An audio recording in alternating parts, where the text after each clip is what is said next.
The same is true in my country. The same is true in many countries across the world. And a lot of this is happening in social media. The World Health Organization decided to put out a great little communication about 12 myths that COVID-19 has. And you can see here's one of them, is can COVID-19 be transmitted through mosquitoes? Well, no. So that was one of the things that it transmitted. You can see the use of cartoons and cultural mechanisms to help communicate about these things. Here's another one. Can spraying of chlorine on your body kill the virus inside? Again, no. And again, the use of nice cartoons to get across a simple message. In Australia, we have AstraZeneca vaccine, and a lot of people have been concerned about that, and they're similar in the UK, in the United Kingdom. However, this graph shows the chance in a million of getting this if you're a 25-year-old or a 55-year-old. The serious effects of having harm due to a vaccine side effect is a lot less than dying from it if you get it, or dying due to a car accident or in a road accident. It's rather more than being hit by lightning, which is interesting. So this is one way in which we're communicating with people about risk and how they can understand risk. Unfortunately, people don't always understand risk in a rational way. Our previous speaker touched on this. And I think that it's important when we're communicating with publics to understand how they perceive risk. And it's often about how they can control it, how they understand it, and whether it's a voluntary choice or not. I believe that this is an example of a sort of deficit model of communication that's out there, and that we're transmitting knowledge to the public. And although a lot of people have said that this isn't the best way of communicating, I think it's still valid. But the more that we understand about public perceptions and concerns in their culture, in their society, the more that we're going to be better able and more effectively able to communicate. I wanted to turn to my second section, looking at theory, and in particular, the scientific process. So I'm sure you're all aware of this, where there's a question, a purpose, a research, and hypothesis, experiments, conclusion, and reflection. But generally, communication happens after the results have been reflected on and published. So that top purple left-hand corner, it doesn't happen in all the other points. And because of that, I think we've missed out on explaining, if you like, what I think is an important part of scientific culture to the general public, and in a way in which I think they need to understand. Here's an example of a clinical trial and what happens with the sort of process that happens. Protocol, investigator, approval, patient recruitment, data entered, statistical analysis, and so on. And this doesn't even explain what a blind trial is. But quite often, we only tell people about it again towards the end of the process. And to me, that's missing opportunities for communication and causing issues. I think someone has their microphone on.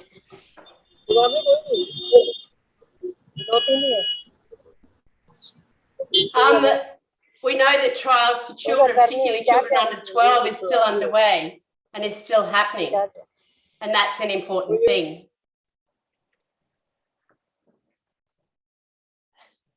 I think there's a really big need to communicate our values more so that people understand that science isn't black and white. Some of you may be aware that Australia's University of Queensland had a big failure, and we all thought they were going to deliver a vaccine, but this didn't happen. And I think having that sort of communication, having that dialogue, having the conversations about the scientific method is important.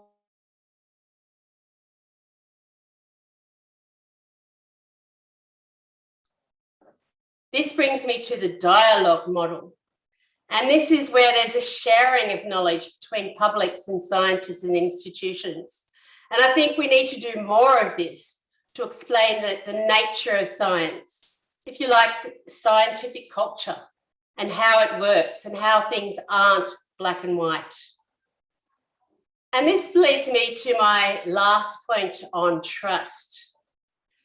It's interesting that people are now, in many cases, beginning, this is a study that was done on a number of countries, not all countries, but a number of countries.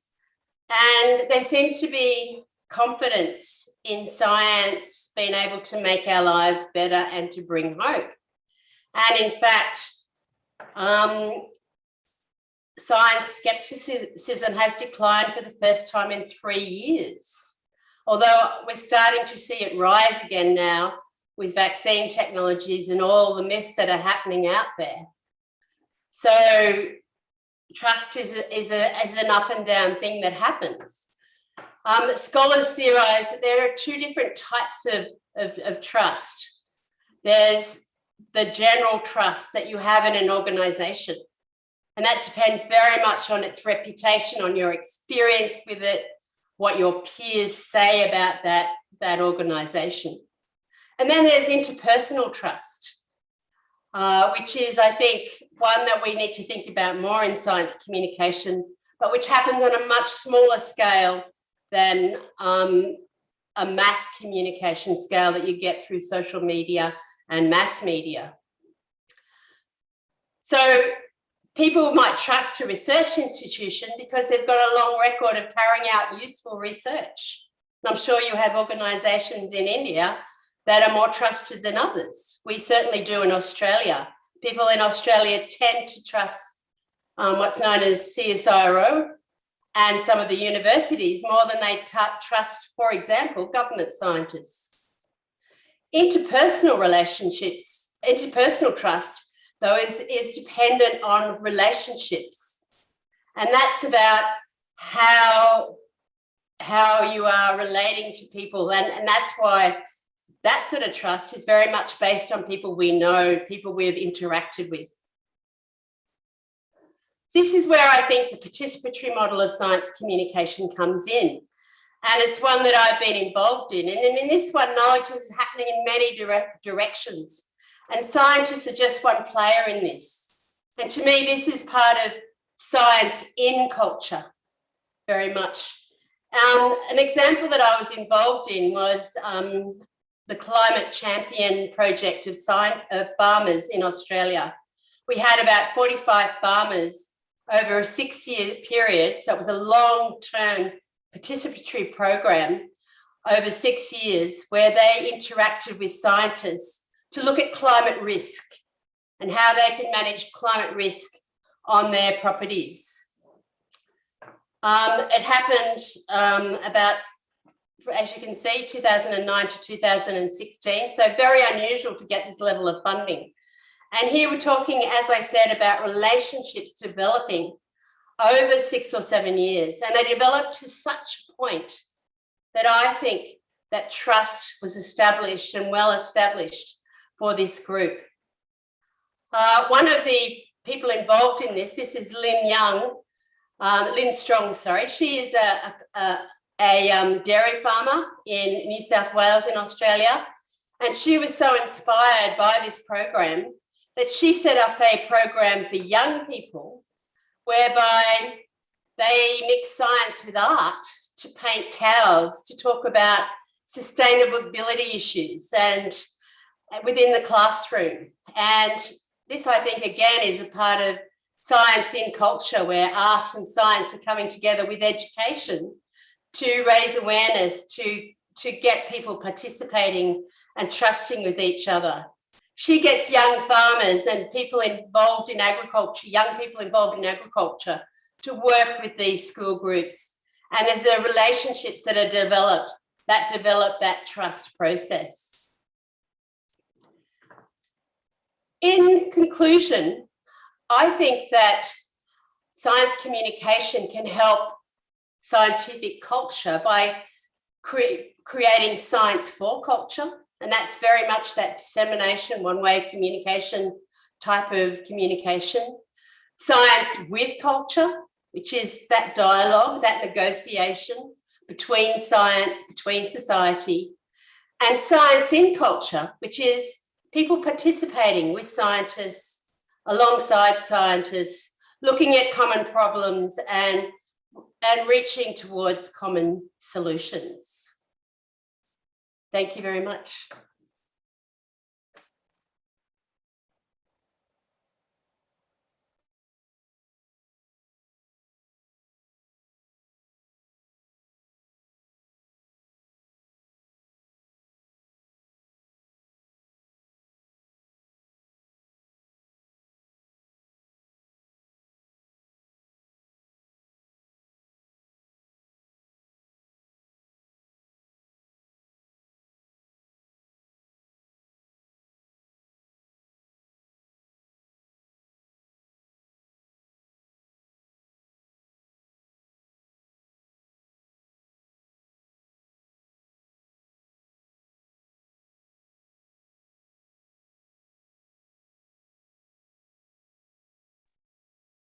Thank you so much, Dr. Jennifer. That definitely, talking about participatory culture is most important, and definitely in the words of Albert Einstein, where most of the fundamental ideas of science are essentially simple and may, as a rule, be expressed in a language comprehensible to everyone. So that we must keep in mind. With that note, I would like to now request our next speaker for the day, Professor S. Srinivasan ma'am, who is a professor at the National Institute of Advanced Studies, Bengaluru, and madam is also a Padma Shri awarded in the field of archaeology in the year 2019.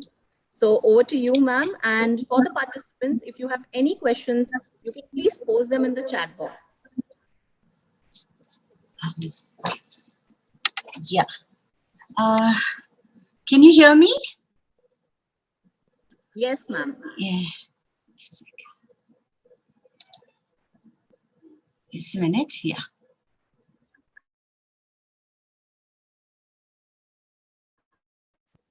Am I audible? Can you hear me? Hello? Yes, yeah. ma'am. So am I audible? Yes, I am able to hear you. Yes, madam, you are audible. Thank you so much. And first of all, let me say that it's a great, really honor and privilege for me to be part of this very august gathering and conference on scientific culture. And it was very inspiring to hear the talks which have just preceded us by our eminent science communicator and scholar, Professor Rajan, which gave a lot of food for thought, and then Professor Jennifer and so on. And I should say that actually I feel a bit, because I guess my vantage point is I'm not, I'm more on the periphery of the intersection between science and culture in a way. So it would be a bit of reflection from the cultural side rather than strictly the issues concerning scientific culture, which have been very prominently raised. But I hope to try and put in some other kinds of perspectives also on the importance of maybe using culture as a way of generating interest in science or sustaining interest in science, because in a way what has survived over centuries are really a lot of the remnants of the cultural expressions, and the aesthetic products of civilization are really what have endured, ironically, rather than maybe the functional things which would have been made, for instance, your agricultural implements and so on. It was really the artistic or this ritual or symbolic artifacts which have really carried over. So looking for elements of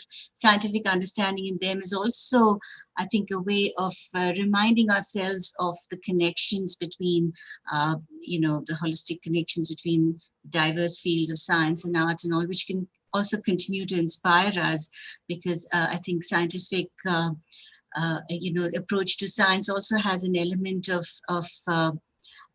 you know, a certain excitement, and you know, which also is very important for the future generation to communicate and such like. So I will go on to share my screen.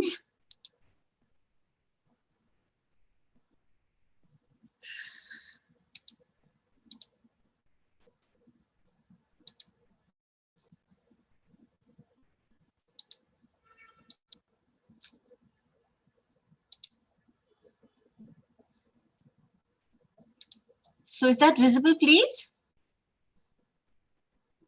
Yeah, is the screen visible?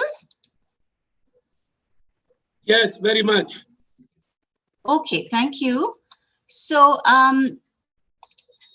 yeah, I think now it's in full screen mode for me, and hopefully it is for you. Please let me know if that's not the case.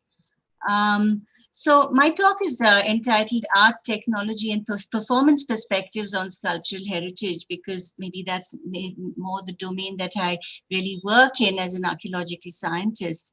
So what I thought I would try and touch upon is how performance traditions can capture insights into materiality and material technology in antiquity as a certain kind of example of the intertwinings of science and culture. And of course, one should also mention that in this time of COVID and so on, that a lot of the traditional dance forms have also come into play in terms of communicating science. There have been many videos. For instance, the Kerala government also ran a campaign which used Kathakali to demonstrate the importance of masking, and many dancers also took to trying to communicate these aspects. Tragically, late Kuchipudi dancer Shobha Naidu, who passed away also of COVID, but she did a very, and she was quite aged, but she did a very dramatic performance, also trying to raise the awareness and so on. So this is also a very important aspect in a country like India, which has a very rich and diverse and ancient tradition of performing arts, and the relevance in terms of expressiveness and exposition and so on. And I've put in this photograph here from a Neolithic site in Sanganakalu to point out that there is also a long connection between performance and art and, a sense of materiality as well. And this is a Neolithic site where you're seeing these dolerite dikes. And of course, you can see here very prominently this row of dancers. And what is also interesting is that the materiality has also been, I think, used in a way in this open air performance space, because this dolerite has a sort of very resonant property. And as you can see, these are all various cupules along the edge of the dolerite rocks. And so this was actually, these are very resonant. So it's clear that they were being struck, as you can see over here. And so this seems to have been like an open air performance space with all of this art form and so on. And of course, there is also a need here to conserve some of this scientific heritage and so on, which can be quite, evocative for a younger generation and so on. And this was in a very intensely quarried area, surrounded by granite formations, which were being sought after by the granite lobby and so on. And so we had to, put together a campaign to actually save this site, where we had to highlight the performance aspect as well of performance heritage and such like. And of course, the question of performance and science communication has great relevance even in a contemporary context.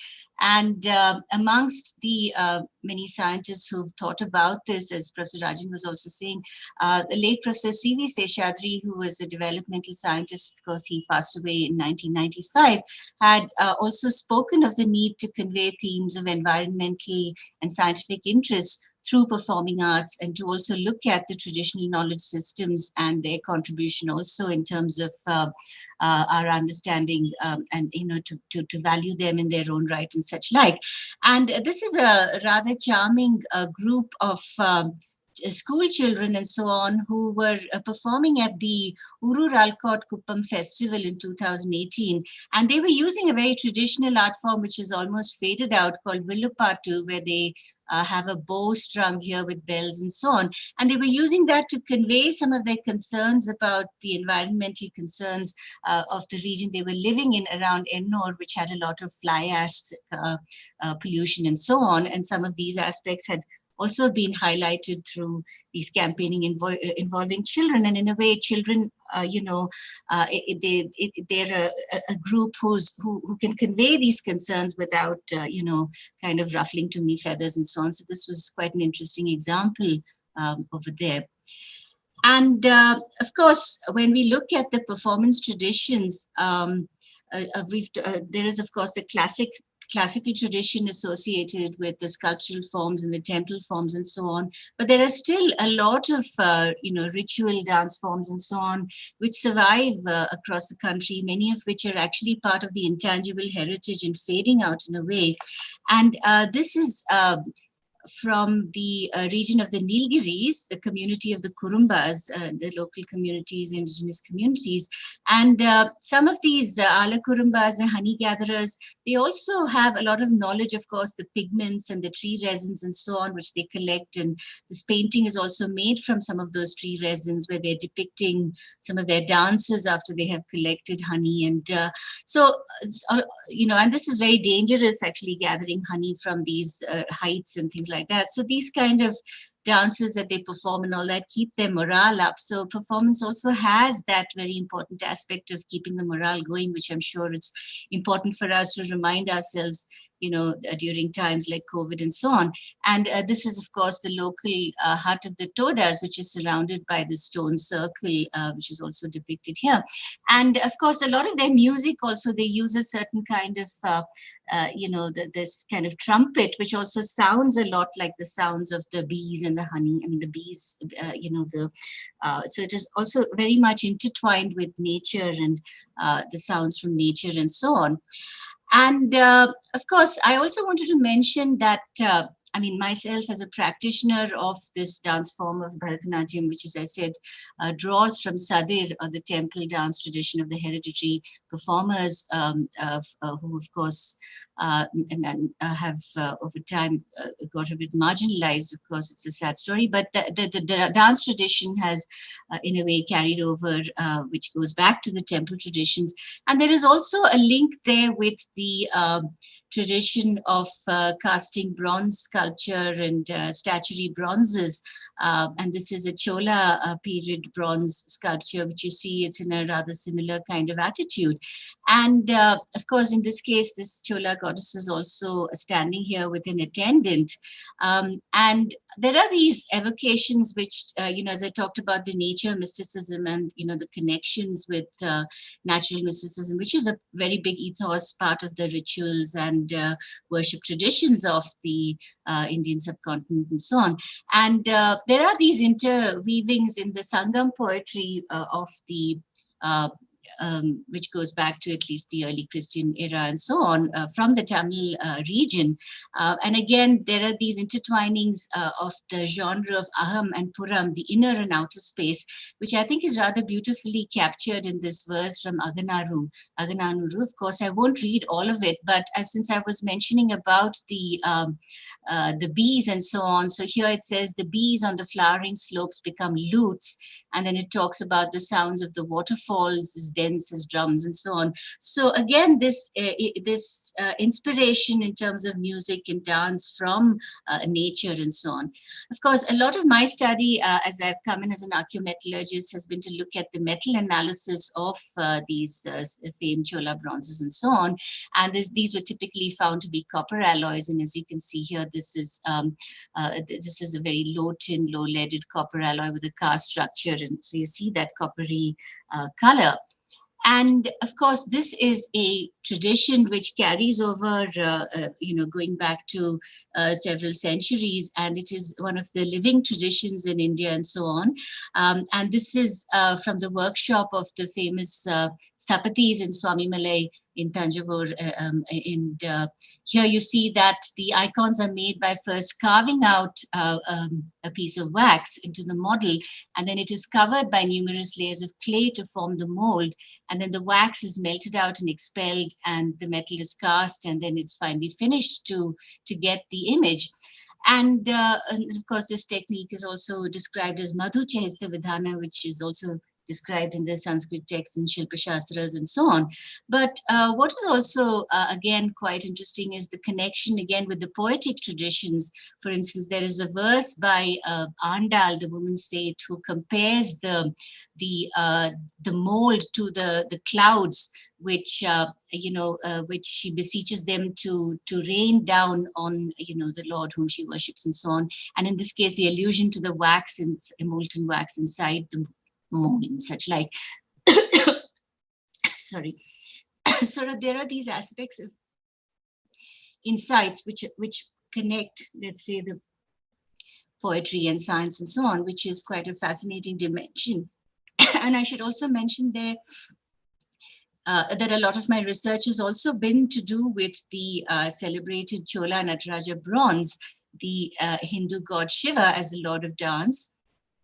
And it's also, of course, an image coming from India. I cannot but bring this up during a conference which talks on scientific culture, because in a way it is often described as one of the images or artworks which very beautifully bring together certain dimensions of art and science, as pointed out by Ananda Kumaraswamy, who was himself a geologist turned art historian.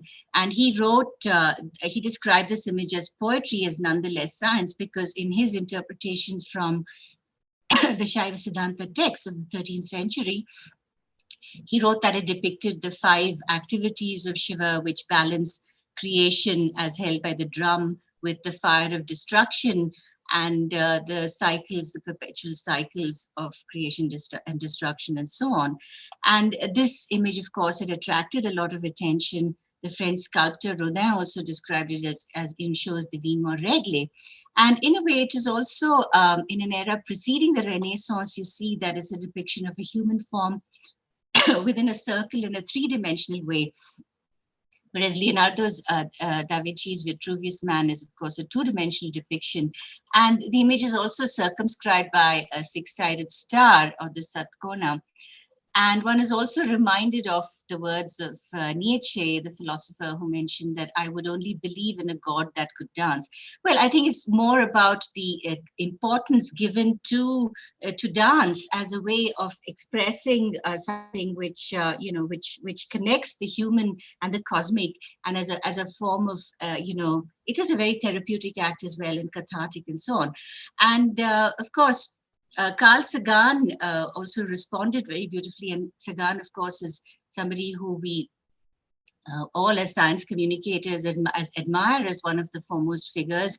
And in Cosmos, he mentions that he was quite moved by this imagery as well, and wrote about how the upper hand is a drum whose sound is the sound of creation, and the tongue of flame, a reminder that the universe, now newly created, will billions of years from now be utterly destroyed. Very beautiful words by Carl Sagan.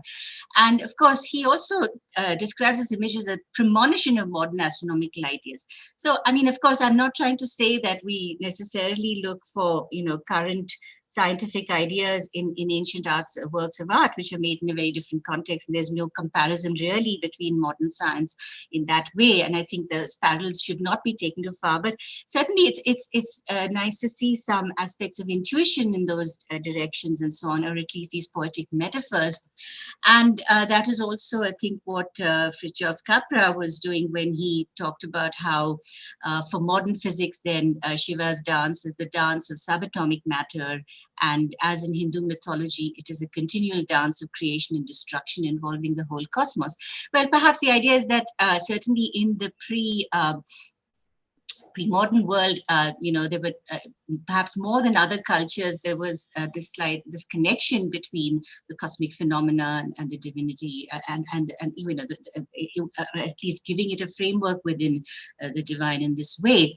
And Capra also went on to make this rather interesting artwork of a superposition of the bubble chamber map onto the Nataraja bronze.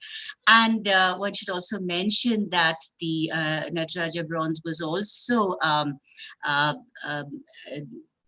donated by the government of India to the CERN Cosmic Lab, along with the quotes of Kapra and Kumaraswamy and so on, more in the sense of, I would say, contemporary artistic and philosophical responses to the icons. Of course, it had its own very particular, regional implications as a processional icon and worship and ritual and so on. But it's interesting when we also look and try to find meaning, which can perhaps we can draw upon and give us some contemporary relevance. I think that is one of the fascinating things about art, that it can have convey different meanings at different times. But one of the interesting aspects of my study was that I think I was able to try and explore the fact that there was perhaps some kind of correlation in terms of the inspiration of the iconography of the icon from some observations of celestial phenomena, whatever, because there is a tradition at the Chidambaram temple where the Nataraja image is worshipped in the main sanctum, both in the form of Akasha or ether as as a formless, as well as this anthropomorphic form, both sort of being juxtaposed to it next to each other. And in this temple, in the month of December, the constellation Orion appears right overhead on the zenith. And there was also this leaf from an illustration by, of course, it's a late 20th century text, where there is this description of Arudra Tandava Darshanam, that is connecting the dance of Shiva with the observation of the star Arudra, which is Betelgeuse, which is in the constellation Orion. And so I had undertaken this exercise along with late Nirupama Raghavan, an astrophysicist, and then later on my own as well, to plot the stars of the constellation of Orion in and around the Nataraja bronze and also this piece of Pallava sculpture. So there is this intriguing possibility that the iconography also drew from these stellar observations. And certainly, of course, Orion is also depicted in Greek mythology as a hunter and so on. And what is also interesting here, of course, this is in Nataraja bronze, which I technically fingerprinted to using lead isotope analysis and so on to the 8th century period. As I mentioned, some of the bronzes I looked at had 8% tin and 8% lead and so on, leaded bronzes. But the leg, which is extended here, pointing to Sirius, is also quite interesting because it's a rather specific depiction. And Sirius also finds description in texts and so on as Mrigavyada.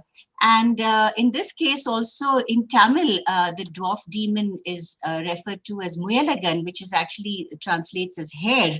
And in this depiction here from the Kailasanatha temple of plot of Orion, you see that the constellation Lepus sort of coincides with Muyalagan. So it's interesting that perhaps there were some elements of some attempt to also, incorporate the observances of the cosmos and so on in this kind of vision.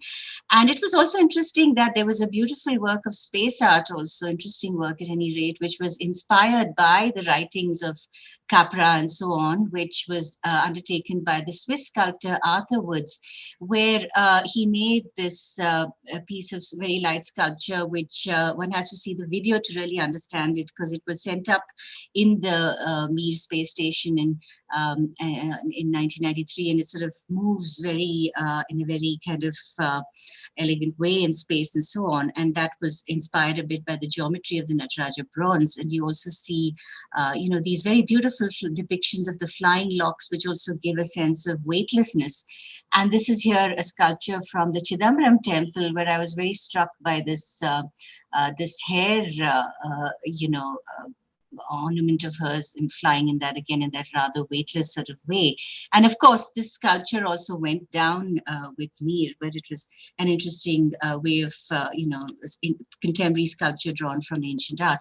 I don't know how much time I have, but I'll just maybe cover a few more examples, if possible, of what the materiality and so on, and what we can tell about the knowledge of the time, perhaps. And of course, the some of the very early depictions of dance you find in the Buddhist culture of the Amravati period, where you see here, this is one of the friezes of related to the birth of Buddha. And of course, there are these dancers, but I was also struck by this depiction of the lute here, which is one of the very early depictions of something which is akin to a proper instrument, in this case, a musical instrument with a peg box and things like that. And you see also these kinnaras, or these musicians, are also inspired by birds. And of course, that is also some ideas coming in from the Hellenistic world. So there was this, especially in the early centuries era, this very interesting fusion of Indian and Hellenistic motifs and so on. And of course, this is from a much later period, a mural from the Darya Daulat Bagh built by Tipu Sultan. And here too, you see this lady with the tanpura. And here Francis Buchanan, who traveled to the Mysore region just after the fall of Tipu in the 1800s, mentions that some of the steel-making forges were used to make strings for musical instruments. So, and I should also mention that there is, I've been working on this ancient traditions of iron and steel making, and the high-grade steel of woods, which is a steel of hypereutectoid steel of about 1.5 carbon, which is thought to have been made in the Indian subcontinent, certainly going back to my finds show at least the late first millennium BC to the early Christian era and so on. And we also have a few, I think I have a few more minutes. So anyway, and of course, the idea of the connection with dance and sculpture is also a very interesting one. And also the connection with the architectural and the ways of balancing, forms. We have the beautiful Sanchi Stupa Torana, which is, of course, inspired very much by timber architecture. And here again, you see there is a depiction related to the birth of the Buddha, where the Yakshi, or the tree nymph, is said to shake the Shala tree. And then you have the white elephant also associated with the dream of Maya, the mother of the Buddha, and so on. And, this beautiful depiction of the trees and the boas. So there's a lot of the natural flora and fauna as well, which are given a lot of prominence in Indian sculpture. And it's interesting, of course, that actually those architectural members are struts, which have some functional role when it comes to timber architecture. But even so, they're also an important part of the stone tradition, where it's not perhaps so much the functional aspect, but the struts are incorporated again, depicting dancing figures and things like that, which giving a prominence to the role of these kind of this exuberance of performance and so on. And here, this site I've put in here also because it's been really recently declared a UNESCO World Heritage Site, the Ramappa Temple in Telangana. And here you see these very beautifully polished sandstone pillars, and then the use of the Kadapa stone, which is very hard, in fact, to sculpt. And here you can see how very closely they've copied the timber joists and so on. And this dancer, of course, she holds up the Kartari Mukha Mudra, but you can see that she's just about touching the top of the stone, because so that the forces are, the tensile strength and so on is balanced over here. So there are these beautiful nuances of technology and art and so on coming in. Another very interesting aspect is as I mentioned, the tonality of the dolerite right in my first slide. And this is an idea that you also find carries over in the sculptural tradition. And for example, Hampi is very well known. The Vithala temple is known for these stone colonnettes which give off these ringing tones. And it's also observed that they have these sculptures. For instance, this is a male dancer who's also playing cymbals, and these colonnettes, for instance, have this quality of high-pitched sound, which is similar to the music of the cymbals. And here, of course, you see the Shalavanjika from Belur in 12th century also has a lady holding cymbals, and here it's an architectural strut copying the wood. Though I think it would have really, I don't know how much of it would have added to it in terms of functionality, though it's more decorative. But it's also interesting saying that these Hampi, which is of course a 15th century temple, the stones themselves, the porphyritic granite, of course, also have a highly resonant quality, the innate property of the granite. And I had also undertaken thin section analysis, and these have quite a high amount of orthoclase, monoclinic orthoclase, which could also be playing a role in the tonalities of the granite. And just to point to the use these days of digital technologies, and also in not only in education but also in better understanding and representing cultural heritage. So this was a 3D printed version of the this set of rhombus players in the Hampi temple, which we had exhibited in an exhibition that we did at the National Museum related to digital Hampi and so on. And so we had also had some ways of giving some kind of mixed reality experiences and the sounds of the pillars and so on. So it's a way of using art also to convey the excitement about metals and materials and so on. And just also point out that the symbols which are used a lot in the dance repertoire, those are of course made by a very rare tradition which is now dying out, of hot forging and quenching bronze with a specific composition of 23% tin bronze, which isolates this martensitic beta phase, which gives off these tonalities. So it's quite a skilled process of aiming for an alloy of 23% tin and then hot forging it in that range of 600 and 700 degrees centigrade, and then quenching to retain the martensitic beta phase. So a lot of these craftspeople in their own empirical way have carried forward some of these knowledge traditions. And as I was talking about Belur and the Shalabanjikas, I should also point to this beautiful sculpture of a maiden holding a mirror.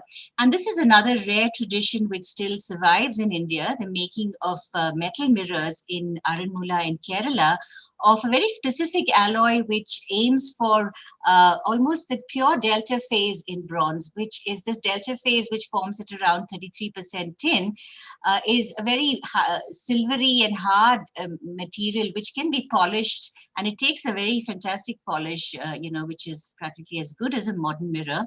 And this was made by very low cost techniques of casting in a very special way and then polishing and so on. And of course, many of these crafts in their own way were very environmental friendly and very sustainable, because they used local, organic materials, molding materials and such like, and, organic fuels and all the rest of it. So that is also an interesting aspect. And in a way, as I said, this mirror holds a mirror to a traditional craft. And speaking of climate issues and so on, some of these crafts workshops, metal crafts workshops, are also along the riversides, because they collect the alluvial clay and so on. And many of them have also got badly affected in the floods, for instance, here in Aranmula in 2018, which is by the Pampa River.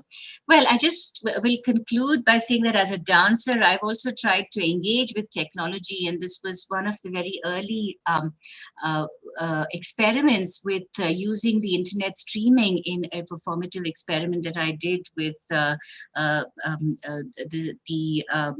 a group in France, the K-Dance, and this was streamed from Cité de l'Espace when I was performing in Bangalore, and there was a dancer in Toulouse, and it was also inspired a bit by all these elements that I've talked about of the Nataraja bronze and the connection with the Panchabhuta, the 5 elements of earth, water, wind, fire, and ether, and so on, and using technology to communicate this. And so what I also find very fascinating about the Chola bronzes is that although they were very intensely visualized in a way, there is this aspect about them which go beyond vision, which transcend what is visible to something which is more abstract. And for instance, the verses of Manika Vachikar very beautifully capture that when he says, when will I get to gaze upon the unique one to whom no other compares, him who is fire, water, wind, earth, and ether, him whom others cannot understand. And another verse which very beautifully connects, of course, these are the cosmic elements, but also here the connection with the consciousness. And of course, Chidambaram, the temple where Nataraja is also worshipped, it translates as Chit, and Ambaram, which is the mind and the cosmos. But this term is already seems to be there in the Tamil poetry of Manika Vachakar already by the 9th century, I think preceding some of the more Sanskritized phase. And he uses this term Oru Unarvu as a consciousness, oh unique consciousness, Oru Unarvu, which is realized, Unarvadu, as standing firm, transcending words and ordinary consciousness, Unarvu. Oh, let me know a way to tell of you. So this is just to point to the fact that we are finding out more and more that the mind and the environment and so on are much more interconnected, in these realities, as we were also trying to capture through our dance, the coming together of the Cartesian world and the quantum mechanical world and so on. So these are fascinating ways in which science and culture have come together in my own experience. And thank you very much for this wonderful opportunity to share these with you insights.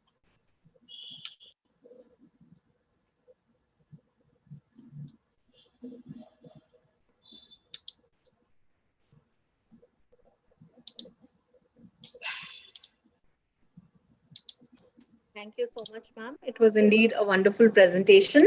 And we will begin with the next presentation shortly. So before that, from the words of Dr. APJ Abdul Kalam ji, look at the sky. We are not alone. The whole universe is friendly to us and conspires only to give the best to those who dream and work. With that, I would like to call upon our next presenter. Our next presenter is Mark Nowaki from Singapore, who is the co-founder of Logic Mills, a school dedicated to teaching analytical and critical thinking skills through games. And he has focused on the growth and development of Logic Mills, which he believes is the future of global education. So over to you, Mark, sir. Thank you very much. Can I be heard actually? Yes? Yes? Great. So thank you very much for this lovely opportunity to share some thoughts with you. That was a marvelous presentation that I just heard. I really wanted to thank you for that.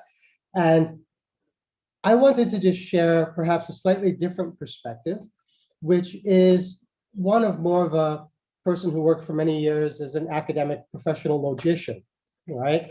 So I was a prof for many years teaching logic. And one of the things that always struck me was the ease with which we human beings have in putting aside one of the most valuable tools we have, which is, I would say, scientific thinking, okay?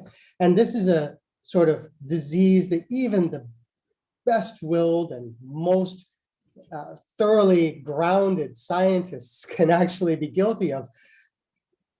Certainly I am in my everyday life, okay? And what I would like to do is just point out a few ideas that I think would be intended to help recall us to what it means to be engaged in a truly open-ended scientific enterprise. And in order to do that, I will actually end up in the middle of this little sharing session, suggesting what might be the most distinctive feature of scientific thinking. But in order to get there, I want to back off a little bit and introduce what I think is one of the most interesting and valuable things that science, or probably more properly scientific thinking, has taught us. And that is, there can be no theory of everything or no grand unified theory, okay? And in saying that, I am on the one hand flying in the face of many of the assumptions we get, like, string theory, Brian Greene's work there, as well as, for instance, the work of Stephen Hawking, the work of many different very prominent scientists. And I don't know the full reason for this. Perhaps there's some sort of even unconsciously unacknowledged ideological reason for it. But I can share that trying to promote a toe, a theory of everything, or a gut, grand unified theory, is something which many scientists present as a guiding principle. The idea is that somehow, perhaps in the far distant future, or, I mean, there was a time when I believe Gelman was saying within just a few months, but he's since changed his tune, we would have a basic theory that covered everything. And with a few simple elements, right, and maybe, 25 particles and 5 forces, we'd wind up with, by a thorough understanding, some sort of grand unified account of all the physical phenomena around us. Now, that particular goal is something which didn't come from within science, but from without it, okay? And can only be justified from without science, if it can be justified at all. And my point is that scientists employing their own proper form of reasoning should recognize that such a goal is inappropriate to science. Okay, so let me sort of share why. I think that the easiest way to get at this for a scientific audience is that there can be no theory of everything or no gut, no completed science for us where we simply know everything, or we know the fundamentals of everything, because of the heavily mathematized nature of science. We've sort of evolved from a world in which we're going to be saying that, the nature that we encounter is animated. Maybe that's what we found out along, probably what we would talk of as ancient science, going from the time of Plato and Aristotle all the way through until, I would say, the early modern era. And then we went into a theory of nature where it was more mechanistic, the idea of Descartes, where he thought that he could give necessary rules that could describe everything that would be happening in the world that we see before us, to a more nature as product of mathematics, which is what we get very much nowadays, where the idea, for instance, of mathematical beauty is a guiding principle on which particular theorems we're going to be propounding. So, and choosing and being able to select among. Now, if we take a look at the idea of a theory of everything, and especially in a mathematized physics, what we realize very quickly is that, unfortunately, we immediately find that there's going to be a role played by a result which was probably the greatest discovery in the history of mathematical logic by Kurt Gödel in November of 1930. Okay, and the basic idea is this: any non-trivial set of arithmetic propositions has a built-in incompleteness. The incompleteness is going to consist in the fact that no such set can have its proof of consistency within itself. The bearing of that incompleteness on physical theory, I think, is going to be fairly straightforward.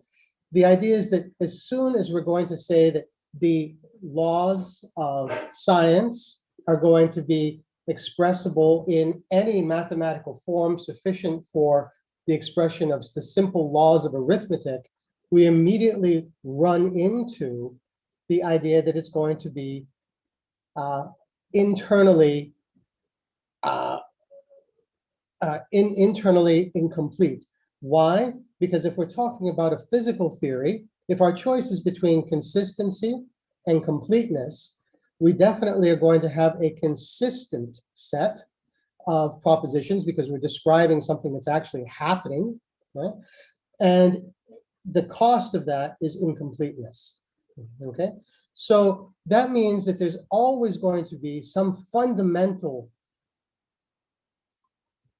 unrealizable dimension to what we're trying to investigate. Now, before we go any further, though, I just want to say this is not the death knell of science, okay? And although I would submit very, with a great deal of diffidence that he's maybe a little bit confused about this, I think that if you look at one of the last writings of Stephen Hawking, you'll actually see that he came around to this view, okay? Let me just quote from him. I think I have here, yes. So this is Stephen Hawking's final paragraph from his particular talk he gave called Gödel and the End of Physics. Okay, so this was a bit of a discovery for me. I hadn't realized that Hawking, who'd been one of the main proponents of going for a grand unified theory or a TOE, was actually somebody who would be coming around to this way of thinking. He basically said that, quote, some people will be very disappointed if there is not an ultimate theory that can be formulated as a finite number of principles. I used to belong to that camp, but I have changed my mind. Close quote. What does this mean? What does this mean? Okay. Well, I think that what we're finding out here is that what's essential to science is not going to be that somehow science is the magic royal road to knowing everything, but it certainly is a wonderful way to learn tons of everything. So what we have here is that, let's just say, we must be in a very interesting position as human beings, as scientific thinkers. And the position we're in is that our learning must be open, and we must be open to learning forever. Okay? This really is in keeping with the essence of what we are as human beings. I mean, going way back in our history, what was really the spirit, the original thought behind science? I think that Aristotle captured it very nicely when he, in the first book of his Metaphysics, wrote, all men by nature desire to know. Okay? This is what it is to be a human being. In fact, as he also went on to discuss, he said that philosophy, by which he meant simply love of wisdom, which in his day would have included natural philosophy, so what we eventually came to know as physics. He said philosophy begins in wonder. We see something that surprises us. Okay, now I'm adding on. Philosophy begins in wonder, straight Aristotle.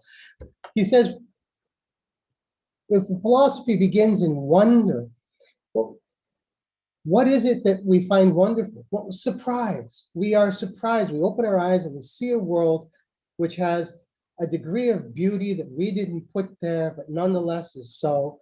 We open our eyes, and the example that Aristotle gives is a wonderful one, which I think many of us have seen. He says puppet shows. When we're a child, imagine the wonder of seeing a puppet, and that puppet somehow is going to be able to move and talk and have actions. And we wonder, how can that be so? Now, the story behind the puppet is, I think, a lot easier than it is behind a theory of everything. But nonetheless, this idea that we can get out there and investigate and are prompted by our constant sense of wonder, this, I think, is going to be endemic to the true nature of science. So now we're coming on to, I think, a broader question. If science is not defined fundamentally by its end goal, namely a complete and closed knowledge of everything that we can come to know, if science is not defined by its end in the sense of a destination we arrive at, what is it? I would propose that, first of all, science is characterized, I'm not going to give the full account I would like to give here, but science is characterized by at least two fundamental features. First, it is characterized by, on the first hand, and I'll come back to this, scientific thinking, a way of expressing and pursuing that sense of wonder we have in the face of the cosmos. So first of all, science is going to be characterized by a type of thinking, a way of engaging our wonder. Secondly, science is always going to be animated by a sense of surprise. There's always something new to learn, and we must never be content with what we have learned. So in other words, scientific thinking and science itself is a larger and wider enterprise than the mere hard sciences, right? We've heard in our last talk the idea of how dance can be illuminated by scientific thinking. And frankly, I think we can also see how scientific thinking can be enriched and added to by a proper consideration of the wonder and the beauty of dance.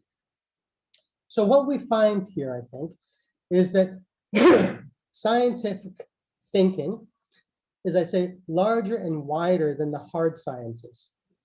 In fact, it also has to include all of the so-called soft sciences and social sciences.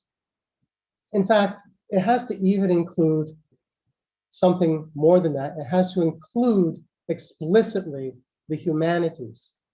For the humanities themselves, in which my own discipline of philosophy is present, are going to be one of the ways that we hope to express our wonder and our understanding as we have come to grasp it of the world in which we live. So I would actually propose, just for our consideration, that we consider science to be more akin to the old-fashioned idea of a scientia. Right? This is actually the word in Latin from whence we get the word science. It actually means to know. Okay, it's just the verb to know. But a scientia, in the traditional understanding, is going to be any organized body of knowledge. Dance is its own discipline with its own considerations, proper concepts, techniques, and methods of learning and passing on the information. The same is true of chemistry. The same is true of metallurgy. The same is true of historians doing their work in their, well, the laboratory of the mind that is their library. We aim at knowing, and the most useful sort of knowing is, of course, organized, right? So an example of something which Descartes himself ruled out of science is something which has to be explicitly brought back in. Let me give you an example. Descartes pushes theology and philosophy to some degree, and the humanities, things like history, as being outside proper science, right? If our knowledge and understanding of science is of something which is mathematized, we can quickly see why biography and history might not really count for somebody like Descartes as being science properly understood.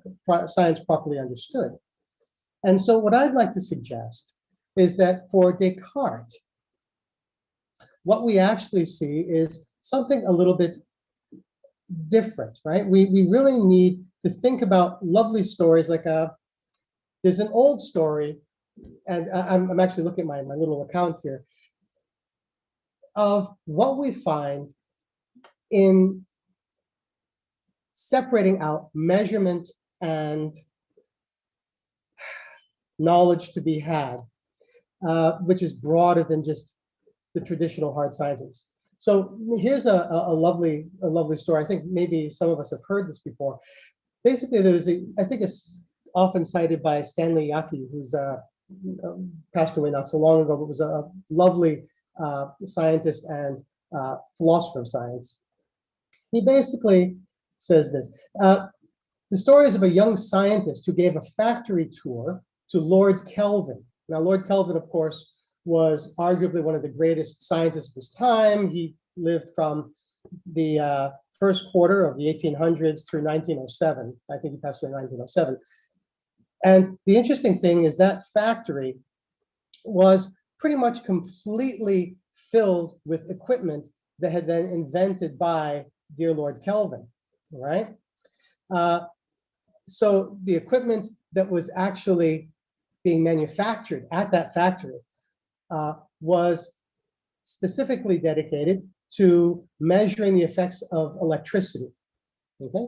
And as such, was built by Lord Kelvin himself. Now, unfortunately, the young man giving the tour was unaware of that fact, so he spoke in great detail about all the different equipment that the factory made and how these gadgets measured electricity. And at the end of the whole thing, Lord Kelvin complimented him on the tour, but wanted to ask one last question of his young tour guide. He just said, "What is electricity?" And when the young man was unable to answer the question, Lord Kelvin consoled him by explaining that both he and Lord Kelvin were equally ignorant of the answer to the question. So the moral of the story is that it's one thing to measure how electricity behaves. It's a completely different thing to understand what electricity actually is at its essence, okay? So that's, I think, part of the reason why I would say that we have to look at science as a scientia, as an attempt to organize knowledge, and as such, anything which counts as knowledge, whatever its source, whether it be from the humanities, the soft sciences, the hard sciences, that is going to be what science is, scientia would be. And furthermore, that the scientia is something which is an open-ended quest that we cannot complete. Now, I promised a very brief explanation about what is the sort of thinking that goes on that helps us with the organization of knowledge, that helps tell us what's in and what's out. And I think we've seen some marvelous examples of that kind of thinking at play just in the last, few talks. Allow me to suggest that there's an acronym that captures, I think, the sort of skills we must embody and activate in order to be engaging in scientific thinking. The acronym is ARPU, ARPU, okay? ARPU. What does this mean? Well, it's an acronym for accepting or rejecting presupposes understanding. Accepting or rejecting presupposes understanding. I mean, it scans just like in poetry, so it has to be right? There's the beauty that you find in physics formulas. But what does this mean, this accepting or rejecting presupposes understanding, this ARPU, right? Well, first of all, there are many claims, there are many things we need to get out there and test and try for ourselves. But basically, we find ourselves in a world in which claims are made. We say, that is a tree, this is a dog, that's a cat. We find that, there are other claims that are made. F equals MA. All of these are claims, and they're proposed to us as candidates for being true. But the interesting thing there is that before we accept a claim, whatever it may be, and before we reject it, whatever it may be, we say that's true, that's false, or maybe I cannot decide right now. Before we go through that, we first have to understand it. And so what I would suggest is that, broadly speaking, ARPU points the way to two basic baskets of skills, concepts, and techniques which are going to embody the spirit of what makes thinking properly scientific. Okay? What gives us the intellectual rigor we need to discover? What makes for knowing as opposed to merely believing or opining? And that would be, on the one hand, those concepts, those techniques, those different operative principles that relate to clarification, which is necessary for understanding, on the one hand. So we have skills, concepts, techniques, relative and important for clarification on the one hand. And on the other, we have skills, concepts, and techniques that are related to reliable judgment. So once we've understood a claim, we have to be able to judge it, assess it, weigh it, and come down with saying, yes, it's true, no, it's false, or perhaps it's undecidable, at least at the moment. So what would be examples of these in operation? Well, take such a simple thing as merely trying to clarify the claims that are made by a person giving a report of their experiences. Suppose I said, I saw a large crane by the pond. I saw a large crane by the pond, said Mark, in the bird park next to the construction site. Now, a crane can be, of course, the bird, the crane that flies around. It can also be a name for the mechanical device that we use for digging and construction. And so, which one is it?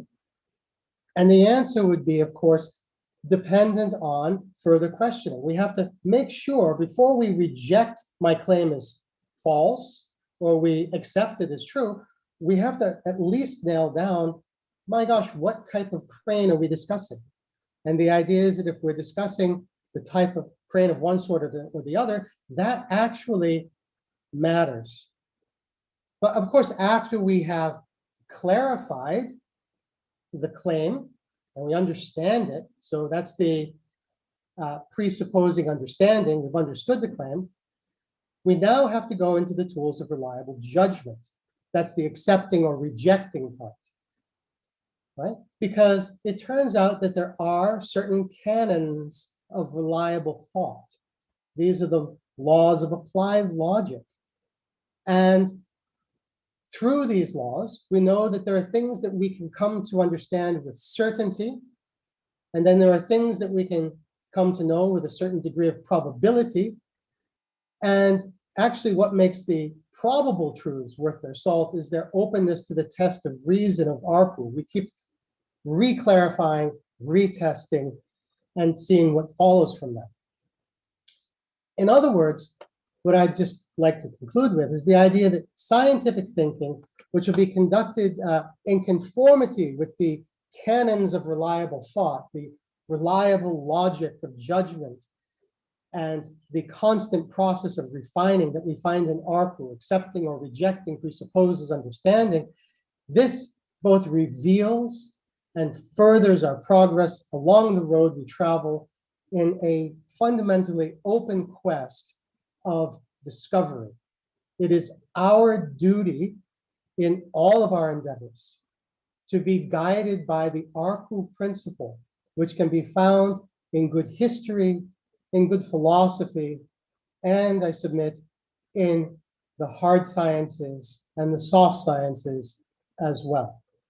It is this accepting or rejecting that presupposes understanding, which is our key tool, our staff upon which we lean as we walk towards and walk along a path which may not have a completed picture as its goal, but rather the picture of the world that we build up is one to which we can always add more detail, greater refinement, more vibrant colors, and capture the wonder which put us on the path to begin with. Thank you.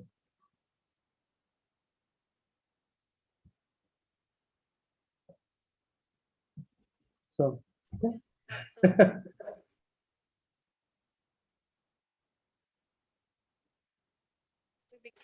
That was indeed a interesting presentation, sir. And I think we have learned that, when we speak of science, we must remember all the contributions of all the different faculties as well. So, as it is said, in the words of Louis Pasteur, science knows no country because knowledge belongs to humanity, and it is the torch which illuminates the world.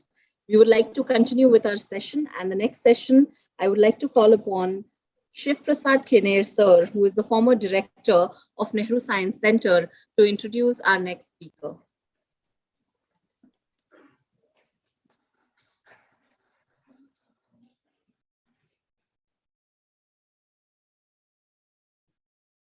Thank you so much. It's indeed a great honor and privilege for me to be introducing the speaker of this session on behalf of the two organizers, the National Center for Science Communicators and the Guru Nanak College for Arts and Science.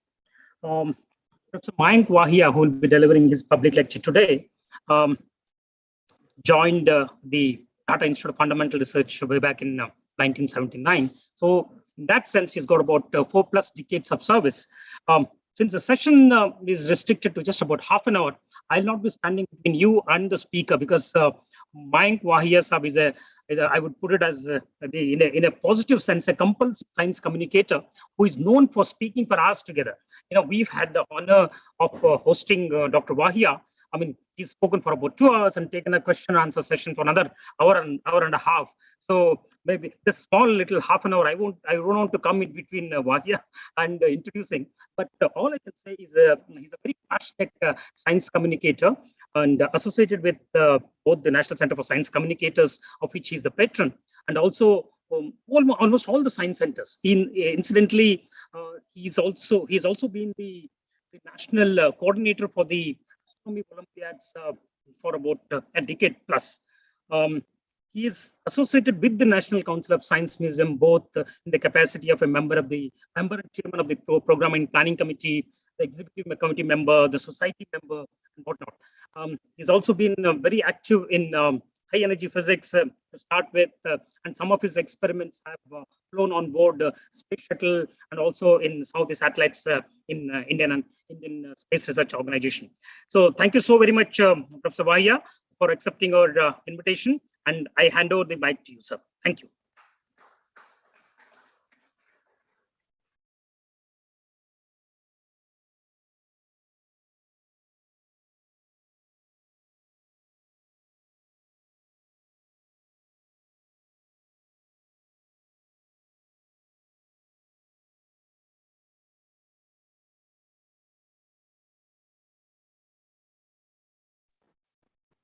Please unmute. Oh, sorry. Oh, first, I'm sorry, I was mute. Can you hear me now? I presume you can. Good. Okay. So first of all, Kenneth Saab, and thank you very much for introducing me and with such nice words. And I first want to thank the organizers for giving me this opportunity to give this public talk on scientific culture. Now, when I was told to talk about scientific culture, the obvious questions came to me in my mind was that what does scientific culture mean? And what is it? Where is it? Why is it? How is it? And when is it? Now, these 5 questions that I've left in here, for each of my slide on top right, I will write down which questions it refers to about scientific culture. But to start my talk, scientific culture is actually a combination of 2 words of science and culture. Both words, science and culture, are highly loaded.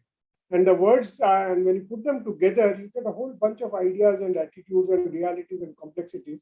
And we will explore some of these as we go through these slides today. Science and culture both are independent entities highlighting the specific aspects of human creativity and insight. And each has its own place in human life. Culture defines the attitude of a group to challenges of life and their response to everything, including technology. How do you handle a given issue that is there is a question that worries all of us.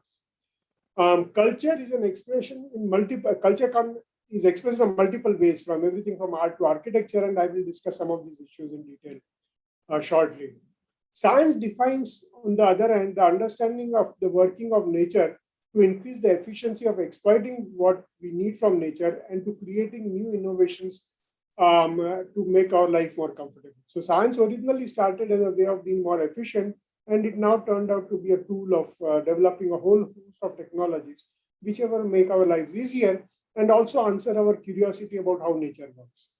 So science has had these multiple roles of creating knowledge about understanding of working of nature, as well as creating technologies for various purposes. Each of them, like I said, has its own place in human life, and one should not be degraded with respect to the other. It's a question of one's own personal choice. Culture, just to summarize, encompasses social behaviors and norms of a human society. It comes as a collection of knowledge, beliefs, art, laws, customs, capabilities, and habits of a given group of people. It also includes human experiences and human response to those experiences in the past. I can keep on elaborating on these societies that have had multiple raids on them.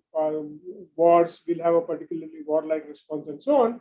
So our experience and our past and our knowledge and environment, all of them contribute to what we call our culture.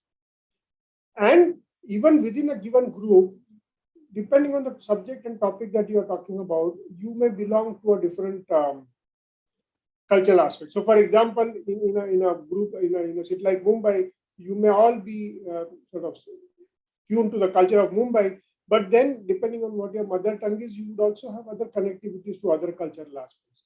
So culture then becomes a very, very complicated set of affairs. In many cases, it is also an articulation of the general of these belief systems that is expressed by the most dominant group. It is generally the dominant group that tends to rule this. And the reason why going through all this is because I want to contrast this with when we talk about science and the culture of science. So humans acquire knowledge through learning process, education, enculturation, and education, essentially, including socialization with people around you. It codifies mutually agreed approach to life in the form of customs. Customs, they codify acceptable conduct of a society. They serve as a guideline for behaviors for everything. The way you interact and the way you behave are all decided by the custom of the culture in which you're staying. And interestingly, and I want to highlight this point a little more in the next slide, which is that it is a function of space and time. Culture is not constant. It changes from place to place, obviously from nation to nation, from group to group, but also over time. And there is in fact more complexity than just space and time, because both space and time are manipulatable by human beings. And therefore that brings out a rather complicated issue about what is culture. Culture and human response to everything is essentially an individualistic entity. Culture is defined by, like I said, millennia of social experiences and put together. And it's a very dynamic entity.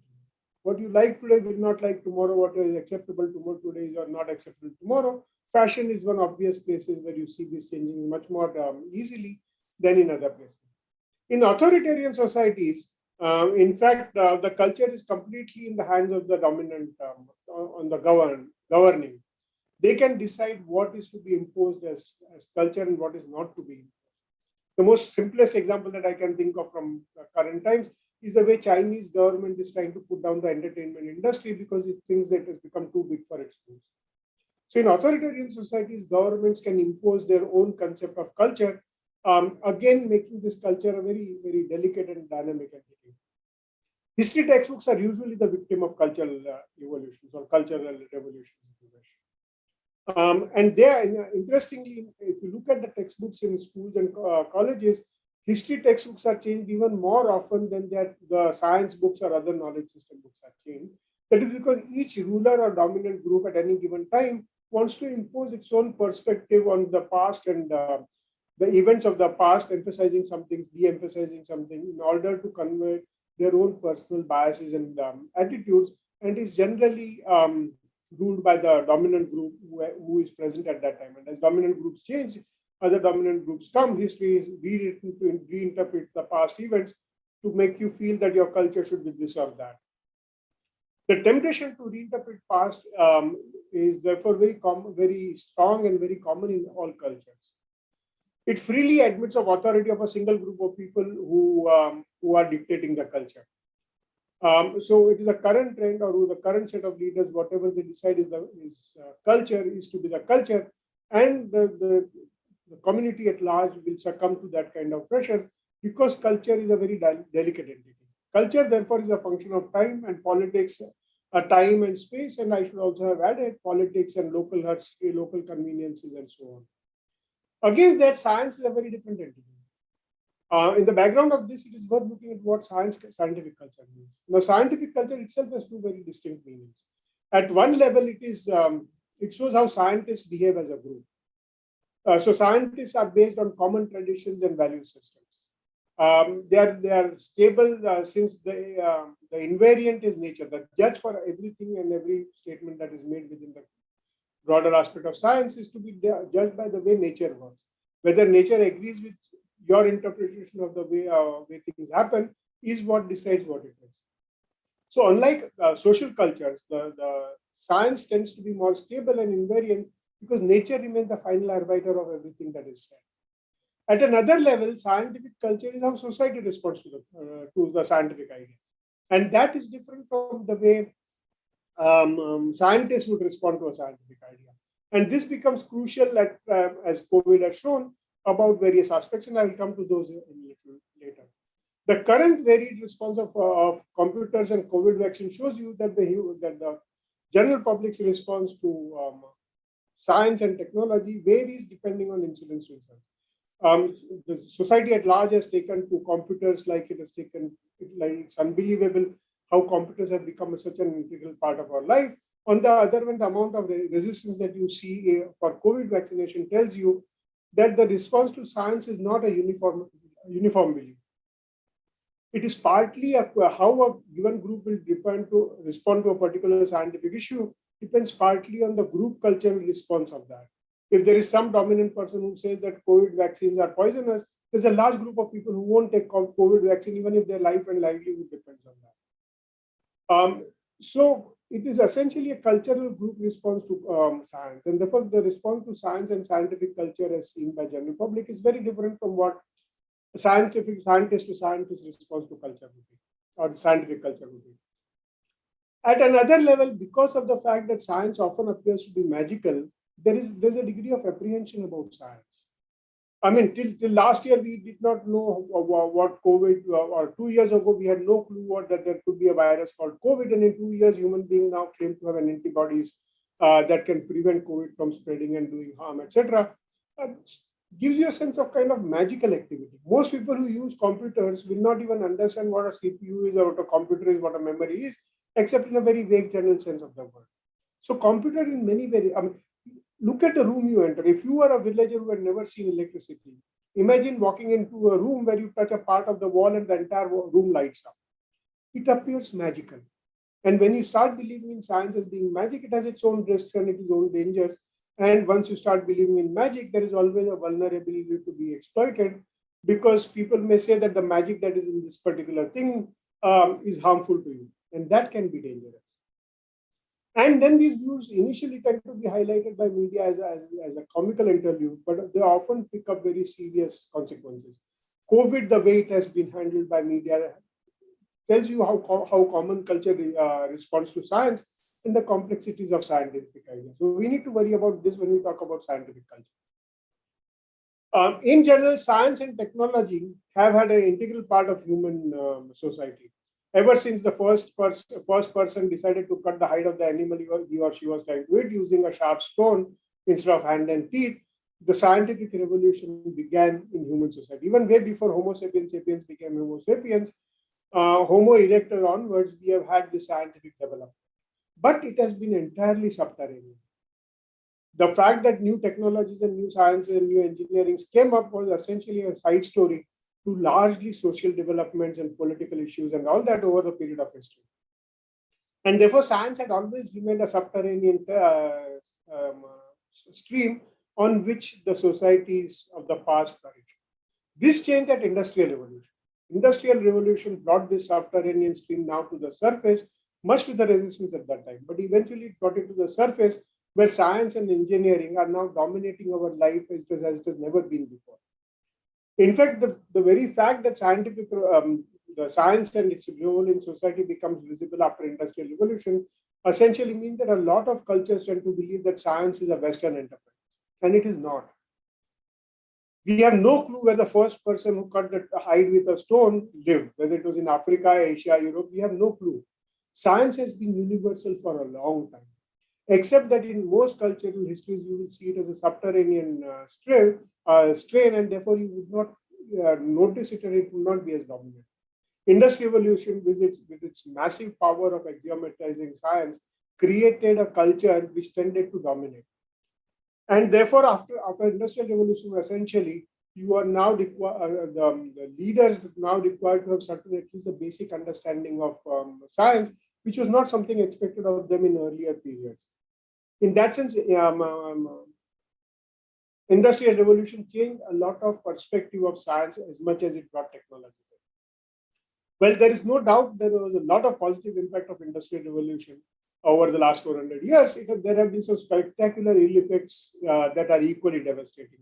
And environmental damage is one obvious thing, the kind of technologies that have led to the unprecedentedly intense wars and loss of hundreds of millions of lives, which would never have been imaginable by pre-industrial technology. So science has been a rather mixed bag for human civilization as a whole.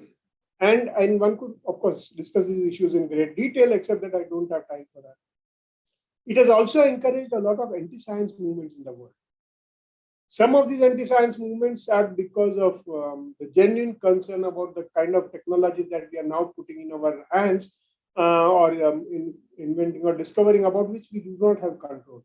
We have no idea what it will do next, and yet we are using technology and sciences blindly implementing them without really fully understanding them. And devastation of the earth and the greenhouse effect is obvious, but the resistance to nuclear science, for example, or nuclear reactors, tells you that there are times when we have put technologies into use without fully understanding them. And that has not really helped the cause of science. And anti-science movements have flourished on the basis of these failures or preemptive use of science and technology without fully understanding that. A course correction on the part of science and technology, there seems to be now urgently needed, because if it is not done, you will really end up into some serious problems which you need to encounter at a later date. On the other hand, anti-science movements also look like anti-future movements. In some sense, what science is discovering cannot be undiscovered or uninvented.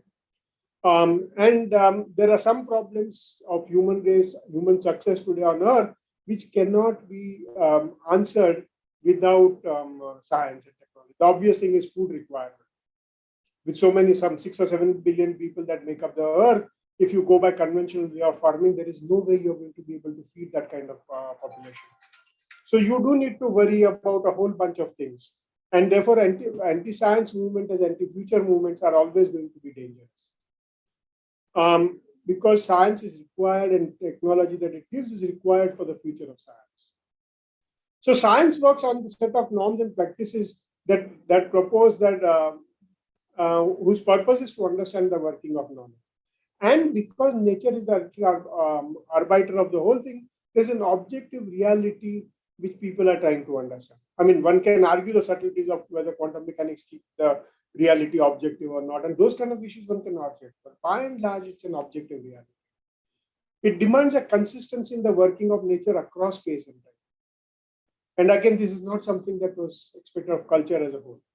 Science, whether it is in our Milky Way galaxy or a galaxy 10 billion years, light years from us, the science is going to be the same. If you look at hydrogen spectrum from our galaxy or from a galaxy 10 billion light years away, it is going to be the same. The consistency that is demanded is consistency that is demanded over space and time, something that is not true of other cultural ethos. It relies on ethos of honesty, integrity, and openness in reporting. And this is a crucial part. The verifiability of experiments, assumption of honesty on the part of the experimenter, and all that makes an integral part of the story of science and the culture of science. And it does not accept humans as a final authority. Again, that is in contrast to common cultural practices. Science, therefore, is the most respected knowledge systems that is both revered and feared. And we need to worry about both being revered and feared. It has created a knowledge system that provides technological capability that has changed societies more profoundly than almost any other knowledge system has done. Religions have come and gone, religions have changed societies and their working, etc. But they have always been localized effects. The effect of science and technology has been profound and universal.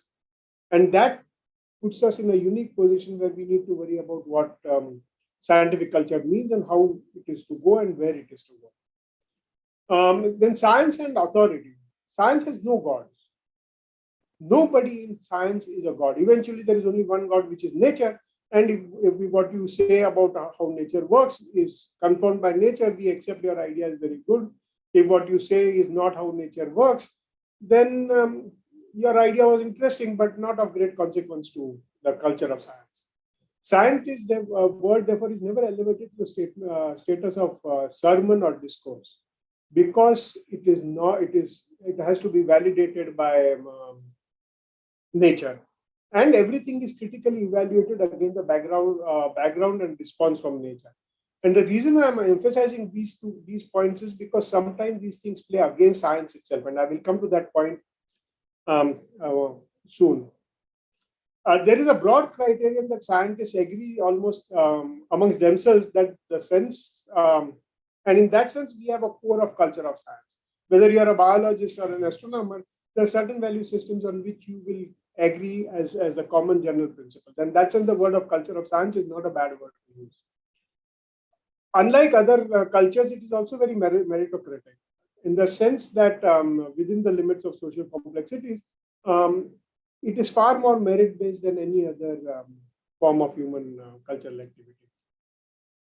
So you can define scientific culture as defined by scientists, and to scientists, it's a set of norms and practices with ethos of honesty, openness, and continuous reflection that includes judging everything that we have said against the way that nature works. The only authority to accept, like I said, is nature and experiments with nature. On the other hand, for non-science groups, it is difficult to almost the extent of being almost impossible to follow the collection of ideas and technologies that make up today's science. It does produce new conveniences as far as people are concerned, but scientists often so disagree among themselves that given that you do not have full comprehension of what is being said, these arguments can sound like dangerous errors being propagated by some in self-interest. And this is something that science has always had a problem with. When is an argument? So, for example, there are arguments about COVID vaccines. But those arguments are at a certain level when nobody disagrees that the COVID virus can be controlled through control of its RNA behavior and so on. The idea is only the discrepancy is only between which is the best way of doing it. So if you're not familiar with the subtleties of these issues, these arguments will look like lack of confidence among scientists, amongst each other, of each other, and therefore of the method that is being propagated. And therefore, they've come to believe that scientists are not always right and their ideas need to be evaluated.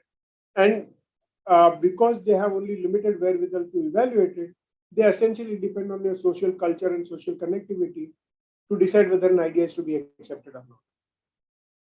And other experiences. But essentially, that is how this interaction of scientific culture with common people and scientific culture among scientists differs in its very structure and very nature.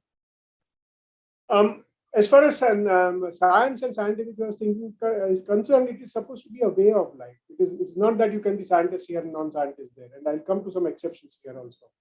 This includes rejection of knowledge systems that are driven by unsustained claims, unverified claims, and unquestioned authority. Science does not like that. So anything that cannot be explained as logically as why something is happening, science would normally reject these ideas. Any crucial test or any statement has to be answered by how, and science does not answer why. Science only answers how, but that how has to be logically consistent with your other experiences.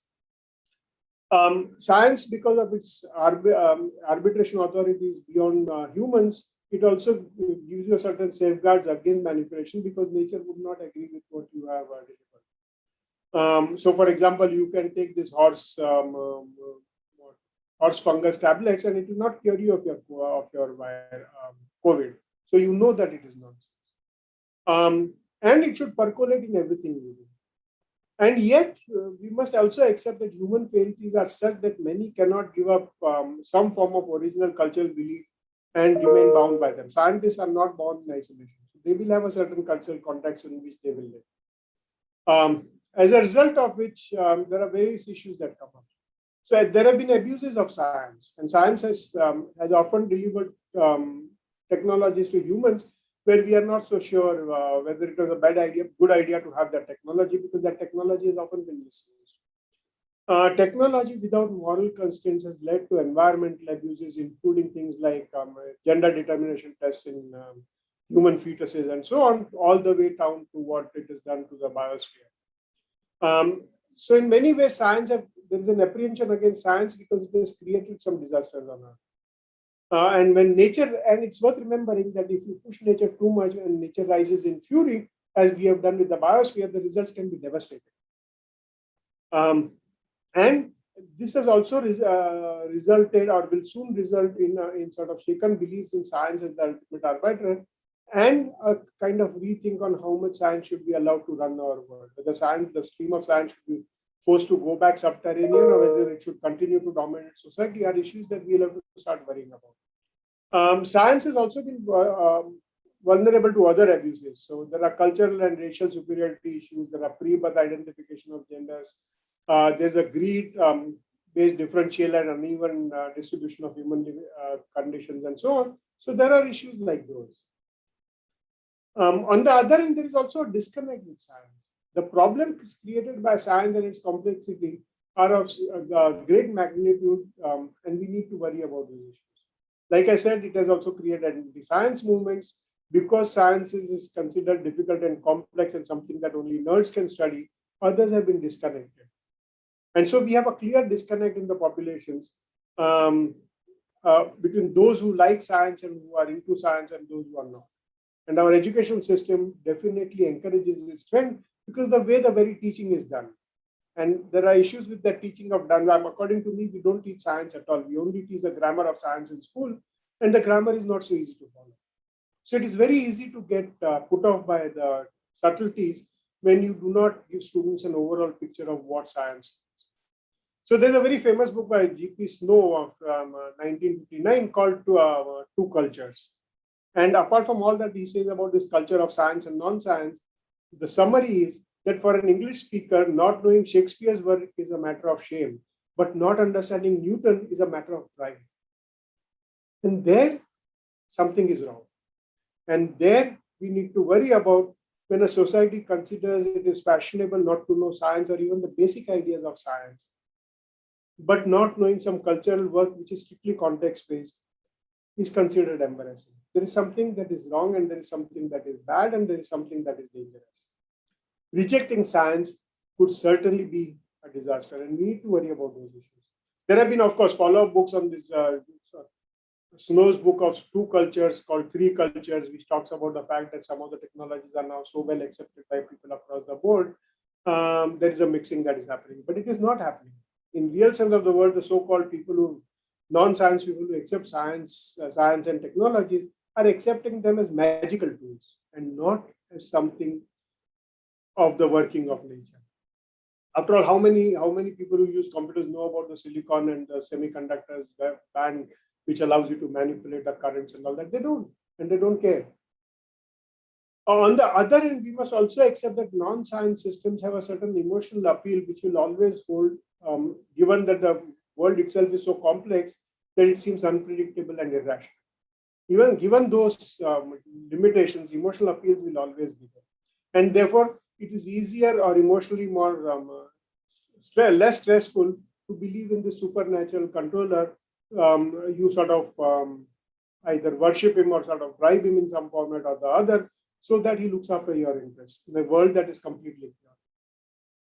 The desire to have a positive future means that you sort of willy-nilly accept this great creator and try and influence his or her decision making through bribery or worship or whatever you want, in order to get for yourself what you want. So this appeal is going to be there. There is no sense in saying that the whole entire civilization should become science-based. It will not. Because the fears and uncertainties and the chaos and complexity of life is such that it is mentally soothing to believe in the supernatural controller. And that is always going to be there, and that is always going to be exploited against people who are poor judgment. Okay, and they can make some of the problems like the world hunger intractable. If you, for example, work again, like Boko Haram says, work against Western science, it will create a long-term disasters of great magnitude. It is important to fight superstition and support rationalistic movements. And rationalistic movements, therefore, are going to be crucial to the part of getting science to society to understand science and integrate science and accept it. Formal education is not going to be enough in serving this purpose, because formal education has its own set of problems. Like I said, it is so focused on teaching the grammar of science that it teaches very little by way of science. So human vulnerabilities are going to be exploited outside the formal education, and therefore we need to keep worry about this. So we need to understand that religions will always flourish, propagation of falsehood by those who will profit from this falsehood to scare away the people will always work. I mean, COVID and American response is such an obvious example of that. Anti-science movement will always be there, anti-science activism will always be there, and we need to fight those things. Many scientists continue to subscribe to the idea of supernatural. And it's interesting, at least in the Indian context, you will find many people who subscribe to science also subscribe to the idea of supernatural. And the idea, interestingly, can be put simply as saying that when you get a good dish to eat, the question is, when you ask about how this particular food was made, it is science, but the respect for the cook who made that item is this respect for the supernatural. So when you see a good dish of food you want to eat, understanding its recipe is what science does, but that does not deny the existence of supernatural power. And that is generally the rationalism that is given by many people. And this speaks about a lot of undercurrent that exists even within the scientific culture and even within the community of scientists. So for all their claim of nature being our final arbiter and so on, there is somewhere down underneath this feeling of religious beliefs. And they would sort of, at least in Indian context, it is typically rationalized as saying that religion is a way of life and a homage to supernatural, but that does not affect my working in laboratories. And therefore, I can go and worship and do all kinds of superstition during the daytime. And in the afternoon, I can go and study, work in my lab without contradiction. And this contradiction is something that that can be easily be covered by all kinds of arguments. But this adds to this anxiety about science amongst non-science people. That if ISRO also has to go to Tirupati to make sure that the next rocket launch is successful, what exactly is going on? And you need worry about these issues if you're talking about science, scientific culture, and so on. And I think I'm seriously running out of time. So let me try and jump on. Can I get 5 minutes more than what is allotted to me? Well, I can't. Okay, so let us look at some of the other issues by which very nature science is argumentative. It is to the uninitiated, it reduces faith in nature, in the nature of science, and in many cases, this very argumentative nature of science is used to discredit science. And science, therefore, will never be a monolithic the way other belief systems will be. And therefore, it will always have a problem. Monocultures tend to be very resilient to change. They believe in their God, they believe in their Son of God, and therefore will resist any changes. Science has great vulnerability because science will never be a monolith. And therefore, science is going to have to muster these forces to resist this kind of discrediting of science. And rationalist movements are one obvious way, but they are not strong enough. And so we need to worry about. Science in that sense will never be a mass movement the way a religious movement is, and we need to worry about those issues. So the bottom line is we need to guard against misuse of science. We need to worry about how the process of science is understood by general public. We need to understand that the internal dialogues of science are not misused by anti-science movements. We need to explain the process of science to a rather reluctant audience who thinks it is too complicated. We need to change the approach of science education. We need to take it beyond the lovers and skeptics of science and critics to those who are indifferent to science. As in Europe, in non-European countries, there is also this impression that science is a Western enterprise, which is an idea we need to correct and help people appreciate that science has been everywhere all the time. We need to actively fight against these trends. In case of India, I'm going to skip this slide. It's about the 51st Amendment, which sort of commits Indian to scientific temper, but a lot of things have happened which are not consistent with that constitution of ours. So the two cultures of science and humanity seem to need to have symbiotic relations, as current technological shows. A lot of artists use all kinds of science and technology without really bothering about them and using them as backtick-boxes.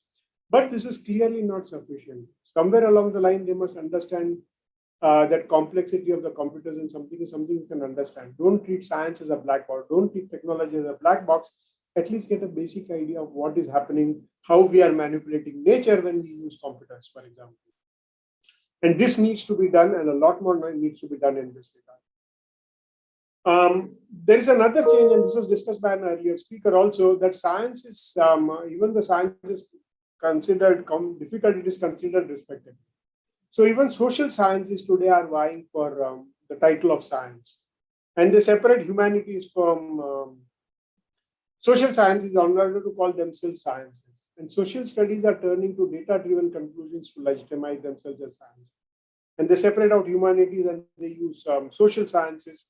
And it's a trend we should welcome, because anything that does objective analytic study based on data that is available is far better knowledge system than what goes by the impression of some individual.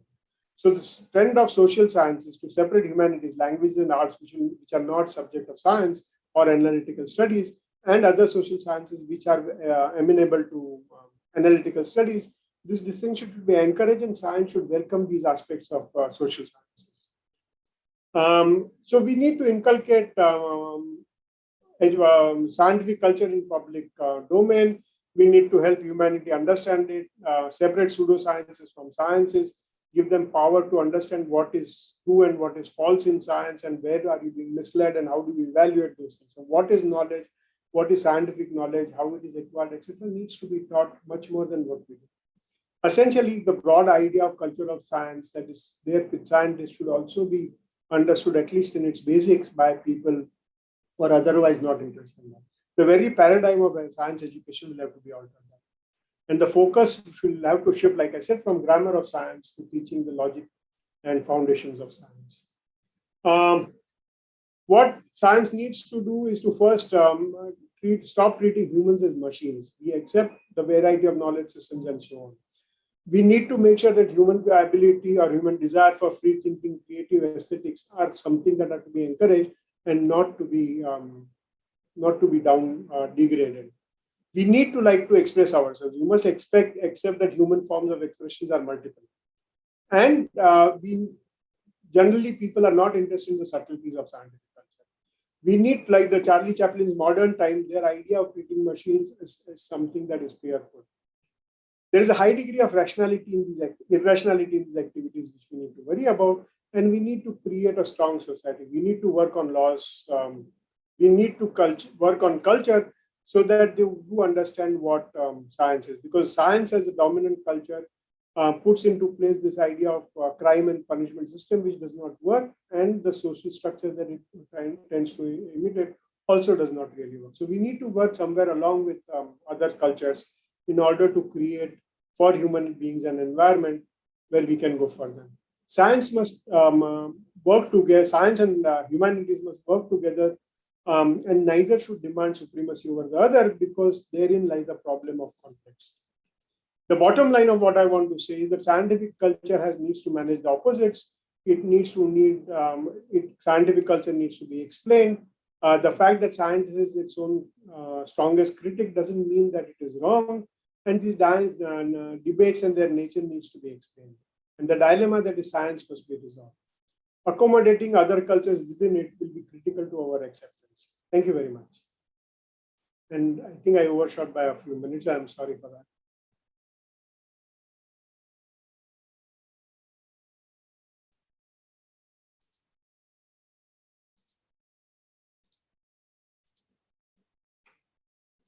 Thank you so very much. Anybody aware? Yeah.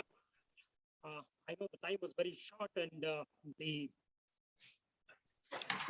concepts of science and concepts of culture that you went through in detail, I'm sure it'll be very apt for today's function, because today we are commemorating the International Day of Scientific Culture. I'm sure those in the audience were encouraged to understand the scientific culture, which actually is enshrined in our Constitution itself. In fact, even in the Science Museum movement, our understanding the concept of the scientific culture, a scheme has been introduced by the Government of India. It's called as a scheme for promotion of culture of science. Through this scheme, a lot of scientists have been promoted. So I'm sure this day, which International Day of the Scientific Culture, helps in creating a better understanding of science and leading to the scientific culture. Thank you so very much. I know we were perhaps short of time, but then within the given time, you've done more than justice, sir. Thank you so very much, sir.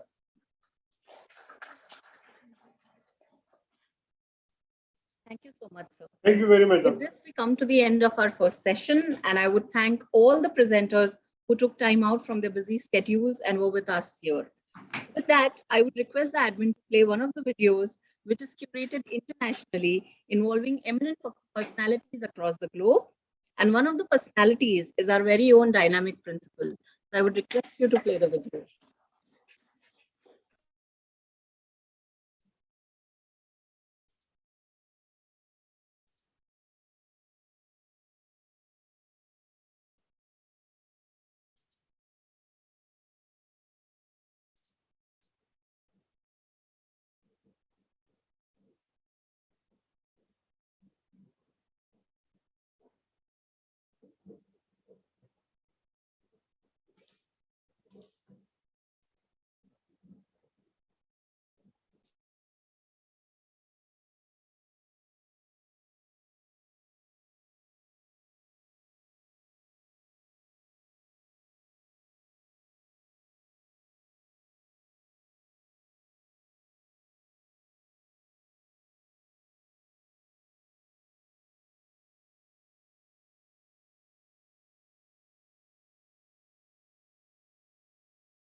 scientifically educated person has, I think, three attributes.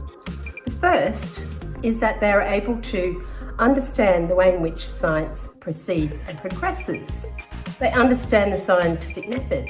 They understand that science actually proceeds by disproving a hypothesis, that there's rarely black and white, that there are shades of grey and nuances. And I think that requires us as communicators to talk about failures as well as successes. The second thing I think that a scientifically educated person needs to be able to do is to be able to work out who is credible, who can be trusted. And that requires understanding the peer review process, understanding how scientists achieve credibility, but also understanding that there may be disagreement amongst scientists. And the third thing that I think is really important for a scientifically educated person is to be able to make informed, logical decisions about options related to risk. Now, if you think about the pandemic, this is a really important process. Many people judge risk based on their own personal experiences and whether they can control that risk or not.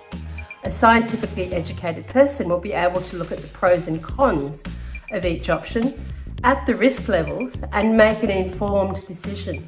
This is really important if we're going to get people to accept the vaccines that have been proven to work, and also if they are to make decisions about the medications and other things they choose to accept in their lives.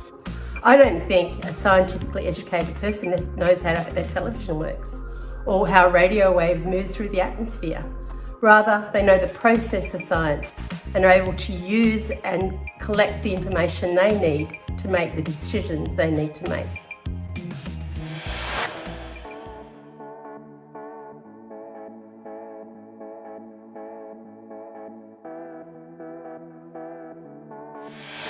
¿Por qué es importante que la ciencia se incorpore a la cultura y a la vida cotidiana de las personas? La ciencia es cultura, es conocimiento, es un tipo de conocimiento, es un tipo de acercamiento a la comprensión del mundo que los seres humanos llevamos practicando desde que estamos sobre la Tierra, porque lo que tratamos mediante la ciencia es de comprender cómo funciona el mundo para tener una vida más sencilla, más feliz, más fácil y para solucionar los problemas que tenemos. Lo hemos venido haciendo en el pasado, la ciencia ha solucionado muchos de los problemas que teníamos en el pasado y nos ha proporcionado herramientas para poder vivir mucho mejor en el mundo. Lo hace en el presente y lo hará en el futuro, con problemas que ya se nos están planteando y con problemas que todavía no sabemos que vamos a tener.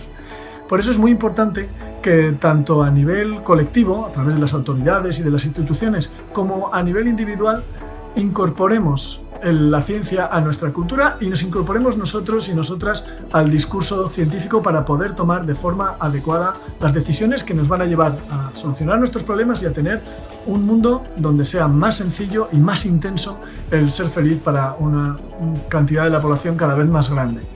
Pero la ciencia no solamente es un conocimiento de cómo funciona el mundo para solucionar problemas, sino que la ciencia en sí misma es bella, es enriquecedora y por eso es importante que para vivir una vida más plena seamos también cercanos al conocimiento científico y a su belleza.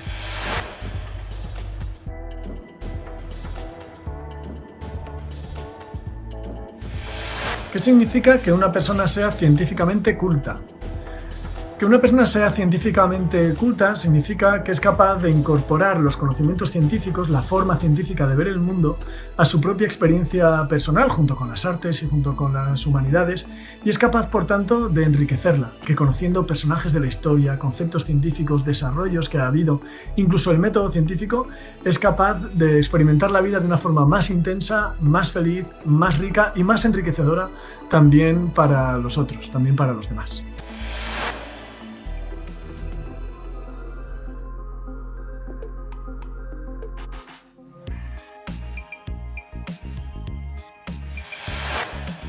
The history of science, from the ancient to the present day, has been all about the development that science has brought about.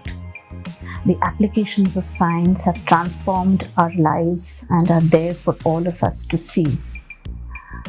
Very often, these applications raise legal, ethical, social issues which need to be addressed by social scientists, policymakers, interest groups of society. To address these issues,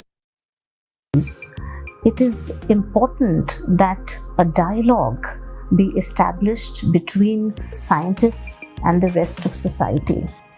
Science cannot be kept confined to an ivory tower. It would do more harm than good. Discussions between the world of science and the rest of the world will allow more solutions to emerge and will create a happier, more comfortable world. Very recently, we have seen in the management of COVID how science was critical to terms like the mask, social distancing, aerosol, immunity.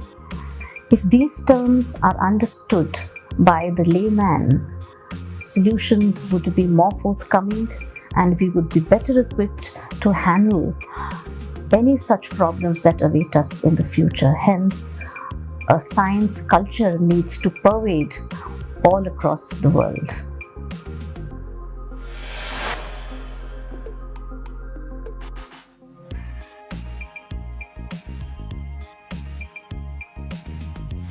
Well, a scientifically educated person is one who is driven by a spirit of inquiry and logical reasoning. It's only scientific methodology that drives his decision making. Depending on his information that he identifies, which he retrieves and uses, he then analyzes this information to either validate or falsify any evidence that is seen around him. Now, all this is purely with a scientific bent of mind. It falsifies all kinds of prejudices and fancies and dogma. Thus, his approach is very objective and not subjective in nature. Now, a person with a scientific bent of mind is not necessarily a scientist by training.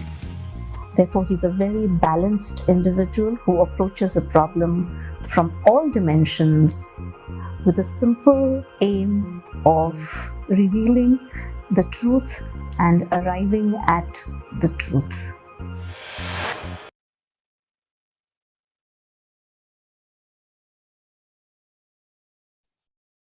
Thank you so much, everyone. We'll see you in the second session.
Greetings. We welcome you to this panel. On behalf of the promotional committee, it is my honor to invite you to participate in the launch of the International Day of Scientific Culture, September 28th. We have organized a panel of science communicators from different parts of the world that will contribute their views on this subject. Finally, we invite you to participate. Thank you.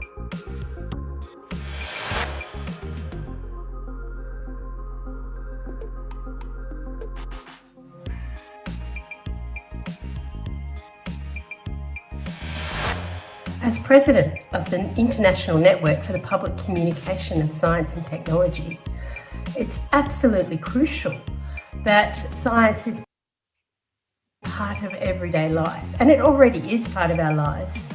From the time that we wake up to a digital alarm, perhaps on our smartphones, to when we put on the latest technology walking shoes, to when we have a meal grown in a scientifically thought out fashion, even to the realms of art and theatre, where science plays a role in developing the technologies that enhance those experiences.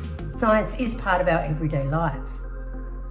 However, it's important as citizens that we become conscious of how much it is part of our life, and that we discern and so that we can make better decisions, and that we get involved in discussions of how science advances. So in terms of being able to discern better about science, I think it's really important, given the wealth of information that's available online, that our citizens, our publics, are able to get on and discern what is legitimate information, what is information that's informed by credible science, as opposed to all that other sort of information. I think it's important that as science advances and offers us new options and new ways of dealing with things, that we are able to have the capacity to be involved in discussing that science and deciding how we want that science to help us. We have an equal voice in that discussion as science advances. And most importantly, understanding science and being informed by science helps us to make decisions that changes how we do our everyday living and how we make choices about our life. Science is part of our everyday life, and we need to be able to communicate with citizens to make that a powerful part of their lives.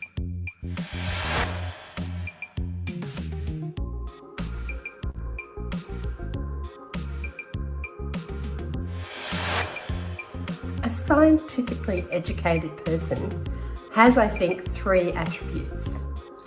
The first is that they are able to understand the way in which science proceeds and progresses. They understand the scientific method. They understand that science actually proceeds by disproving a hypothesis, that there's rarely black and white, that there are shades of grey and nuances. And I think that requires us as communicators to talk about failures as well as successes. The second thing I think that a scientifically educated person needs to be able to do is to be able to work out who is credible, who can be trusted.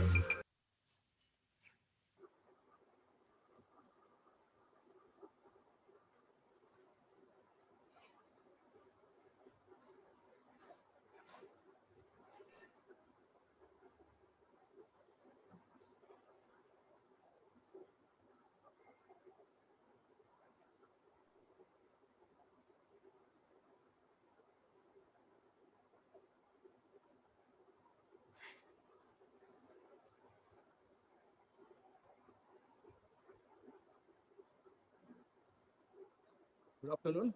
Are we ready? Okay. I think the atmosphere is getting warmer here. So I extend a very, very warm welcome to you. As the time advances, we'll be getting slightly chiller as we're going to leave this auditorium. Then at the youngsters, I extend on the behalf of National Center for Science Communicator and the host organization, Guru Nanak College, is giving me extreme warm gives me a pleasure to be with you today. It's very, very, very important day, in fact. Like, as a nation celebrates the 75 years of its independence, the college is celebrating 30 years of its existence, in fact. Why don't you give a big hand to the college, and which is hosting a very, very important event today, in fact. Friends, at the juncture, may I invite the principal of the college, a dynamic principal, and everybody. I experienced myself. If the principal is a nucleus, okay, in atomic model, if the principal nucleus, then the people around her has to consider as an electron. They don't have choice to go around it, in fact. And what I experienced myself for the last 2.5 months is not going to exist. And Madam Pushpinder Ji, for your welcome address.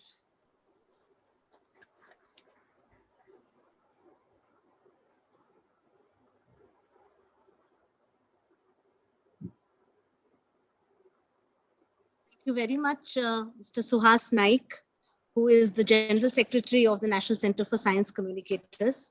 Well, on behalf of my management, on behalf of my staff and students, I extend a very, very warm welcome to all the guests who have joined us online at the inaugural session of this conference, which is being observed to celebrate the International Day of Scientific Culture.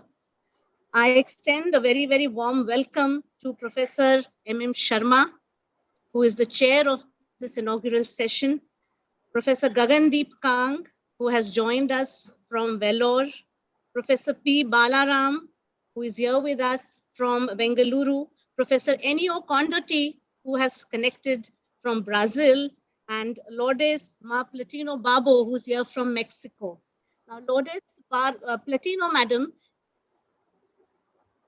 behind this venture. In fact, I must inform the audience and the esteemed guests here today that this is the first time that we are celebrating an International Day of Scientific Culture in India and, of course, in Asia. So 28th September has been as that day.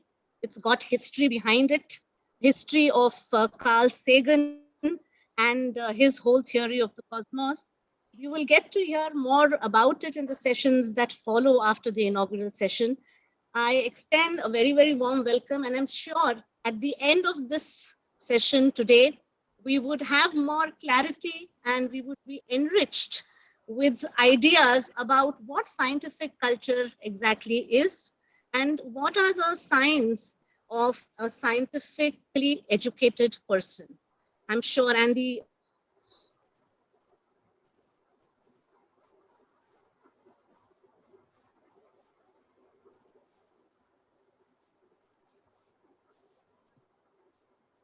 Can't hear you.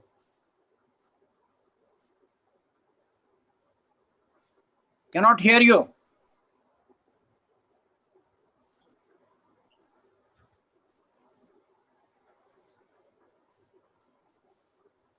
Not audible.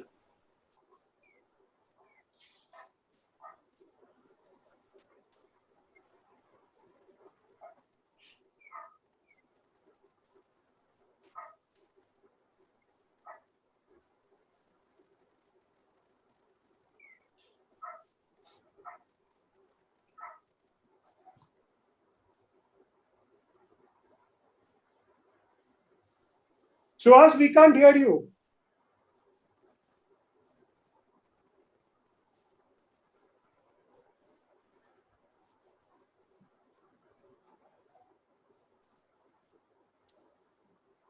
We cannot hear you.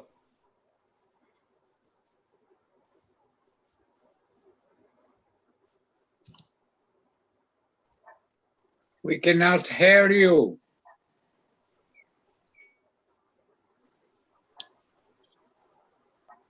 We cannot hear you.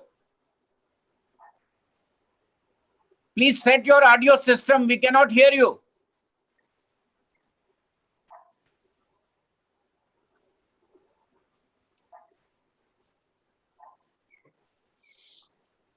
Again, I think everybody has heard. A very good afternoon to one and all. On behalf of the management, it is a pleasure to welcome and thank all the eminent and illustrious speakers at the different sessions at this very important conference on International Day of Science Culture 2021, conducted by our college in collaboration with the National Center for Science Communicators, Mumbai. On behalf of the management, I also take this opportunity to thank eminent members of the advisory committees for being associated with us and for their valuable inputs. I welcome all students, principals, invitees, and eminent personalities who have joined online to this conference. I once again welcome eminent speakers, Professor M.M. Sharma, Padma Vibhushan, FRS, and the ex-director of ICT. Eno Kondoti, physicist, Dr. Professor Balram, Emeritus Director, Indian Institute of Science, Bangalore, Professor Gagandeep Kang, FRS, Professor Christian Medical College, Vellore. It is an honor for us that you are a part of this very important event and a source of inspiration to all of us. I welcome Professor Mayank Wahi, Emeritus Professor, Tata Institute of Fundamental Research, and Professor A. Jayaraman, Emeritus Nuclear Scientist, Chairman, National Center for Science Communications, for their address in the session on public lectures. A warm welcome to Dr. Jor Padilla, Innovation and Science Culture, Brazil, and Dr. Ratanjit Sonde, CEO, Discover Health, USA. Concluding the conference, we will be enriched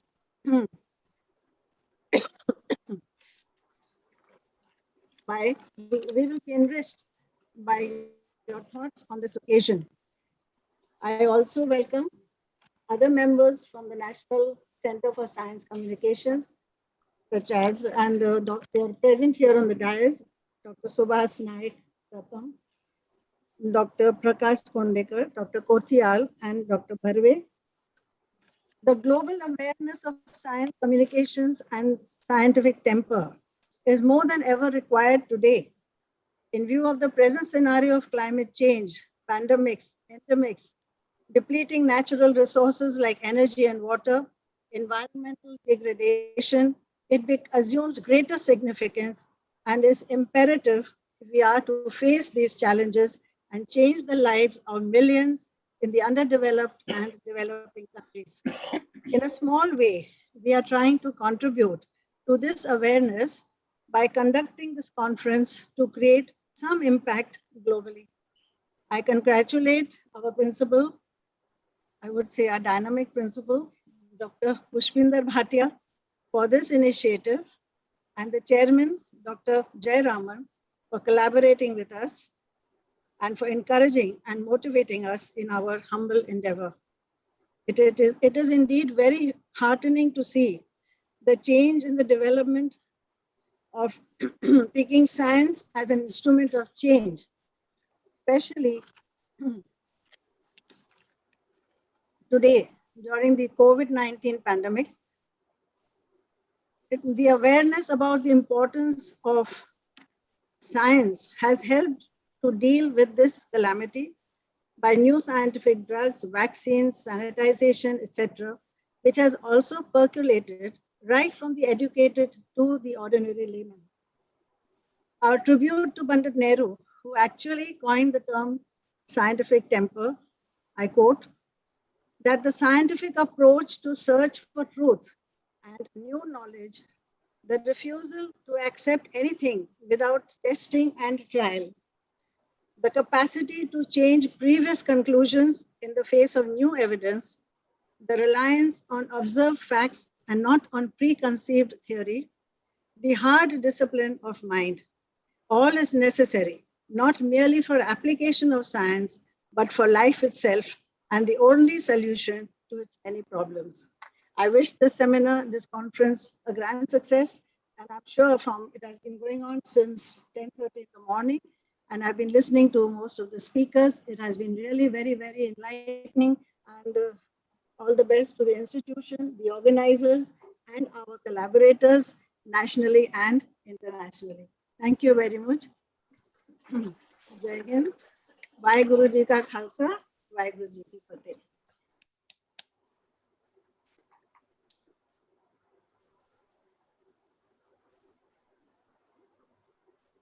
I think everybody is charged, in fact, like at these junctures, may I invite the chairman of National Center for Science Communicator, Dr. A.P. Jayaraman. Over to you, sir. Thank you, Suhas, for inviting me over here. Dr. Pushpinder-ji and my colleagues from the National Center for Science Communicators and the distinguished academicians and attendees, we had a very high quality, high density program continuing now. And my topic here is, I must just say in as few words as possible, the genesis of this conference. Why did the chicken cross the road? Why did we start this conference? Somewhere in the last week of March, I received a letter from Mexico signed by Dr. George, and in which they enunciated that there is a conceptual framework in which we want to celebrate the International Day of Science Culture. They have also proposed that September 28th should be deemed as the most appropriate and legitimate day for flagging off this concept to the United Nations, and there should be a global initiative. And would you hold hands with us? That was an invitation. It was a very inspiring invitation, and therefore intensely inspired invitation. So I spoke to Dr. Pushpinder-ji, and then my colleague Suhas Naik. These two human dynamos came into action. Rest is now the unfolding story which you are seeing now. A letter from Mexico, a conversation with Dr. Pushpinder-ji, yet another one with Suhas-ji. That is the triangular equation in which we are now finding this. I'm sure this is only the beginning, the raising of the curtain. The finest intellectual thoughts have been assembled here. We will be collecting this, collating it, and we will be distributing it throughout the global network. And we are very, very happy to be part of this program. And this, I congratulate Guru Nanak College for this historic initiative in giving expression to the new paradigm of science culture and the deliberations on that, the analytical frameworks, the theoretical underpinnings. It will go a long way in establishing this culture of science. That's how we started. It's the first tottering step has been taken, and we will take big leap forward after the conference is over. Thank you.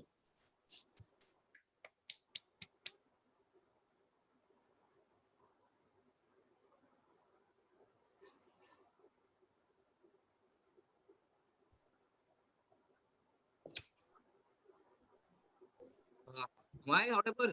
Say yes or no. Okay, thank you so much, in fact, and Dr. Jayaraman, to me and Dr. Pushpinder, he used a word called dynamite. We are not going to explode it. I'm sure it, in fact. Friends, I reminded of our own Prime Minister, Pandit Jawaharlal Ji. Okay, you go back in 1947, exactly at midnight hour, what he said. We made a three-speed destiny, and today we are also making a three-speed destiny, in fact, and you are the witness of, in fact. And thanks to pandemic, in fact, I think that we would applaud here the pandemic situation here, in fact. All we are become what we are today, a COVID warrior, in fact. I like to clap you because you become a warrior. Okay, take a clap for yourself. Friends, everybody talk about the independence. Okay, we are not, I was not born, I was born after the independence. So I never fought any war.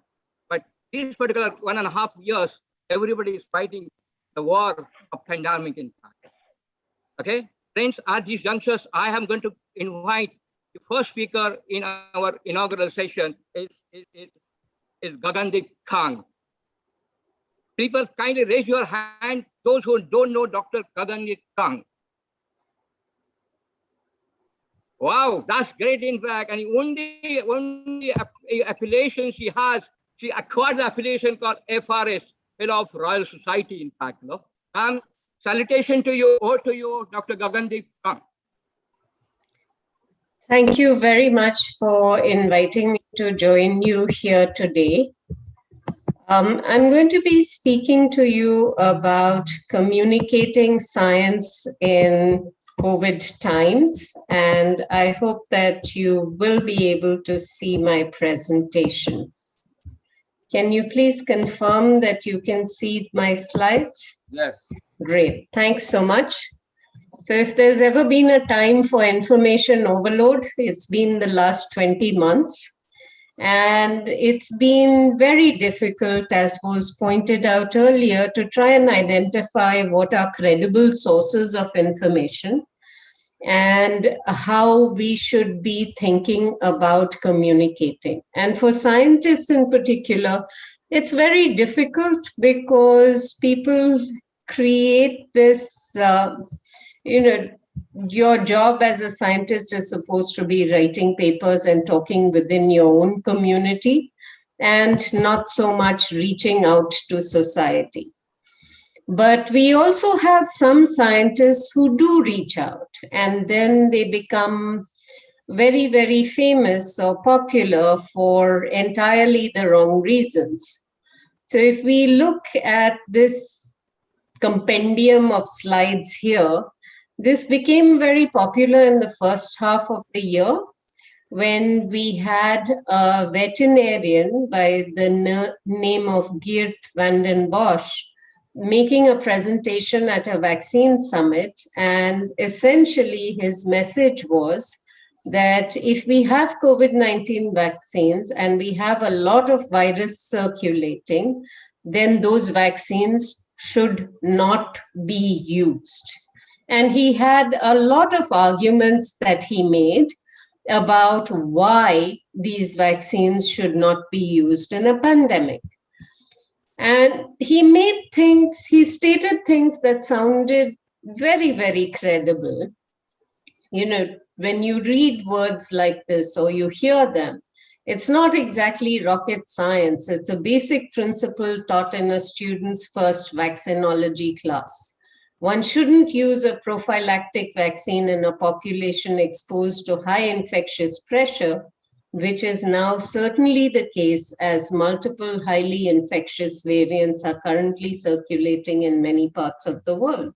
It sounds credible. It sounds like a scientist reaching out to the community, a scientist trying to use his own education and training to be able to tell people that there is something that is being done that shouldn't be done.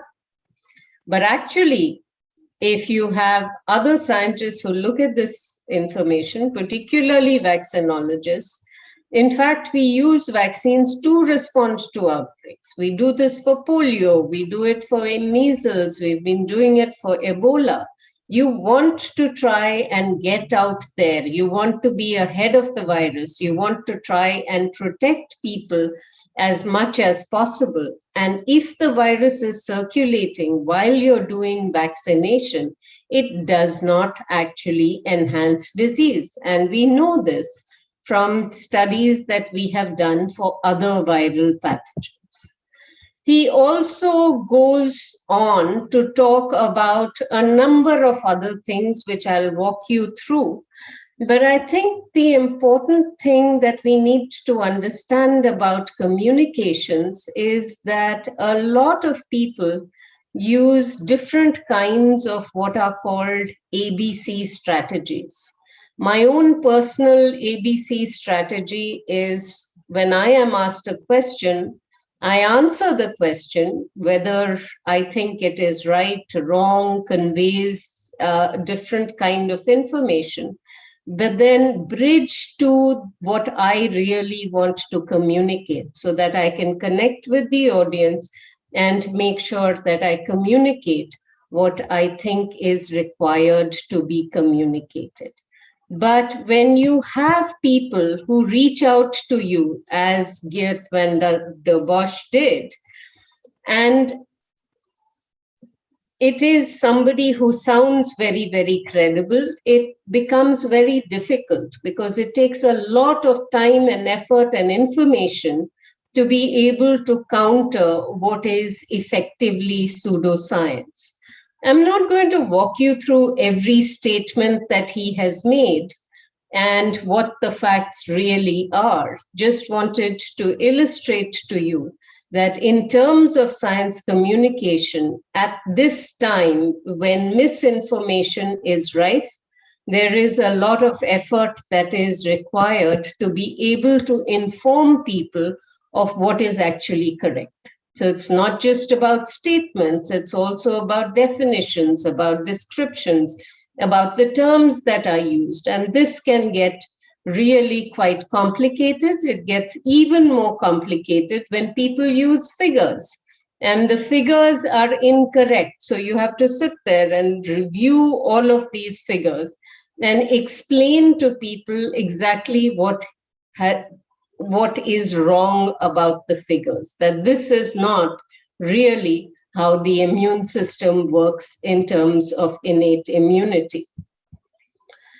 If we take all of Dr. van der Bosch's myths, he keeps arguing that vaccines will allow for people who are vaccinated to not be protected. And if they are already infected with the virus, this is going to result in dangerous new variants. But we know that that is not the case. We know that vaccines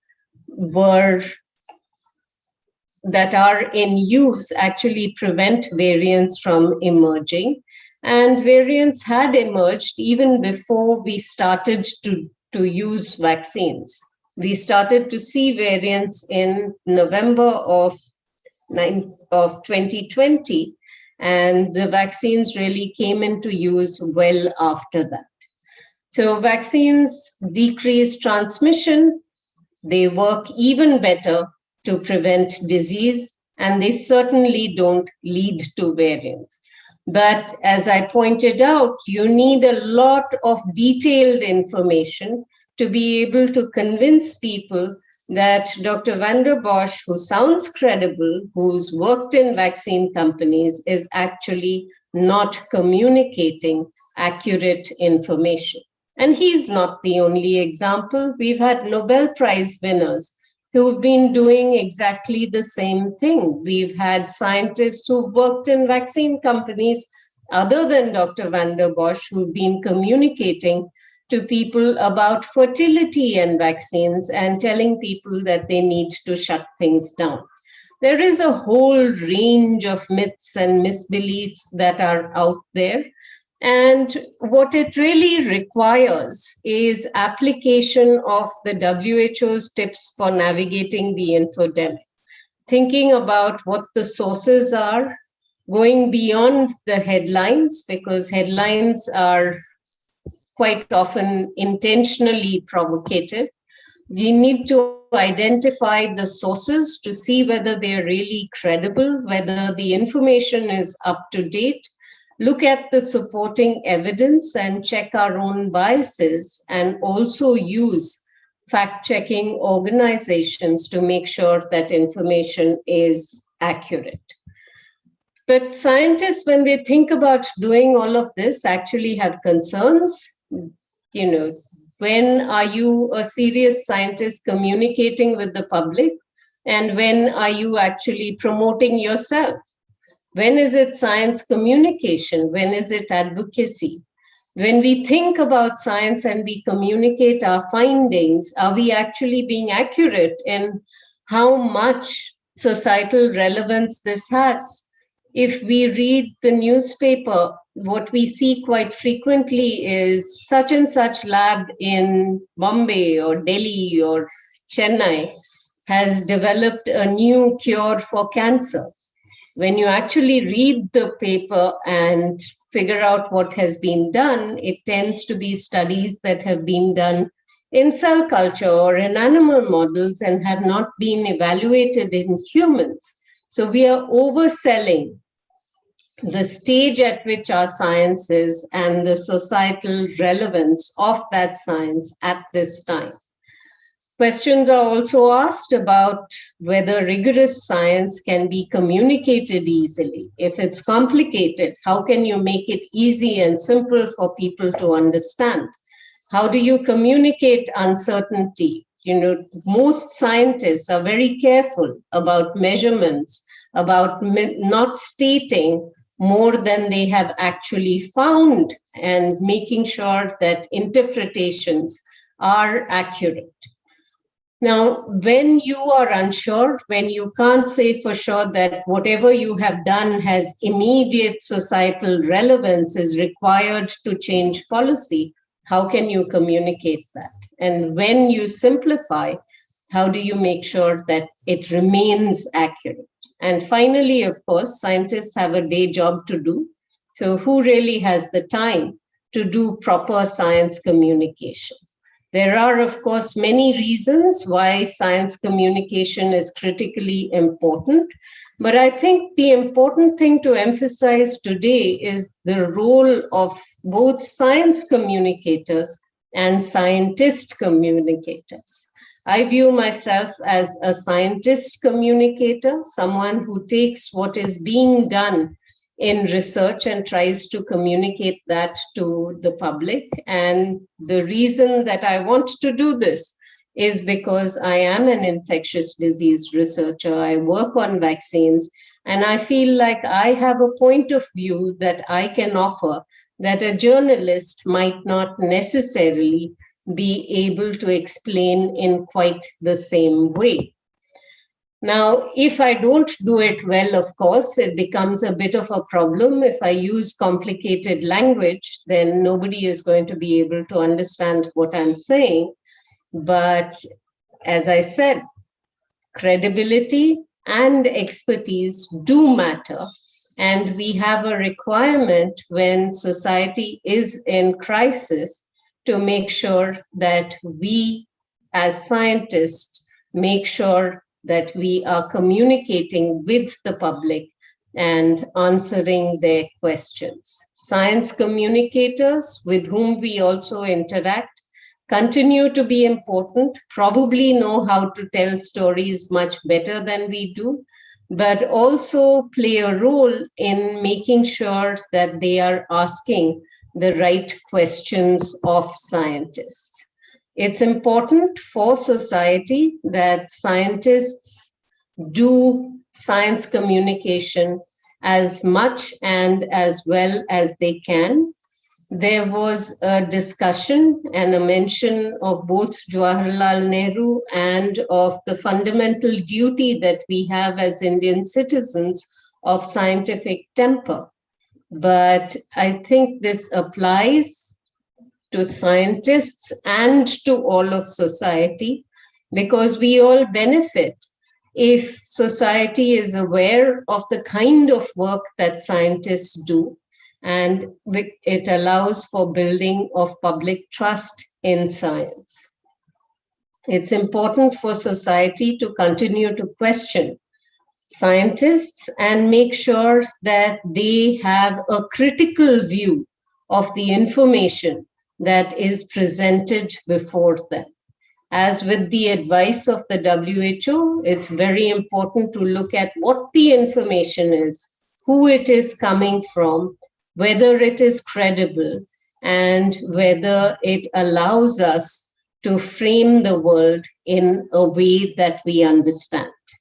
The sharing of knowledge between scientists and society is and will continue to be important. So with that, I'd like to thank you for your attention.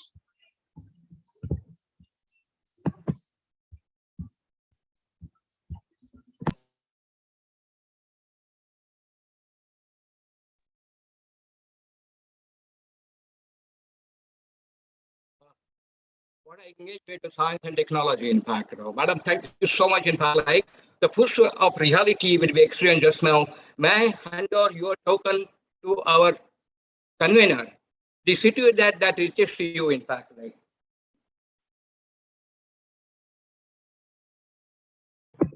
Thank you very much.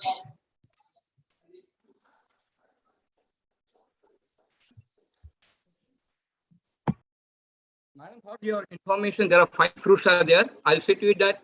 At least like we read here, in fact, okay? And you enjoy there. Friends, in fact, these junctures, in fact, like it is very, very, in fact, like after listening to things, the stars and galaxy doesn't come to your rescue kind of thing, So you have to just walk in and you have to listen to another engaging scientist of India. May I invite Dr. Balaram? I said to you, all are. Sir, over to you. Can you hear me? Yes, sir. Yes, sir. I'll share my screen.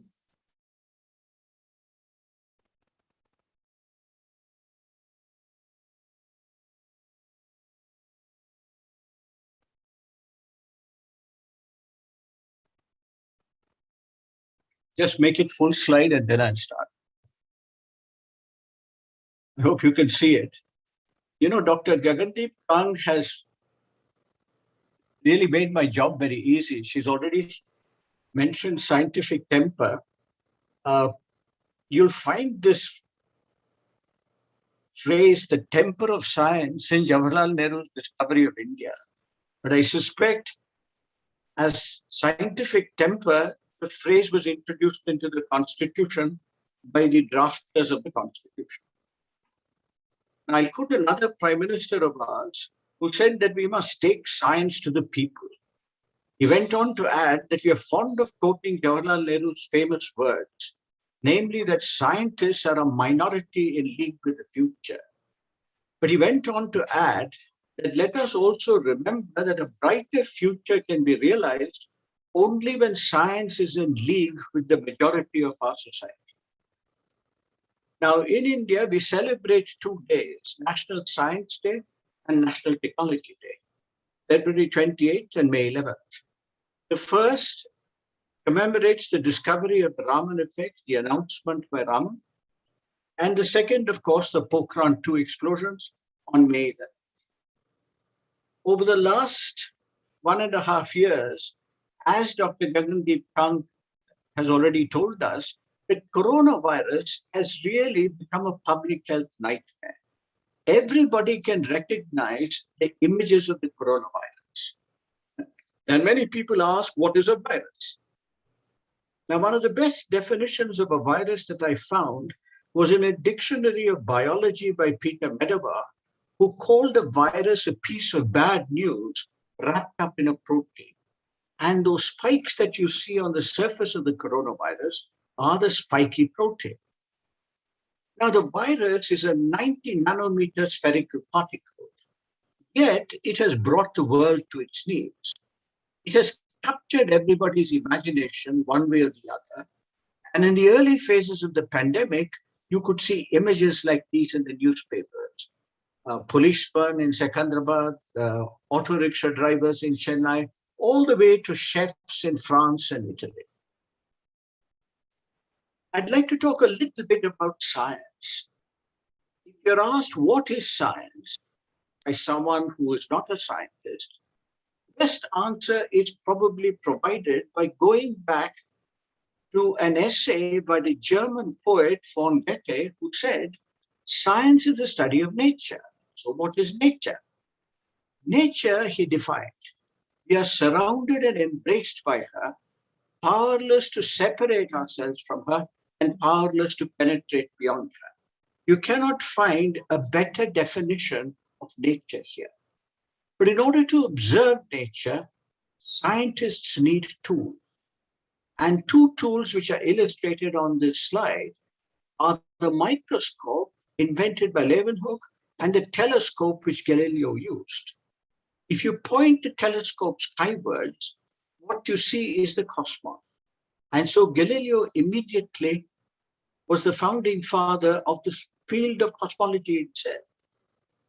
Leeuwenhoek, on the other hand, put a drop of water under the microscope and saw that it was teeming with bacteria. He had now discovered a hidden universe, the universe of microbiology. So it's really nature that one really is studying all the time. And I'd like to draw your attention to this book, which is based on a BBC series of the 1970s by Jacob Bronowski, The Ascent of Man. And he talks about the evolution of man or the ascent of man. And then he says, the series of inventions by which man from age to age has remade his environment is a different kind of evolution, not biological, but cultural evolution. And he calls that brilliant sequence of cultural peaks the ascent of man. I was struck by the word culture in your title. What is the culture of science? It turns out that culture itself has been influenced by every technological advance that has taken place over the centuries. Now, this article appeared a couple of years ago in Scientific American, where the author described something called a science stool. I've merely illustrated it on a slide. The stool has 3 legs: data, theory to explain the data, and communication. And therefore, communication is hugely important. Communication between scientists and communication between scientists and everybody else. We can ask some questions. What is science? How is science done? Is science useful at all? I just illustrated the slide, decorated it with some cartoons, which simply make fun of scientists. What are the ways of doing science? One way, two of the greatest triumphs of the 19th century were by observing and classification. Darwin on the one hand, Mendeleev on the other. One of them observed nature, the other observed what was happening in the scientific literature, collected all the elements which were being found, and arranged them according to their properties. He got the periodic table. Darwin came to the ideas of natural selection. But the 19th century also gave us another way of doing science, that is experiment and observation. So you do something in the laboratory and you observe what happens. And Pasteur was the exemplar of the method of experiment and observation. He also gave us the dictum that chance favors the prepared mind. That means the more you do, the more you observe, the more likely you are to find something new. Subsequently, in the 19th century in Western science, Faraday connected electricity and magnetism. Maxwell provided the unifying theory. Out of the theory came light. And Boltzmann, investigating heat, gave us the idea of entropy. And in fact, Bronowski in his book says that it is to Boltzmann whom we owe the fact that the atom, which is the basic constituent of all matter in the universe, is a world within a world, is as real to us now as our own world. The subject which I have studied is chemistry, and later on biology. Chemistry is the lingua franca of the medical and biological science. And this is what Arthur Kornberg says in a famous essay that he wrote. Now you might look, today we have many subjects which people are interested in. So here you have this man solving a crossword puzzle. He asks the lady sitting by his side, what's a 9-letter word for biotechnology? The answer, of course, is chemistry. Similarly, if you ask a question, what is a 9-letter word for material science? It would once again be chemistry. Chemistry is all-pervading. I just give you a quote from Feynman's lectures, the very first chapter. And he asks a very interesting question. Suppose we had a cataclysm. All scientific knowledge was to be destroyed, and only one sentence passed on to the next generation of creatures. What statement would contain the most information in the fewest words? Feynman answers his question. He says, I believe it is the atomic hypothesis, or the atomic fact, or whatever you wish to call it, that all things are made up of atoms. And then he goes on to say what atoms are. And he, in fact, describes the van der Waals force here. But it's really this idea of matter, the structure of matter, which allows us to understand the world around us. The two subjects which people usually find difficult, people relate to physics and biology. Because physics they see in everyday life. Newton's laws of motion are understandable. Momentum, acceleration, velocity, these are understandable concepts. Biology is everywhere around us. As we grow older, we feel the failure of our own biology. But mathematics and chemistry are more abstract. Galileo said that mathematics is the language with which God wrote the universe. I might simply paraphrase this and say that chemistry is the language with which nature wrote the book of life. All of biochemistry requires an understanding of chemistry. To understand biology in reductionist fashion, to understand the coronavirus, you need to know the detailed chemistry of the virus. The problem with these two subjects is the following. In order to learn chemistry, you need to understand chemical structures. You need to learn a new language, the alphabets of chemistry. Similarly, in mathematics, you need to understand symbols and equations, which are the alphabet of mathematics. This public generally finds difficult. But of course, the Prime Minister must have the last word. After the last elections, he said that chemistry defeated arithmetic in the 2019 polls. This is a popular perception of chemistry and mathematics is there in the minds of politicians. Chemistry is what connects people. But in legislatures, it is arithmetic and counting which really matter. Now we might ask a question. What was the most important scientific advance of the 20th century? When the 20th century was ending, every week the journal Nature had an essay, and I used to read them. And the one essay which stuck in my mind was this by a Canadian scientist, Václav Smil, who wrote an essay called Detonator of the Population Explosion. I read it and then asked, what is the scientific advance? He said it's the industrial synthesis of ammonia. And I think Professor M.M. Sharma would appreciate this. He said that the world might be better off without Microsoft and CNN, and neither nuclear reactors nor space shuttles are critical to human well-being. But the world's population would not have grown from 1.6 billion to today's 6 billion, it's 7 now, without the Haber-Bosch process. And what is the Haber-Bosch process? It's what you learn in elementary chemistry. It is the industrial synthesis of ammonia. And what the industrial synthesis of ammonia did was to make urea available. And urea was the first fertilizer, and it drove the first agricultural revolution of the 20th century. The second agricultural revolution of the 20th century was the Green Revolution. The first one came from chemistry, the second one came from biology and genetics. Ammonia fixation, of course, is biologically hugely important. So when one discusses science in a public forum, one has to ask the question, can basic scientific research lead to useful technology? Second question, of course, we might ask is, can new technologies emerge in an environment that does not support science? I go back to the Raman effect. This now is Scientific American of 1930.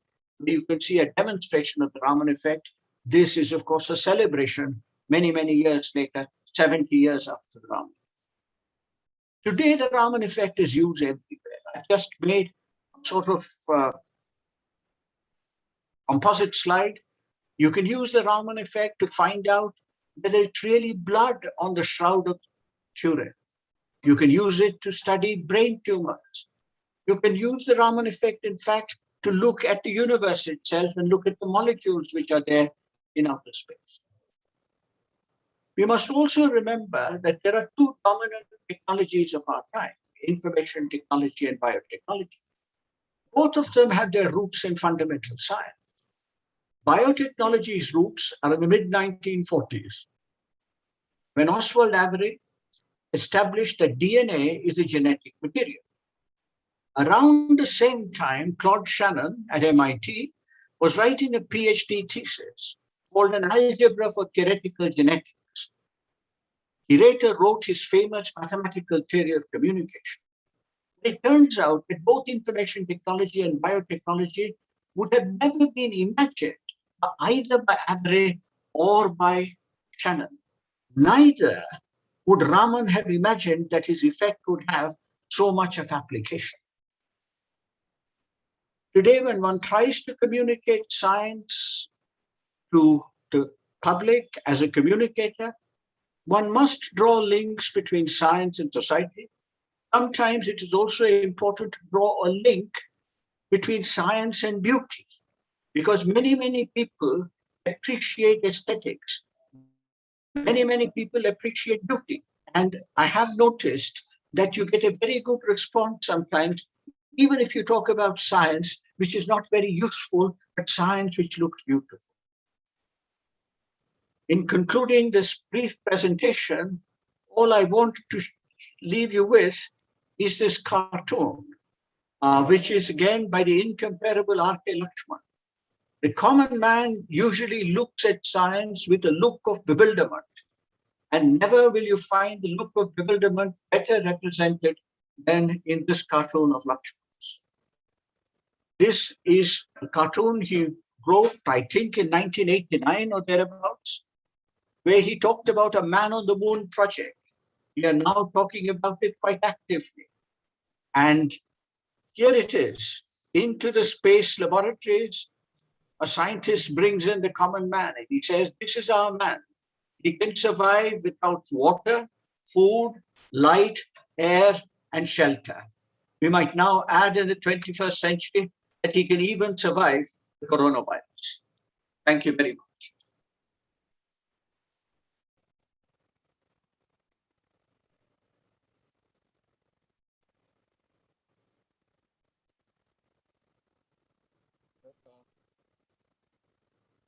Thank you very much, sir. Am I audible? No. So thank you for bringing out R.K. Lakshman, common man. But we are common scientific man, in fact. Well done. Sitting here, okay? And thank you for very, very inspirational word we had. When orchestra talk, in fact, may I request the audience, wherever you are there, please stand up and give our Indian, please stand up. Okay, friends, it is a wonderful, engaging, in fact, like, sir, I am doubly grateful to you for bringing the Indian scientific heroes, political heroes. When you mention about the Panditji, you mention about the Pandit, you mention about all the prime ministers you try to get out of the Indian politics, in fact. You mention about mention Indiraji, you mention Atal Biharaji. Our country runs because of the political will, and well, we'll continue. Our willpower is very strong, and we'll definitely go miles to go ahead, in fact. As I mentioned to you, we are celebrating 75th year of Indian independence. Very soon, in 25 years down the line, you're going to complete century, in fact. Like, I think you people standing behind us are going to witness to that. Am I right? Okay, we are on the western horizon, in fact, like you are on the slightly come above the eastern horizon. Friends, when the mic comes, in fact, you have to stop me. Friends, well, I am eagerly waiting. Let's board a flight and go to Brazil itself and try to get a Kandoti, in fact, a friends of National Center for Science Communicator from the inception, in fact. Hello, sir. Yes. Hello. Yeah, pleasure to see you. In fact, great. Do you hear me? In fact, last time we visited in 2005, and we were waiting for these two things to happen. Sir, thank you so much, in fact, and over to you, Dr. Kandoti. So, thank you very much for the invitation. I'm very far from there. I am in Brazil, and in Brazil, in Amazonia, in Manaus.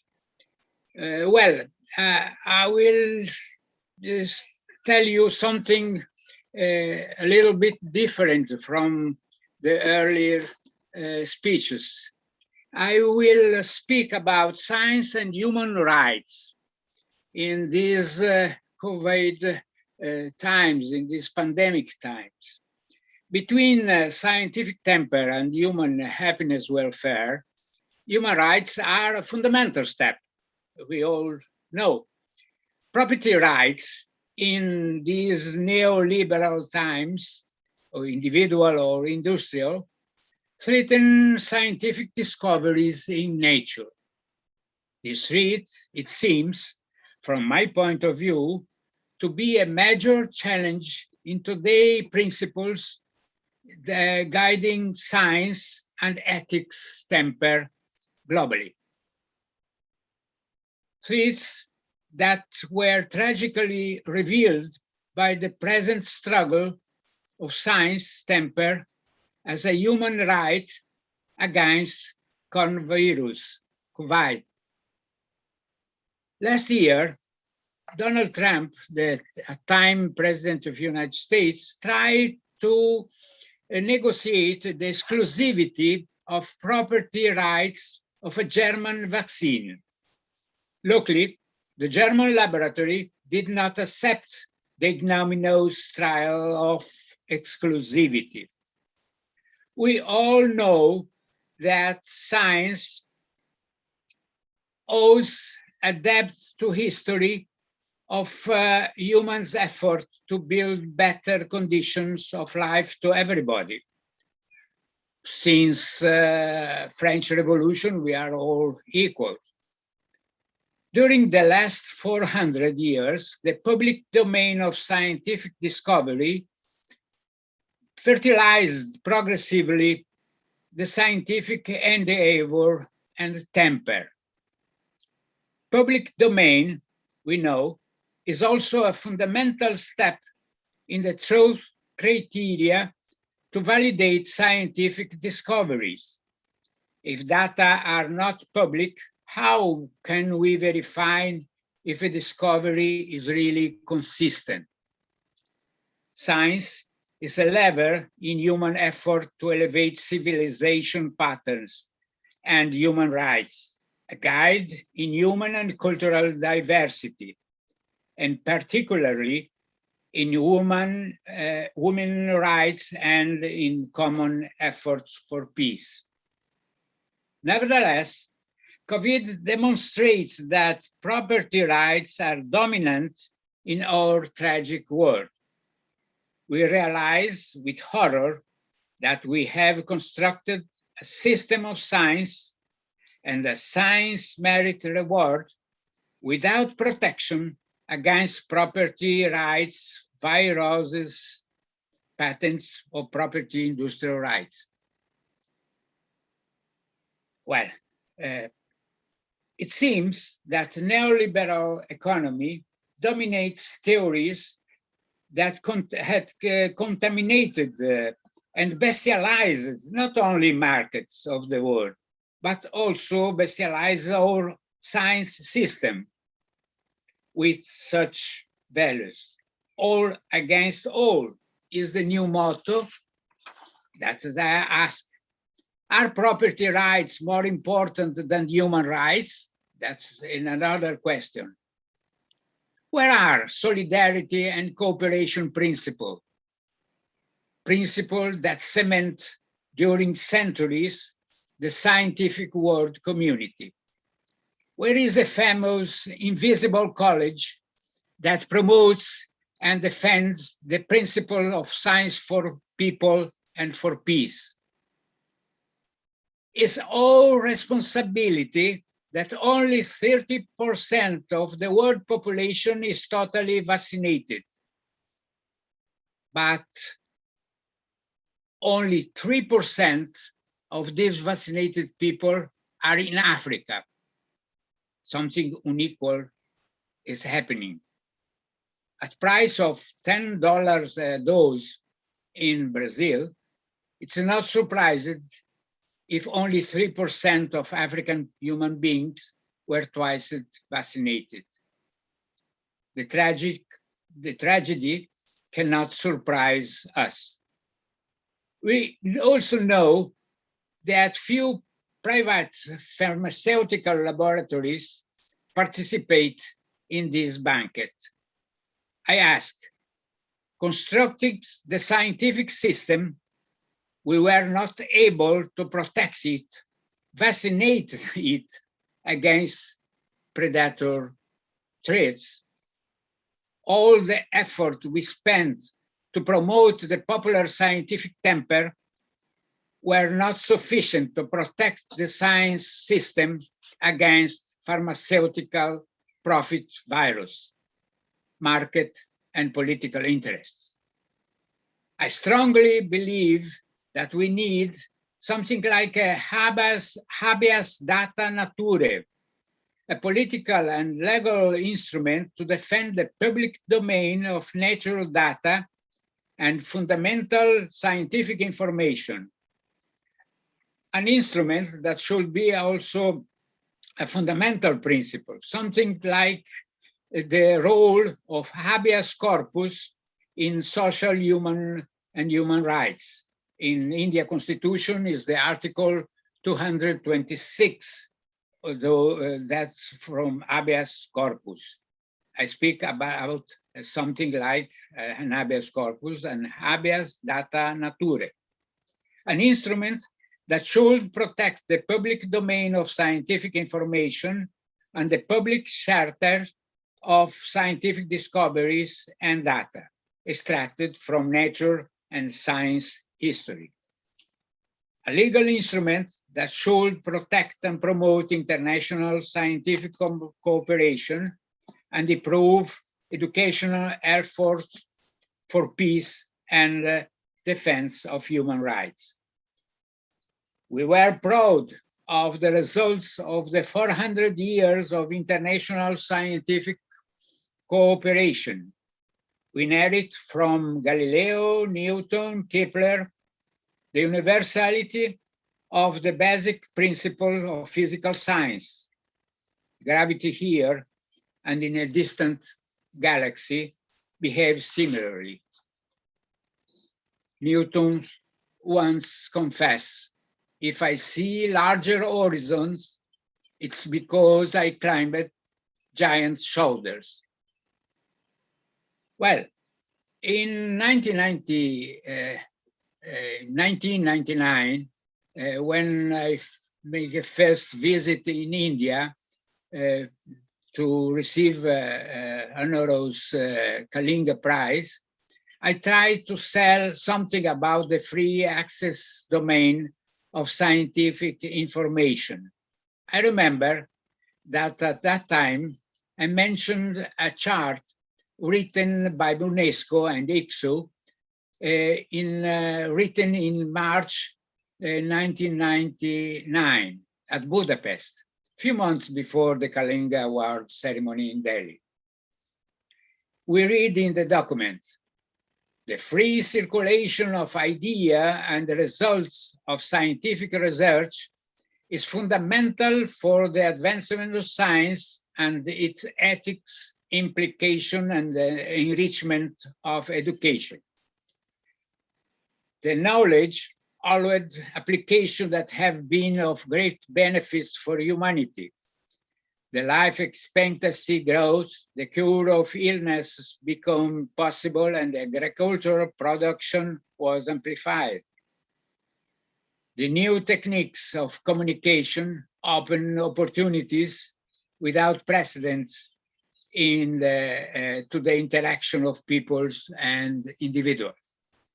Nevertheless, the Budapest Chart also recognizes that all these benefits are unequally distributed and amplify the unevenness between developed countries and those in development.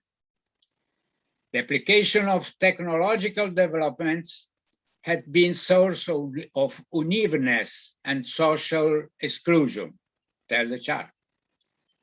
The Concert of Budapest UNESCO document has had also a higher commitment. It says, it will be necessary to improve the confidence and the support to science through a new social contract. Scientific knowledge should respect biodiversity and the system of support of life in our planet.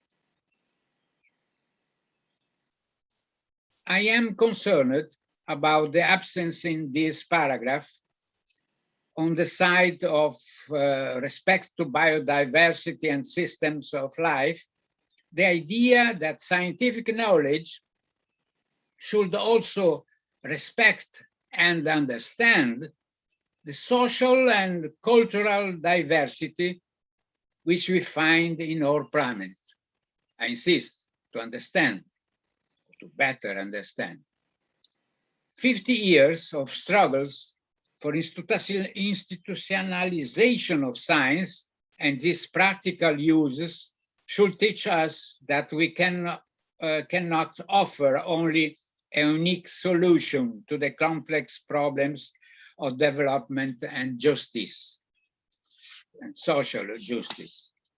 We know that the solutions of the problems depend on the point of view from which they are observed, and above all, how the solutions are implemented or tested. The dimension of culture and history of each society should be considered with a grain of salis, with a bit of wisdom, when we search for science solutions to reach the development and local progress. And not only the economic growth, that's easier. The problem is development. Also about intellectual property rights, in 1999 Budapest Chart, the UNESCO expresses its concerns. The intellectual property rights should be properly protected, but the access to information and data are fundamental to scientific work. It should be elaborated a legal mark universally accepted, which considers the necessity for such information and data access in developing countries, says the document of UNESCO.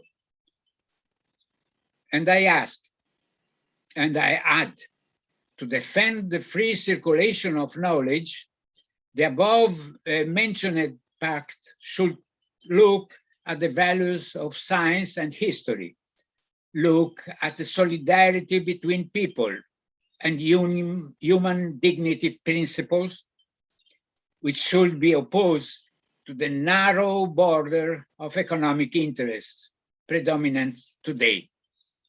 If the 99 Budapest warnings were listed and the excluded people were effectively included in the science and health for all efforts, and were granted to all countries the free access to scientific knowledge and cooperation, perhaps the 2020 and today COVID tragedy, 20 years after Budapest, could be better managed with less casualties and fatal victims. I know that in India, in the state of Kerala, is an example that is possible to manage pandemic COVID when science, literacy, and popular education have deeper roots in society.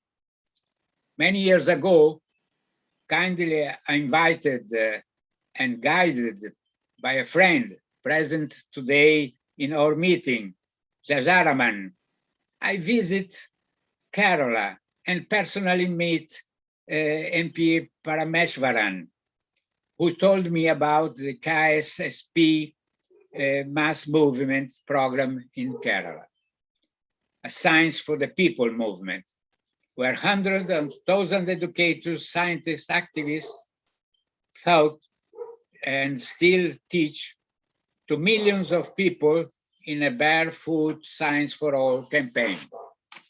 The KSP movement and the participative engagement of people had a fundamental role to improve scientific literacy in Kerala during more than 60 years. They began in 1962. It was not new what UNESCO and ICSU recommended in 1999, but today we see that the efforts to manage COVID treat deeply depend on education, science temper, and on the public domain of scientific results. I insist, the results of scientific research in nature and health should be of universal property. We see that property rights also inhibit larger and cheaper production and spread of vaccines. Science and literacy education are fundamental to include people in the benefits of vaccine campaigns. It is not a trivial effort, I know, but it is important to observe and spread that the total number of fatal victims in Kerala was proportionally lesser than in other developed countries, and Kerala is not a rich state. To conclude, we can say that we have to observe 6 science principles and concerns to get social equality, welfare, and healthcare objectives. Human rights are more important than property rights. Scientific discoveries in nature and fundamental science development, like vaccines and medicine for healthcare, should be of public domain. A legal instrument like habeas data naturae must protect the public domain of scientific discoveries against property trends, today dominant in market economy. Must be granted and promoted the free international scientific cooperation and access in developing countries of scientific information and science data. Science education movements should respect and understand history and culture differences between peoples. 6, and the last, it must be granted a large and inclusive participation of common people in all science for social and cultural development movements. So, if scientific temper is a lever, human rights are a compass in this battlefield. Thank you very much.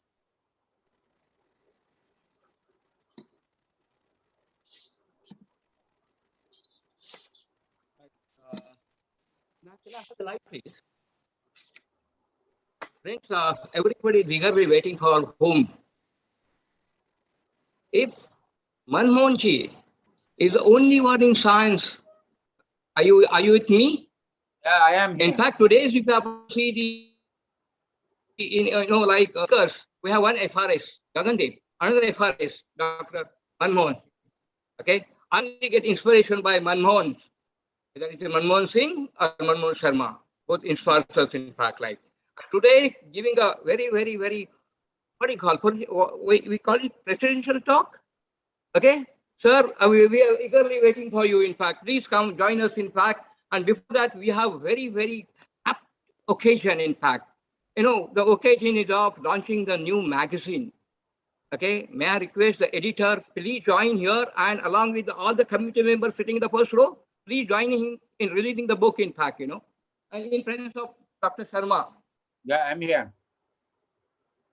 Please, all the people are expected to join us. Dr. Sharma. I'm here. Yes, please. We welcome you, sir. We welcome you. In fact, great to see you. In fact, yeah, please join us. Don't take, because I don't want you to take Dr. Sharma's time. In fact, like it's very, very precious one. Yeah.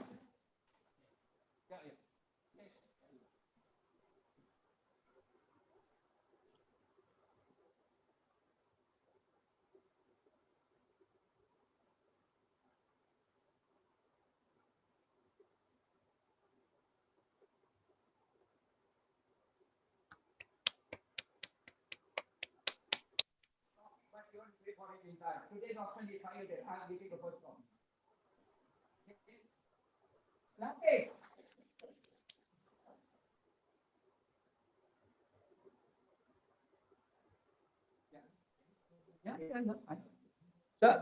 Sir, much of taking your time. In fact, like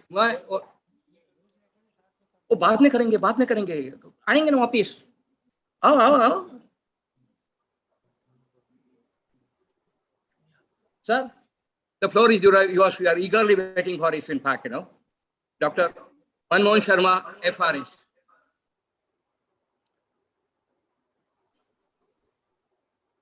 Can I start? May I start? Hello? Yes, sir. Yes, sir. Again? At the outset, let me congratulate Dr. Pushpinder Bhatia and Dr. Jayaraman for organizing this event. I should also like to congratulate the previous speakers, Professor Kang, Professor Balram, and our a great person from Brazil.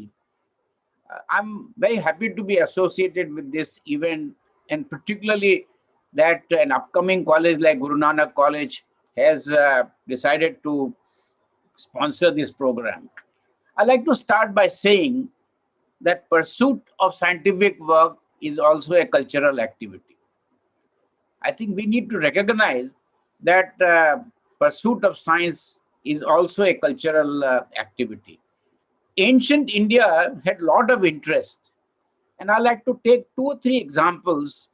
One of astronomy, not to be confused with astrology. It is the study of astronomy which is today the backbone of our ability to predict weather. And you can see how all our cultural activities are affected by weather.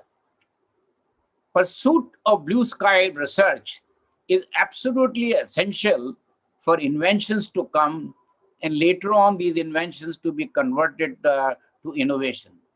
There are lots of things in the history where work was done out of spirit of adventure, spirit of interest.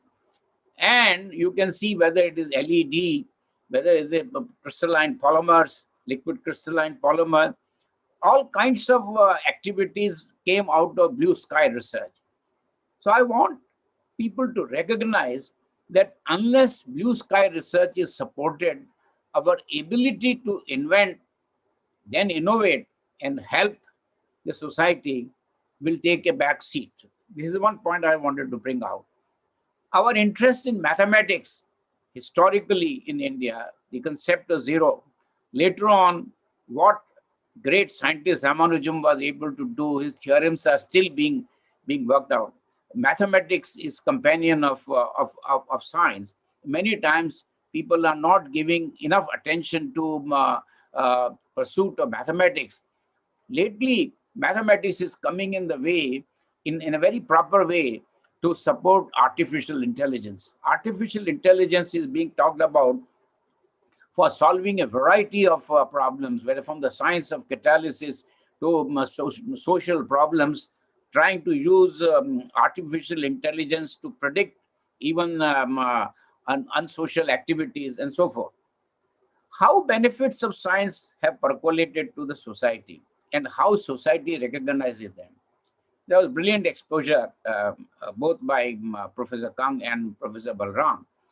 But before COVID struck us, it brought to our attention something which was badly needed to promote cultural activity. That if we are all stricken by COVID, please bear in mind, but the first time in the history, the new vaccines came in a matter of less than a year, when all previous record vaccines took anywhere from 4 to 8 years, 4.5 to 8 years to come out with a new vaccine. The fruits of science, as Professor Balram said, that look, Haber-Bosch process, of which I'm very fond of, and when I talk to students, I talk a lot about how this activity made such a world of difference. Although people don't know that in the beginning, it was more to make nitric acid and explosives. The fertilizer followed in the wake. In the same vein, how culture of our society has been affected by the advent of the pill. What a great contribution of science and biology that we are able to have family planning in a very facile way. And science communication has played a very important role in pursuit of family planning. So please don't underestimate huge contributions of science, which has made society more comfortable, more prosperous. how diagnostics have helped. Every person in the society now knows that how simple diagnostics, it all started with X-ray. How did X-rays come in? They came through pursuit of blue sky research. That X-rays now are past. You have MRI. How did MRI come?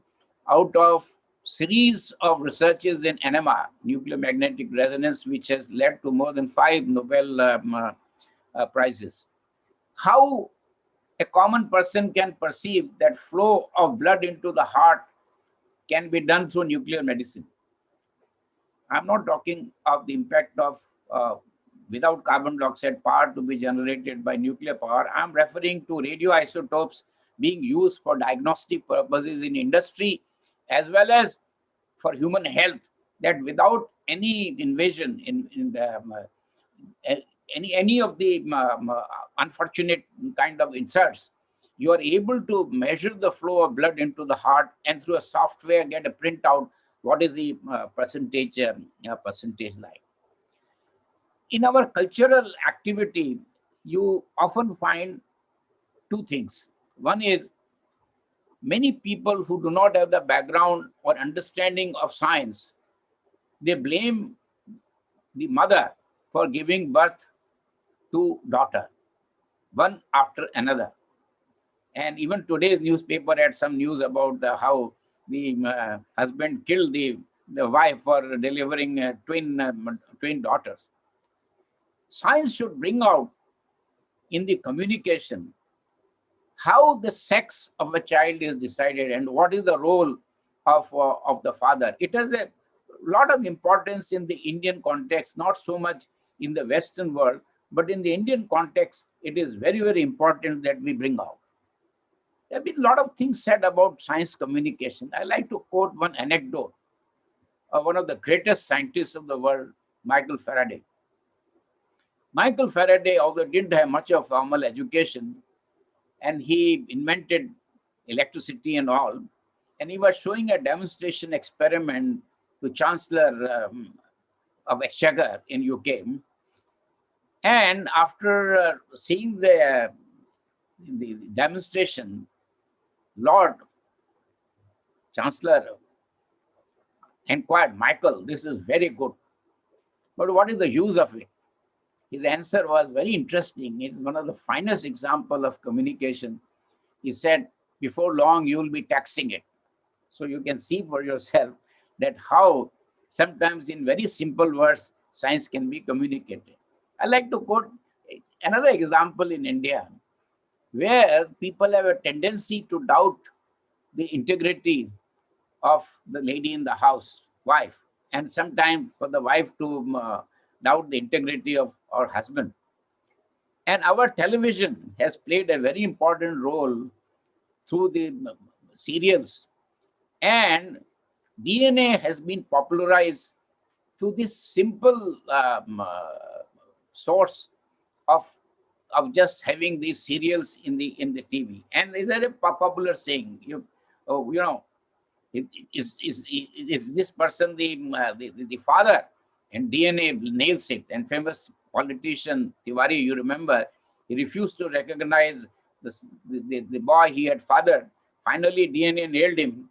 And this is yet another example of how science is playing a big role and how in simple ways this has been communicated, how our cultural activities have been affected by this, because many myths.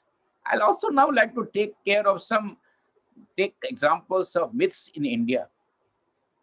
Go back, whenever a person got epileptic attacks, they will say Mataji aayi hai or something, and they will try to do some jhodula and all that. That epilepsy is completely treatable by modern science. It's a proven fact.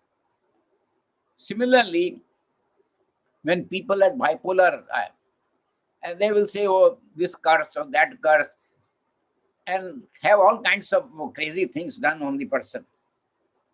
You have proper medicine for the cure of bipolar nature of a person. So these kinds of, then One of the worst things that in India we witness is in the matrimonial matters, because there are all kinds of myths. For example, you say the person is Mangalik. Now we know that we have orbited the Mangal. Mangalayaan was our great triumph. Then please tell me how relevant it is to treat Mangalik the way our society treats. And I think it's important for the science communicator to communicate this piece of information. Many things which we do in the beginning, for example, in England, when mechanical inputs came for agriculture, they were decried, saying they will ruin agriculture. Now, such kind of off the beaten track statements can do a lot of harm. We accept genetic modification for vaccines. We are still having a debate on genetic modification, whether it is soybean, whether it is brinjal and all. I hope and trust that scientific discussion, because scientific pursuits encourages debates. We must have frank debates. Then only the matter gets sorted out. There was a reference to Raman effect. The work came out of curiosity of C.V. Raman. And it is interesting that apart from applications that were pointed out earlier by Professor Balram, I want you to know that today it is also used for security purposes. We keep on finding out newer and newer applications. So the moral is that when we do something very original in the beginning, need not worry about the application. If it's a good science, application will emerge.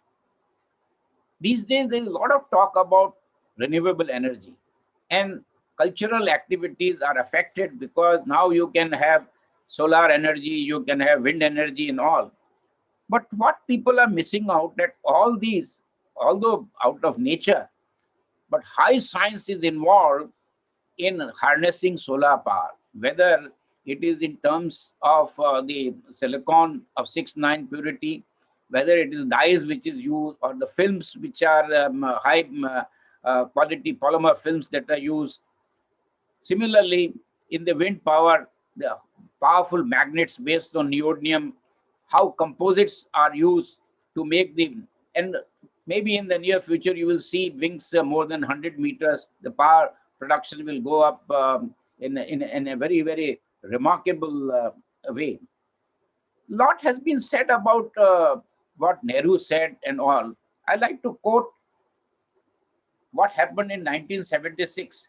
Indian Constitution Amendment stated that every citizen of India should develop scientific temper, humanism, and spirit of inquiry. Don't you think it was a unique constitutional amendment in 1976? I repeat again, constitutional amendment states that every citizen of India should develop scientific temper, humanism, and spirit of inquiry. So for scientific culture, you know, is actually a way of life. Scientific culture is a way of life, both in terms of thinking and acting. We need to remind ourselves that science is borderless, and even more strikingly masterless, and it is universal.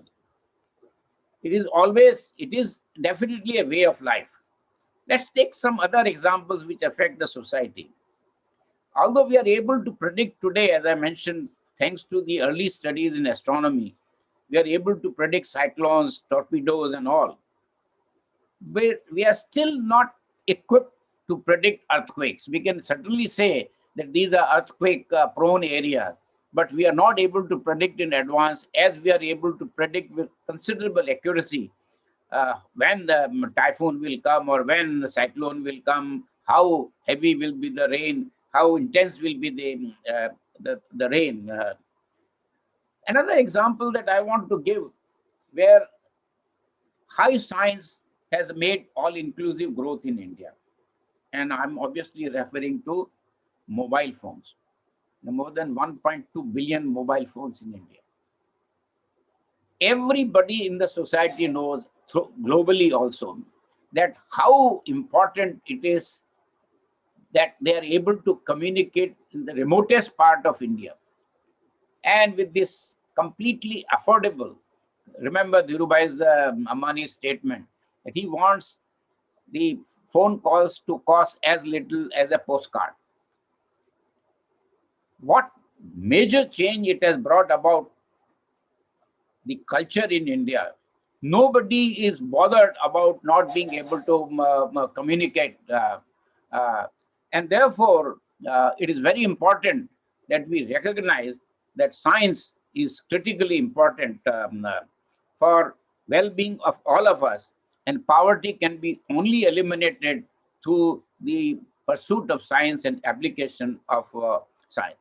But remember, some of the scientific discoveries can also have adverse effect. For example, biological warfare can be disastrous. Explosives which are necessary for mining can be used for terrorist activity. So we need to also recognize the role of science in being destructive in some areas. And we need to educate people that these are something which are undesirable usages of scientific discovery.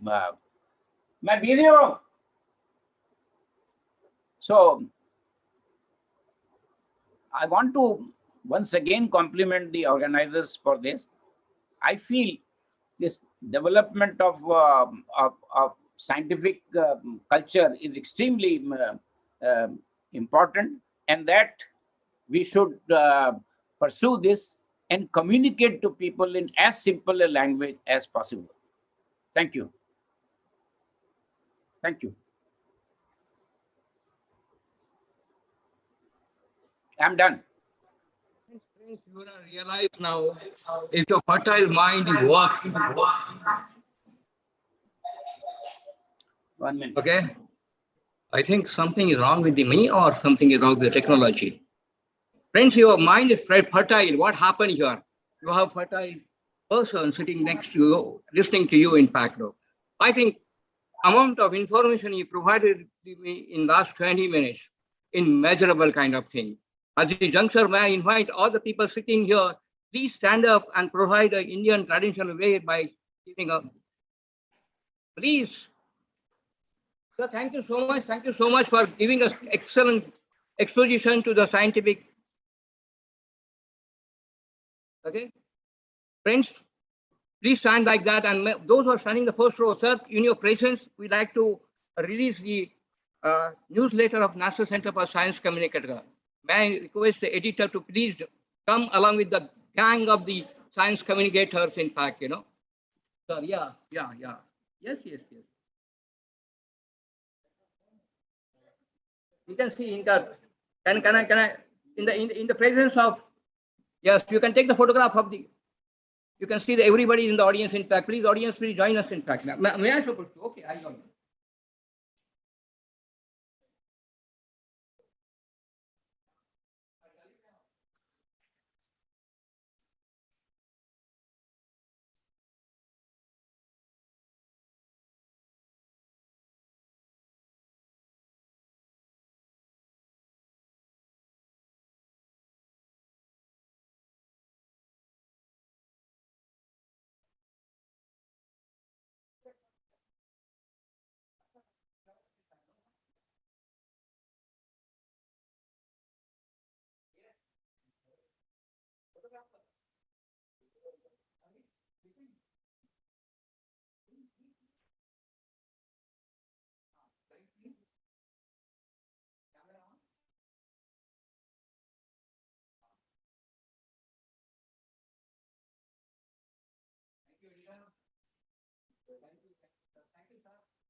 I'm very happy. We are not running out of time. In fact, we are in exactly in time what we want to be in.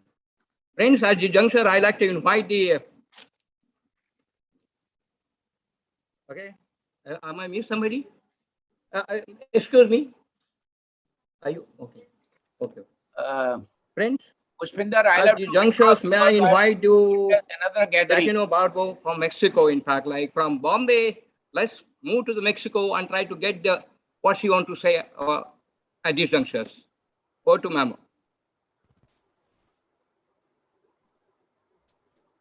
Good afternoon, dear Dr. Pushpinder Bhatia, Dr. Jajaraman, and organizing committee of this conference in International Day of Scientific Culture in India.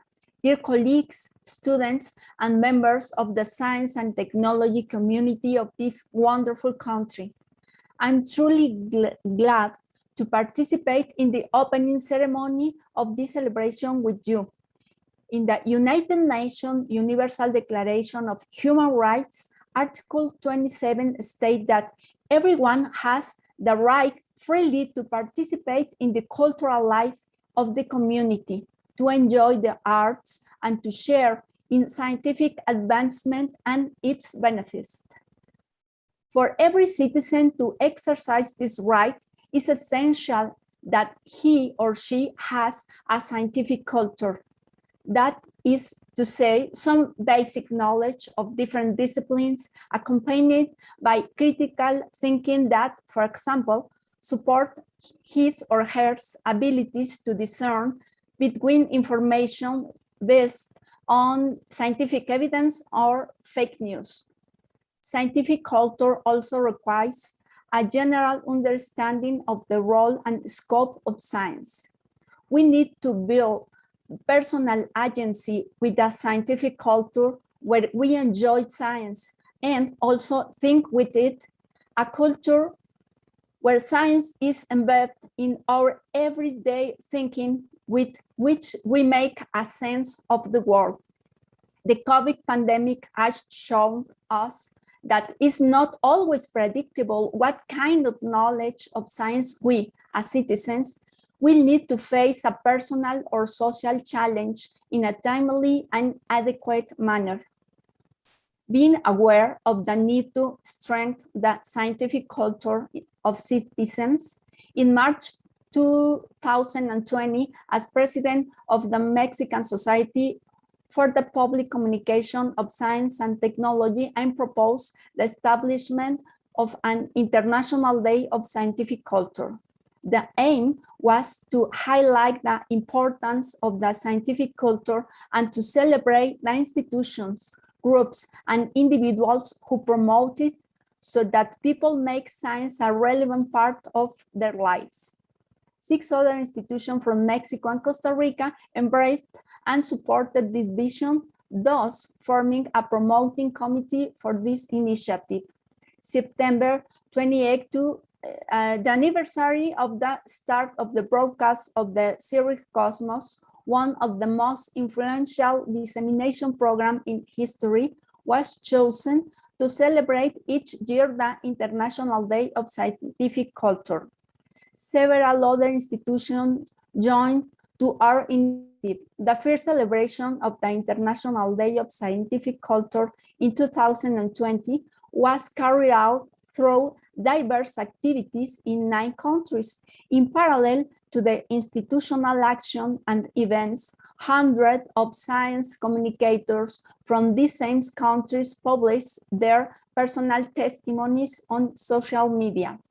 I would like to share with you that today, 168 organizations from 43 countries in Africa, America, Asia, and Europe have joined the celebration we have called for.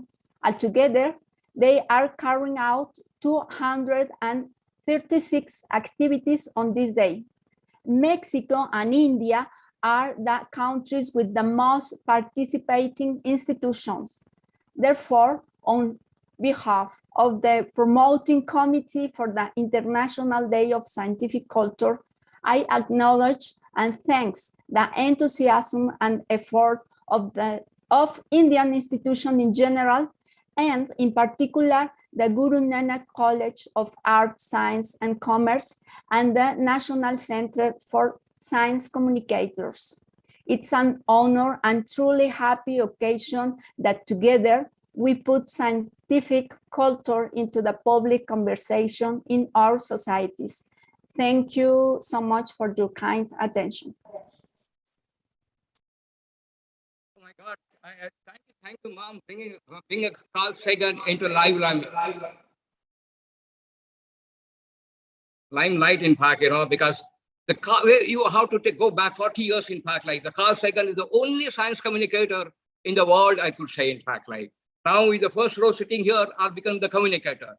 So the Carl Sagan is responsible to generate this particular ideology called science communicators. Now we can properly say we are a science communicator. I don't know how many Americans seen the Carl Sagan serial, Cosmos, engaging 13 episodes. Okay, that was a fantastic thing. And thanks to, in fact, only Doordarshan was available in India at that time, in fact. Like in Bombay, we could engage ourselves on Sunday morning at 11 o'clock, and we can see the Sunday, on a television box. Okay, the Carl Sagan was introduced by Indian Carl Sagan, none other than Dr. Nadikar, in fact. Friends, I can definitely go on, and this juncture, I'd like to thank for initiating this particular this kind of activities. In fact, I know it's just tea time, but don't look at your watch, okay? Because I know you had an excellent lunch. Your tea is going to get delayed because the tea is not arrived here. In fact, am I right? I'm going to delay your tea, in fact, because I have with us, in fact, like what we missed in the morning is like, because now from Mexico, come back to Bombay, and now we're taking next flight to UK, in fact, like we have with us Stephen Webster, Director Science Communication Unit, Imperial College. Sir, thank you so much for joining us. In fact, thank you. In fact, our Indian atmosphere is excellent. In fact, rain is outside kind of thing. The month is September. So please, the floor is yours. We are delaying our tea. Don't worry about it. We'll have it after that. Yes, no, I don't want to delay your tea, so it's a very heavy burden on me, but I'll be brief. And welcome, greetings from London. It's raining here, and we have fuel shortages and all sorts of chaos. I'm really delighted, first of all, to say again how exciting it is about this news from Guru Nanak College for your starting science communication. And I've talked a little bit with some of the students before. And just to introduce myself a little bit, as our host said, my name is Stephen Webster. I run something at Imperial College called the Science Communication Unit. And we think we're the oldest and biggest science communication master's program in the world. We started 30 years ago. In fact, the next week we welcome our 30th cohort, about 50 students, all of them with science degrees, all of them really wanting to go into the media and policy and museums rather than scientific research itself. And it's a flourishing area, and I think it's a flourishing area in India too. Now, I really want to kind of begin my comments by commenting on what I've heard already, these fascinating talks. And I should say, perhaps in my defense, that when I was 19, I spent 6 months in India, based at CMC in Vellore, and traveled very widely, Kerala, Karnataka, Rajasthan, West Bengal, Himachal Pradesh, really very widely. And I became very aware at that time, it was the late 70s, and there was a lot of strife in India to do with the Congress Party, to do with Indira Gandhi. And I became very aware of the politics of India. I was a young man, it was exciting. And I became very aware of Nehru, and I was anxious to learn more about the Quit India movement and Mahatma Gandhi and what happened really with partition and independence. And it was impossible not to see what's been said often so far this morning already about Nehru's commitment to science, his sense that what he felt was very necessary in India, which was a secular India, linked in some way to the scientific temper. And I think for all of us who love science, all of us who see hope in science, this view from Nehru remains very powerful. And I like this phrase, the scientific temper.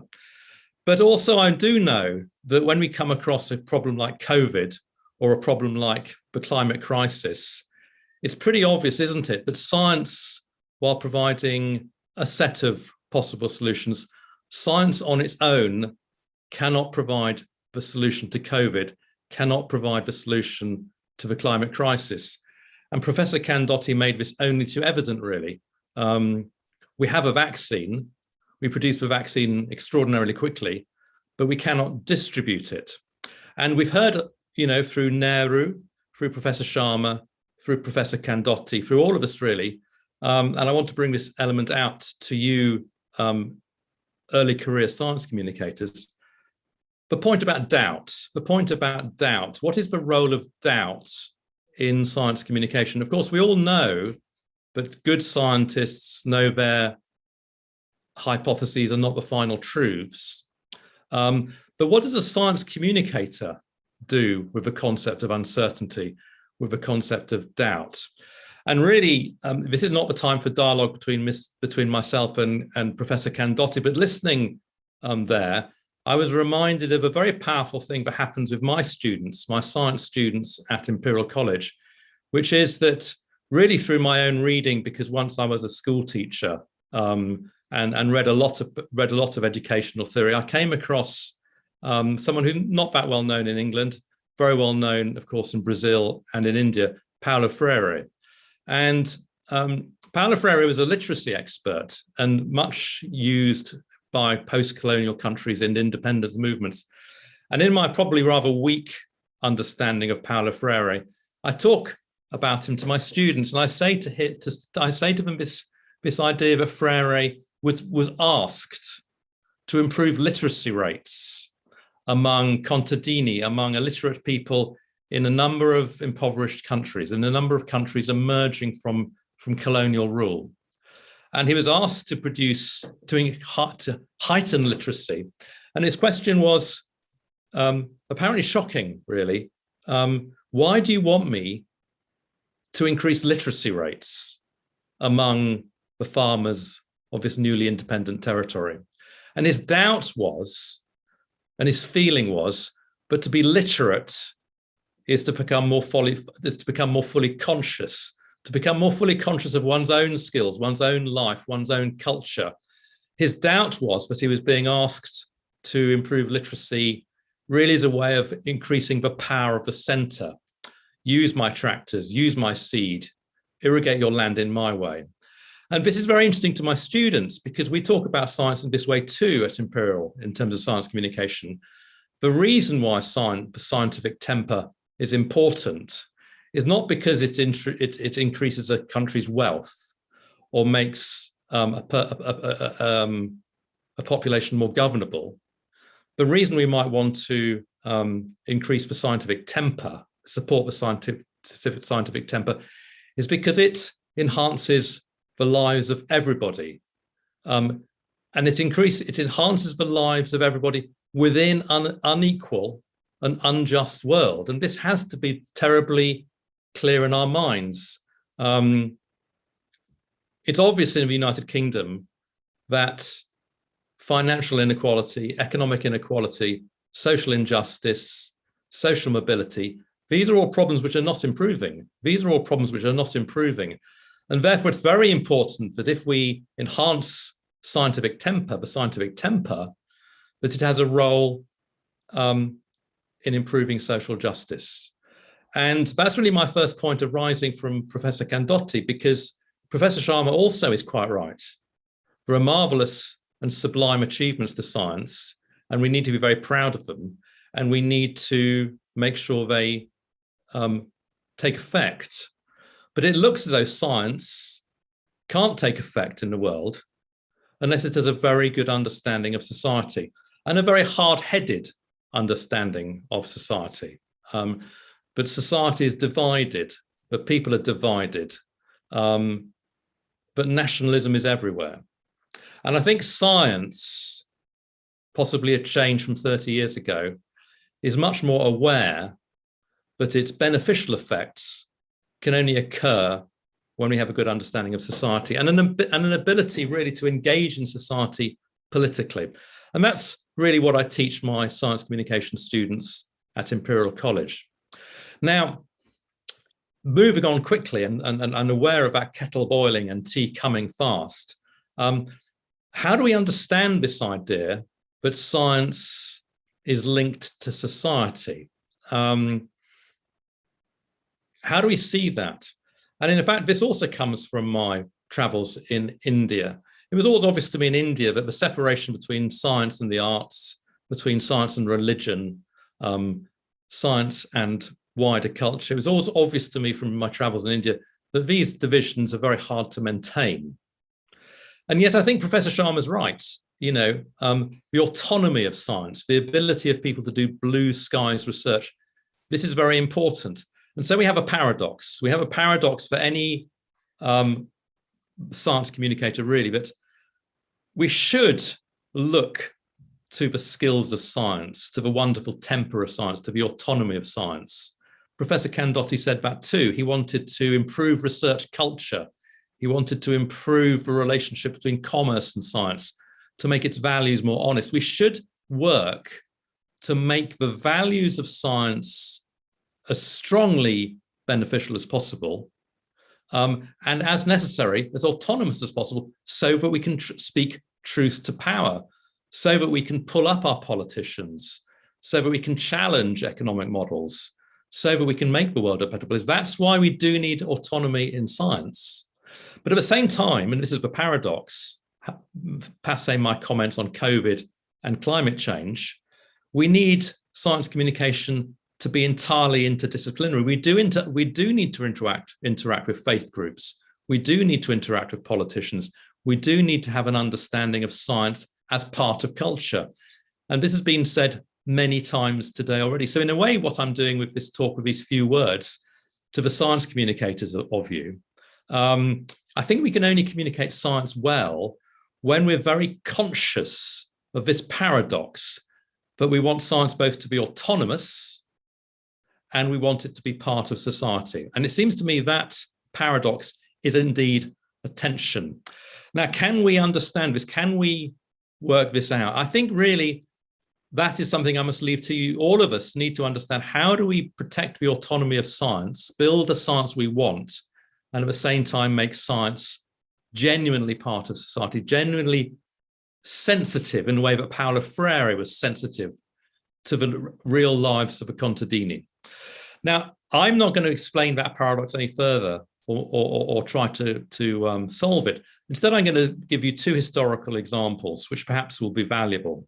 About really, my first example is about science trying to become autonomous, and my second is really about science being part of the wicked world.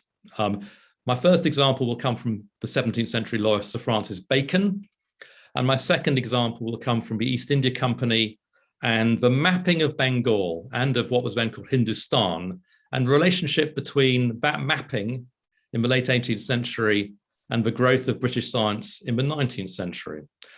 So let me remind you briefly of Sir Francis Bacon, a 17th century lawyer in the court of both Queen Elizabeth I and King James. And he's credited with what we call in England the birth of Western contemporary science 300 years ago. Because what he did and said is very, very normal to us, but was revolutionary then. And what he said was that science is beneficial to society, should be supported by the state, the king in his case, and has a method. Three things. Science is beneficial to humanity. Science has a unique method, and science needs to be supported by the state. All of these things are commonplace for all of us in this room. And yet they really do stem from Sir Francis Bacon, who felt at the start of the 17th century that Copernicus, Galileo, William Harvey, he was before Newton, he felt these people and their insights were of astonishing value and would move Europe on from arbitrary classical understandings. He was excited by instrumentation. He was excited by progress. Now, to produce this model of science, which he said needed support, was unique, would make the world a better place.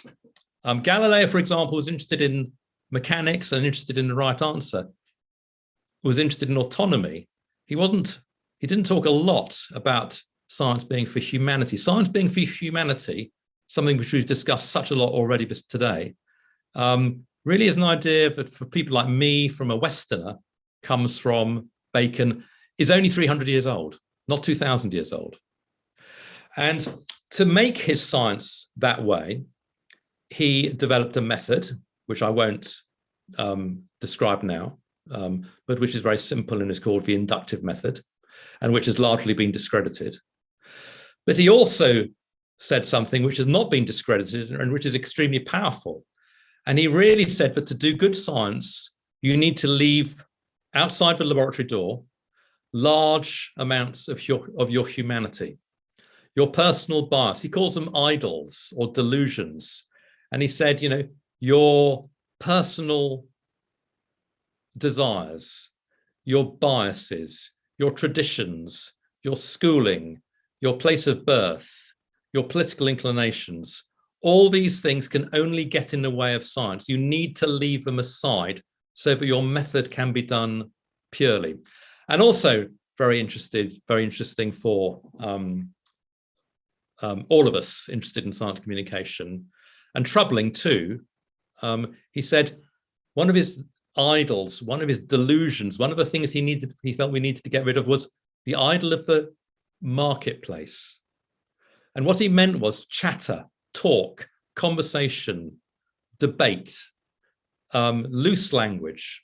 He was adamant that science must be conducted in a very pure, very simple, very austere language. Because if we just chatter to each other and talk about our lives and our friendships and our homes and our worries, our stories, our rumors, all this for Bacon gets in the way of science. And these ideas of purity, that to do science you must leave yourself at the laboratory door, were very influential for the Royal Society when it was set up. And they saw actually that Bacon's vision was a way to get science distinct and get science powerful. So there's an example of your paradox. The founder of contemporary science, with this tremendous vision of science as being of benefit to humanity, at the same time saying that for science to be of benefit to humanity, we scientists need to be very skeptical about our own humanity. So that's the first story I want to give you. Now, the second story is just a story. It's just a kind of a fact I thought I'd give you. I thought, how can I connect my world with yours? I may have been very much amongst you 40 years ago, but I haven't visited for a long time. But I follow India a lot, and I kind of read about the history of India. So this is really a story about the East India Company. And I draw it from an amazing book called The Science of Empire by someone called Zahir Baba. Scientific Knowledge, Civilization, and Colonial Rule in India. Extraordinarily interesting. Of course, we could talk about science and technology in India 1,000 years ago, or 1,200 years ago, or 600 years ago. But this story really is about science in India in the 18th century, before the Raj had got going, and when India was pretty much run by the East India Company, a commercial organization with 30 or so directors in India, in London, about 4 miles from where I'm talking now, really running India as a company and really only interested in money. But of course, as their power grew, the need for administration, of some sort of civic responsibility, and the need actually for well-organized armies and military presence became more present. And although the East India Company had been pressed to allow and to encourage scientific research in India, they rather frowned on it as an unnecessary expense. But eventually they did. And actually what happened, and the story I want to tell you, is about a man called James Rennell, who was an amateur cartographer, an amateur map maker. And in about 1770, so quite a long time ago, and by no means in the 19th century, he was asked by the East India Company to go and map Bengal, and with a view really to kind of mapping this country and working out military aspects and seeing kind of what the lie of the land was. And James Rennell was paid £1,000 a year for this task, which was a lot of money in these days. And the map he produced, first of all, of Bengal, then moving into Orissa, then Bihar, and actually moving westwards towards Delhi, and actually in the end producing a tremendous series of maps called the Map of Hindustan. These maps were far superior to any map that could be found in Great Britain, far superior to any map at the time could be found in Great Britain. And as part of this mapping, James Rennell became very interested in the River Ganges and its form and its flow and its sedimentation rates. And he wrote copiously about this. And the question really was, in the Ganges Delta, do things happen quickly or do things happen slowly? Does that silt flow out into the bay and change things rapidly, or is it a slow process? Now, I'll leave that with you. And what happened was James Rennell went back to England with his tremendous maps, and guess what happened immediately? Remember, this guy was an amateur map maker, an amateur geographer. Instantly, on his arrival back in London, he was made an FRS. In other words, he was transferred from amateur hobbyist to fully professional scientist.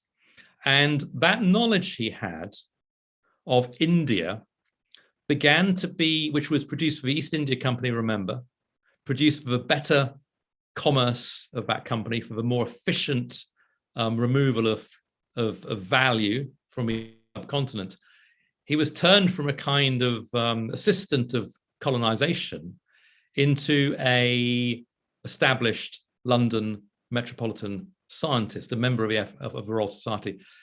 And to finish, his work on the sedimentation of the Ganges became a vital part of what 60, 70 years later was the development of evolutionary theory. We've already seen Charles Darwin mentioned. Now, those of you who follow the history of Charles Darwin and his development of the history of the theory of evolution will know that a huge influence on him, rather like me traveling around as a young man, what Darwin did was travel around the world on board the Beagle.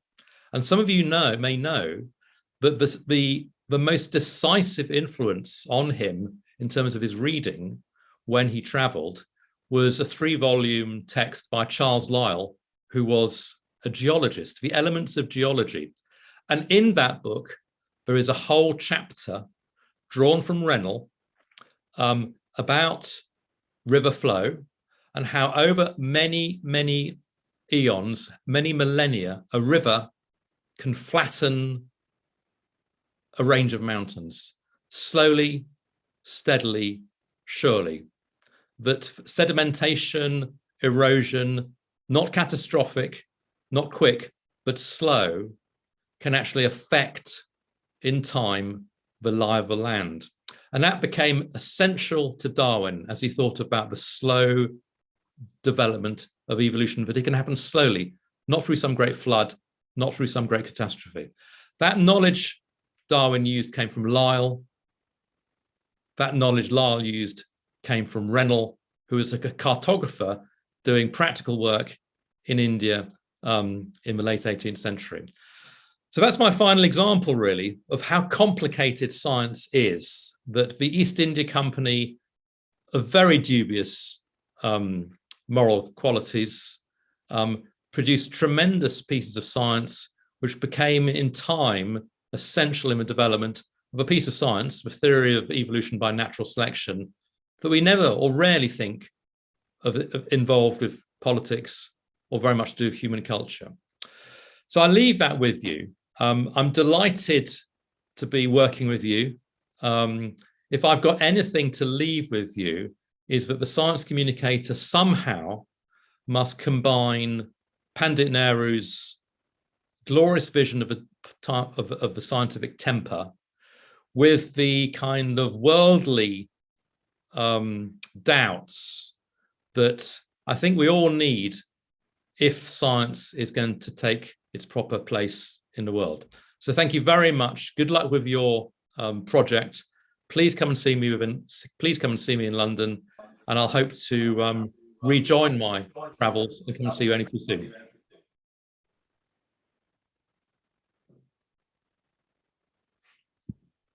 Friends, you agree with me, the dynamic of the universe is singular. Why I'm saying setting this thing, very simple reason. Stephen's talk was early in the morning. It was scheduled at 12 o'clock or something like that. And you know very well, the universe came to exist some 13.8 billion years ago. And the commerce of this particular conference, we decided, in fact, was that time, in fact, 13.8 billion years ago. What we are today doing is the execution of, in fact, Sir, thank you for joining us, not in the invited talk session, but inaugural session, in fact, And thank you for being part of this particular inaugural session, in fact. Well, I'm looking, after listening to you, I'd like to extend my warm hands to you and to you in person in Mumbai, in fact. Let the pandemic get over. Like to receive you in Mumbai. I'm going to have a head-on collision with the audience sitting over here. Is that agreeable to you? Or accept? Yeah. Well, thank you so much. Okay, friends. Well, everybody has a cup of tea, in fact. There's not going to be a tea break. Okay? Anybody like to have a break? Choice is yours. You can go out and come back. Okay, friends? The time has come, in fact, like I have to sign off, in fact, as a, like coordinator, and I have a dual responsibility because the conferencer is on the dual mode, a physical as well as a digital mode, in fact, Friends, I have no choice to propose a vote of thanks. Where should I start now? Well, I should start with the person had given Manmohan. Okay?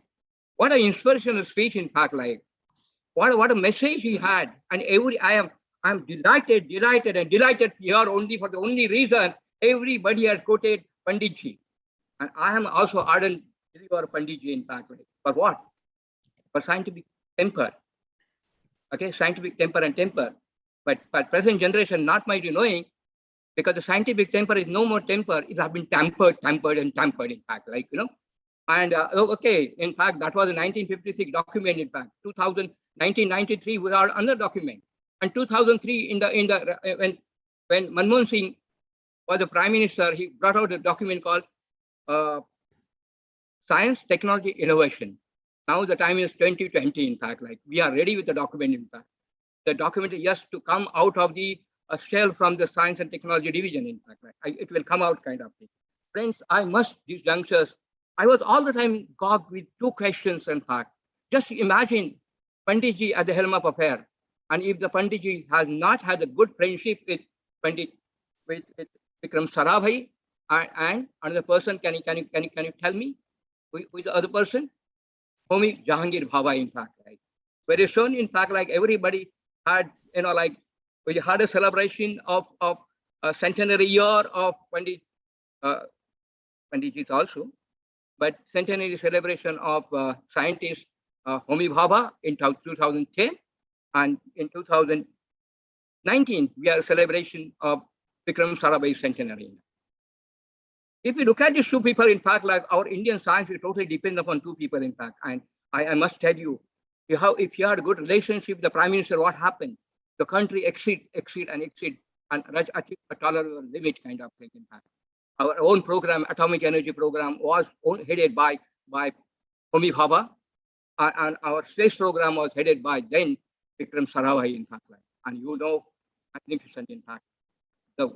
Both the field we are achieved so magnificently thanks to our commitment to science and technology. Friends, may I request Barve Saab to kindly hand over the fruit, basket of fruit to Madam. See to it that she hand over in returns to Manmohan. Sir. This is to Sharma Saab. Okay, you have to cut the fruit in the pieces and give it to him. Being you close, stay very close to him. And I must thank you here, in fact, like without anything, she happened to get FRS. We had Gagandeepji. FRS has to be matched with FRS. She got Manmohan Singh. So thank you so much, ma'am, for getting this FRS on the platform, in fact, not to both on digital platform. Friends, I have thanked everybody, in fact. Do I left anybody? Say yes or no. I not thank myself. I'm not supposed to do that. Okay. This youngsters, in fact, all the speakers. Oh wow, what a thing! In fact, like thank God the rain is continuing outside. In fact, like, and there is a message got it. The Bombay is already flooded, so might have to extend this particular session further down, kind of thing. But I can go on. May I request the technical? May I request the technical team to please join the first row and get the acknowledge of all the people sitting over here. Technical team headed by Karthi. Please come up. In fact, like please join because what you have seen it. In fact, like.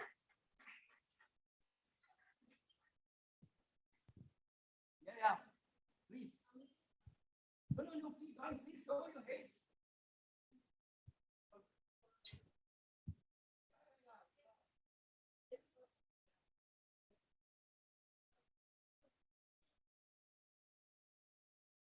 Yeah, please join them, in fact, Yeah, where she, please, yeah.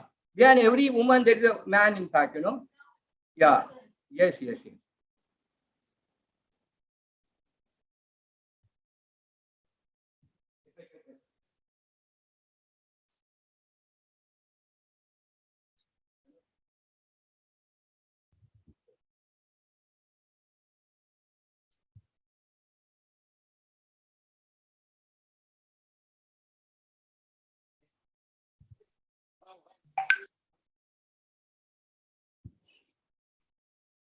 I asked if they want to break, in fact, like I think everybody is not that tired kind of thing, except me and principal, in fact. Friends, these youngsters, in fact, like I have to thank the editor of the newsletter, in fact, for getting this newsletter in time, in fact, like. And Parvez Saab, can I see your face? Yes. Thank you for getting the excellent news magazine, in fact, I am buying that copy, in fact. Okay. The magazine is on the sale. The signed copy by Barwe is going to cost it only 1,000 rupees. Okay. Friends, well, yes, my time is up. Somebody said to me, in fact, like, and the people are on the, the bay kind of waiting for me to just push out of the thing, in fact, friends. What a conference of this nature, in fact. And friends, only one person responsible. Anybody can guess? Guess is wrong. Wrong guess doesn't carry any point. Yes, that's right, in fact. Pushpindar, please accept this basket of food from everybody. Please join us.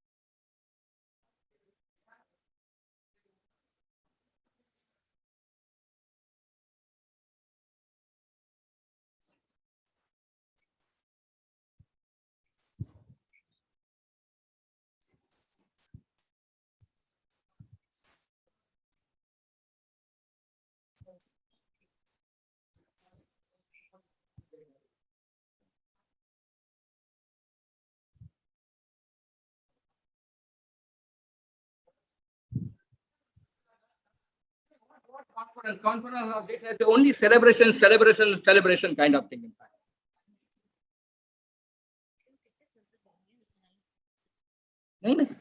No, I have a lot of. Madam is very worried, in fact. Madam, but Sharma Saab ka packet unke ghar mein jana chahiye. So friends, I will take off your leave. I enjoyed myself this particular conference, in fact, Friends, thank you for a good listener and be a listener all the time. The people are sitting the first bench, all the member of the PR, all the member of the National Center for Science Communicator. Those who are not filled the forms are available with me only. And the membership is only 2,000 rupees, 5 members, in fact. Anybody decided? No? The marketing is over. Okay? You want a break?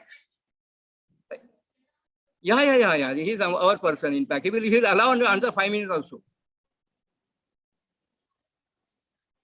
Yeah, I must tell you, these youngsters, the figure, in fact, after we already crossed 100, in fact. And we are not unable to, like now some of the people were waiting, in fact, then Karthik was kind enough to get them inside whenever they vacancy. Jai Raman, Jai Ram. Oh, yeah. Yes, yeah. So, sir, I'll take care of you. Thank you so much for being a good, again, I'm repeating, excellent audience of different nature. May I invite my successor?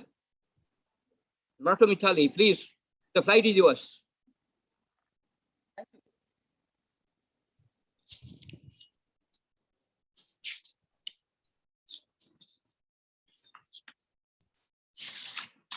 Welcome back to the next session.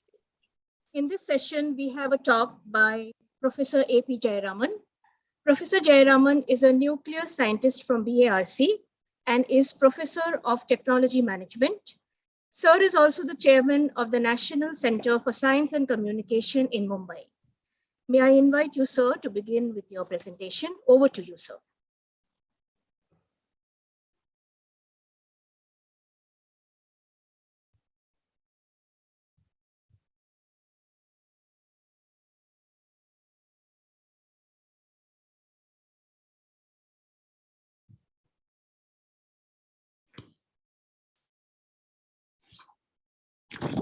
Am I audible? Am I audible? Yes, sir. Yes. Can you see my slide? Can you see my slide? Yes. Yes, sir. Yeah. I'm extremely grateful for having this opportunity, because right now my mind is filled with the sober thoughts which has just now lingering, reverberating in my mind from Professor Ennio Condotti, who has given a better, insightful introduction to the topic I plan to survey. Stephen Webster has mentioned, in fact, Stephen Webster comes to my mind as the person who differentiated between science culture and research culture, where the subset of research culture has been characterized by him with intimacy, innocence, and reticence. So science culture on one aspect, the science research culture on the other side. And I had the privilege of being with him in his office and guided by whatever we should do in science communication. So what I'm trying to do is not any notional, conceptual, theoretical understanding, but a grassroots workers' experience with a people science movement that is 60 years old today. I would call this as a conscious and conscientious effort of a minority of scientists. And the evolution of that effort went into a mass movement. And with a question mark today, will a scientific society be stable or not? That's first. But what I'm trying to do is to avoid interpretation and try to give you a historical chronology of what things happened and how things moved on. I would like to take you to a small place in India, the smallest probably, the southern state of India, which is called Kerala. Professor Ennio Condotti has been to this place and he has met Dr. M.P. Parameswaran, the architect of this program. And what I want to show is, looking at this Kerala, a spiritual leader said, Kerala is a lunatic asylum. That means every Keralite is suffering from bipolar schizophrenic disorder. No, a lunatic asylum, schizophrenia, bipolar disorder, that's what a landmass and its people were, according to a spiritual leader. Now, we keep this in mind because that was the status long ago. Then came a school teacher, BSc, Bachelor of Science, licentiate in teaching, BSc LT. His name is very difficult for the international community to remember, but you can think of him as PTB. This is in 1957. In 1957, the state of Kerala underwent two transformations. For the first time, a Marxist government was democratically elected. An unusually strange phenomenon. A Marxist government coming to power through people's mandate, democratically elected. Same year, 1957, this school teacher, who was also partly red in color, said there was a library movement. Kerala was connected with a set of bookstores. And he has been a school teacher and he knew the value of books. And using this, he started a science literature council, 32 people. Small beginning, 1957 PTB, from the Renaissance movement of that time, which is called the library movement. 1957, same year, an electrical engineer from Kerala went to Bombay, then it was called Bombay, because at that time, the nuclear architect of the country, Dr. Homi Jahangir Baba, was looking for the bright minds for starting a training school in nuclear energy and science program. Parameswaran was selected. He did a remarkable training program in nuclear science and technology. And then after that training, he went to Soviet Union for advanced studies in nuclear engineering. 3 years after, he came back. Now, let me at this stage, let us go into the Aristotelian poetics, the time, place, and action. 1957, Kerala. From Kerala to Bombay, from Bombay to Moscow. That's how this moved. Now, let me give you a geographical or a cartographic description of what Kerala is. It is about 39,000 square kilometer.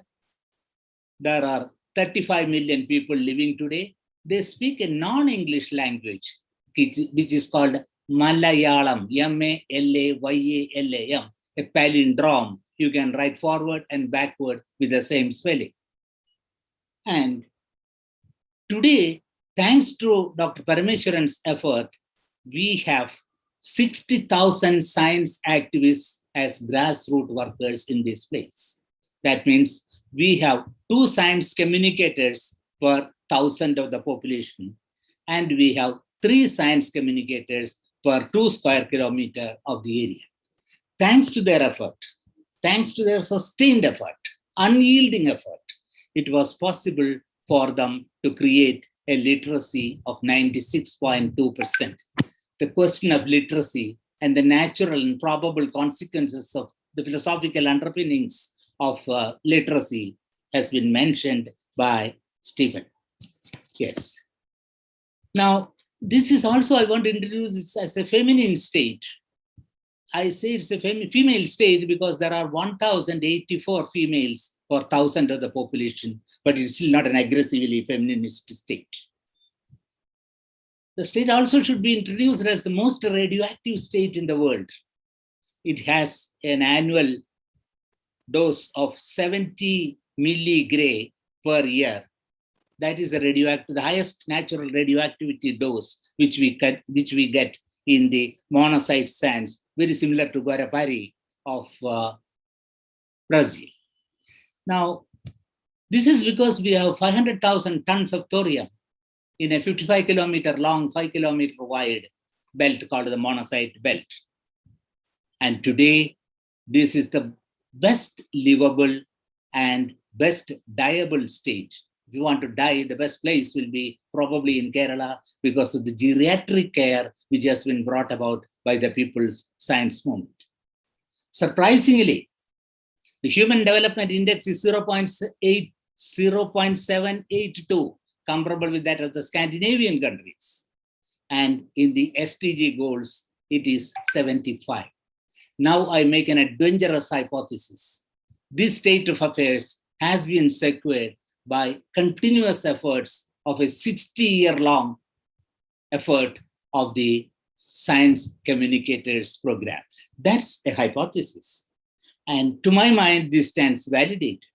There have been efforts to falsify this hypothesis, but if you know the SDG today, the HDI today, and the continuous stream of work that has been carried out, that was a very, very important one. Now, MP Parameswaran, MP, as we affectionately call him, had been to Moscow. At that time, the science communication revolution was happening in the Soviet Union, which we call Ruskaya Nauchnaya Kommunistnaya Revolutionatsaya. That is what was happening. He was proficient in Russian language. And I think most of us in the training school of the first 10 years were also studying Russian as part of this. So he came back from Soviet Union.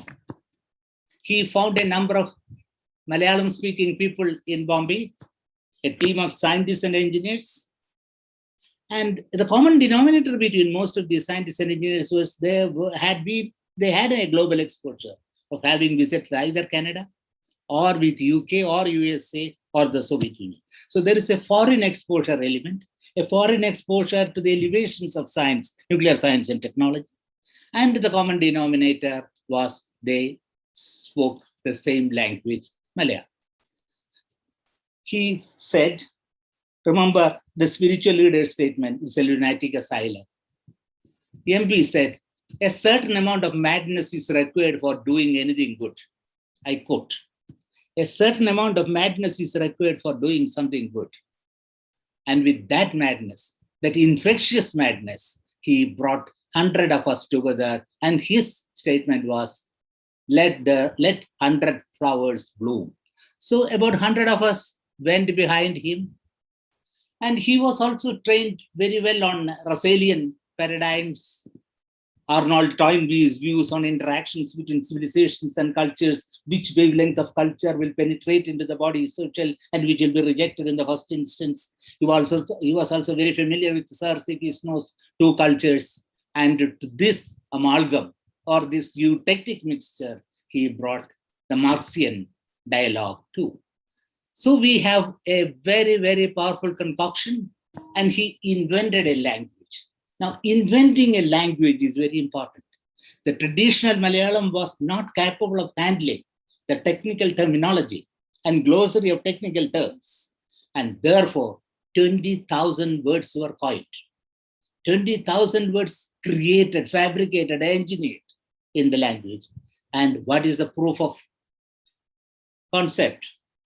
2 books in atomic energy, Source Book of Atomic Energy by Samuel Glaston and Nuclear Physics by Irving Kaplan were translated into the language. Not that they are immediately relevant for the popular mass science movement, but to prove that a language is capable of conveying the concepts of most advanced sciences into the regional language. We did this test not as an individual effort, but it was a collective committee work that went into the production of these 2 books, and the capability of the language was well established. Now, having invented a language, we should give now we thought about a production system, like an economic production system, production, distribution, exchange, and consumption. And the front end of the supply chain in science communication is the children below 14 years. So we started a campaign, and that is called the Eureka campaign. The Eureka is a children's magazine exclusively devoted to science and technology. It is bi-monthly, that means fortnightly. It costs just 50 rupees. And it had a circulation of 500,000. 500,000 copies, individual copies. And there is a multiplier effect of 10, because every Eureka purchased by a teacher is shared with the 10 students. So a real cultural revolution, which we call the sci literacy culture, was started with Eureka. And the person behind it, Professor S. Shivadas, whom we call the Asimov of India. He has produced 300 books in science for children under a new genre called Creative Science Literature. And taking science to the tender minds and the most impressionable age. That was a revolutionary concept. And he got a good number of first generation writers who could follow science slam, science stories, science writings, science poems, all sorts of the literature in all its efficacy, in all its potency was employed for taking science to the children through the Eureka. Eureka was a great success. Now, Eureka is for children under 14. Above 14, we developed another concept called Scientific Kerala, like Scientific American. That was going to the high schools. And to the undergraduates, we started another one called the Path of Science. And then for post-graduation, we got another one and one to the villages. The entire demographic spectrum was covered by appropriate literature and with the people who have been trained in the art and skill of writing specifically to that segment of population. This is what I call the science literacy culture, which was consciously engineered by I'm just saying it's not that the particular individual has done it. Behind the individual, there is a huge army of people. But iconic of that revolution is Professor S. Shivadas, and he continues to do it today. I'm sure he must be attending this session. Now, literacy among children, that's a look into the future. That means you are jettisoning and writing off the contemporary generation. No, the science literacy for children was concurrently and in parallel. A very massive program was conducted by the People's Science Movement, which is called an adult literacy culture. Now, the adult literacy culture was done not by the printed media, but through oral traditions of engaging the people in dramatic and folktale forms. And this was done by another engineer. His name is K.K. Krishna Kumar. He did this program. Now, the most important thing to remember is in the total literacy mission which he conducted, 250,000 volunteer instructors worked for 1 year, and 1.6 million illiterates were converted into neo-literates and functional literates.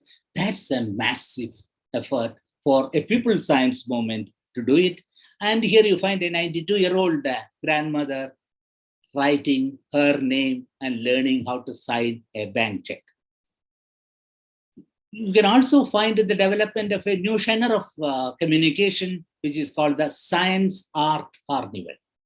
Throughout the length and breadth of the stage, these art carnival moved on, engaging the people, finding out the specific problems they encounter in their life, and a problem-solving methodology was explained to them. That is called another revolution, which we call the adult literacy culture. Following the adult literacy culture, we started another one, the technoculture. We have RVG Menon. We started an integrated rural technology in one part of the state. Now here we find a very important aspect. We started, see, today we speak about innovation, and innovation to most of us means because innovation has become a buzz business word, and we use innovation tinkering with products so that it is sold to the consumers in a different way by adding a few more features. No, for us innovation was the bottom of the pyramid, to the housewife, to the women who were bound to the kitchen, the smoke, the lacrimatory effect of wet firewood. That was our problem, and most of the Kerala homes were suffering from very smoky stoves, fireplaces. So 500,000 fireplaces with enhanced heat efficiency, heat transfer efficiency was created, and that was sold at a very low price to these households. It is not the selling or the marketing which was important. Once a science activist got access to the kitchen with a product whose advantage is instantly known, there was an acceptability of that culture. The technology culture of entering the household of the bottom of the pyramid people with a smokeless stove and maintaining it in good humor, they started sharing their other problems also with our activists. So from the stove, we had a broader spectrum, a wide spectrum interaction can be had through the kitchen. And when the grandmother of the kitchen was so favorably inclined to the science activists, there was a trust that was created. And that was a trust which helped us to spread fast. So we have a rural technology center, and this rural technology center, the problem is a significant difference between what is and what should be. And we are looking for problems right in the rural sphere. What are the problems which the underprivileged people are having? So we identified problems from the bottom of the pyramid and found solutions for that. That was the problem solving period. Then we built another opportunity came for the environment culture to be built up. There were 3 events for that. There is a pristine purity tropical forest in Kerala. The industrial lobby wanted, in the name of development, industrial development, they wanted to put a 120 megawatt hydropower station. That means a dam has to be built. The free flow of the river will stop, and all the 43 rivers in the state will be affected by having a dam over there. So the environmentalists headed by Professor Prasad. He is a professor of botany. Under him, a brigade of people came. We studied all the aspects of Silent Valley, and then it went up to the Prime Minister, and the Prime Minister decided that this will be preserved. No dam will be built, and this is a tropical national preserve which we could. So here is a proof of concept that a people science movement can work against a powerful industrial lobby, no matter how their political power is. And the voice of reason, the voice of the mass populace was heard. That was done. So that is one aspect of the Silent Valley. Then Coca-Cola, one of the most powerful militant organizations in the industrial empire, took a small portion of farmers' land and started beverage production. As they started drawing water, in fact, 1 liter of Coca-Cola needs about 2.5 liters of fresh water at the groundwater. These groundwater levels went down. The sludge from the company was distributed as fertilizers, which started reporting as cadmium and lead, and the farmers have these heavy metals concentrated on the rice. And people's movement worked in such a heavy way they had to close down, and this industrial giant left the state. That is another instance where the scientific reasoning fed to the masses in the right proportion, the right time, in the right sequence, in the right quantity, the right quality of information, we could activate a people's science movement for direct demonstrable action. Imagine the infamous tragedy that came to Bhopal, methyl isocyanide. Our response was, we will not buy everyday batteries in the state. Maybe that was a small financial boycott, but its impact and impingement was felt by the industry, and they knew that this thing will not go on. So we created an environmental culture, we created a technoculture, we created a science literacy culture, we created an adult literacy culture. These are the cultures which are the subcultures of the science culture I am now referring to. Then came the healthcare culture. This healthcare culture was started by, this is Shailaja teacher, affectionately called Shailaja teacher, BSc, B.Ed, a science teacher, who became the minister of healthcare in the governmental sector, from social service to public service. That's what she came to. So today, Professor Kandoti was referring to some of the achievements in the healthcare sector which we have done. This is thanks to the effort of 2 science activists, science communicators. One was Professor Iqbal, a neurosurgeon, and Shailaja teacher, who was the minister in the erstwhile minister. When the first time in India, the COVID-19 case from Wuhan directly to Kerala. And that was the first case in India. The reason? A large number of Kerala students are studying in Wuhan Medical College for their MD degree. So on 13th April, in fact, on January 2020, the first case was reported of a girl who came to a place very close to M.B. Parameswaran's house. That was the first recorded case. Now, the containment strategy proposed, the total healthcare enhancement system already created, and the flattening of the curve, the physical act, that was done in an extremely skilled way of planning, executing, monitoring. So it was a poem, planning, organizing, executing, and monitoring. That beautiful healthcare culture poem was crafted by a science teacher who was a science activist. Then we were speaking about the impact on society. Yes, science is only one aspect. What is the impact of a technology in society? How we can do that? The question of Amartya Sen's microfinance.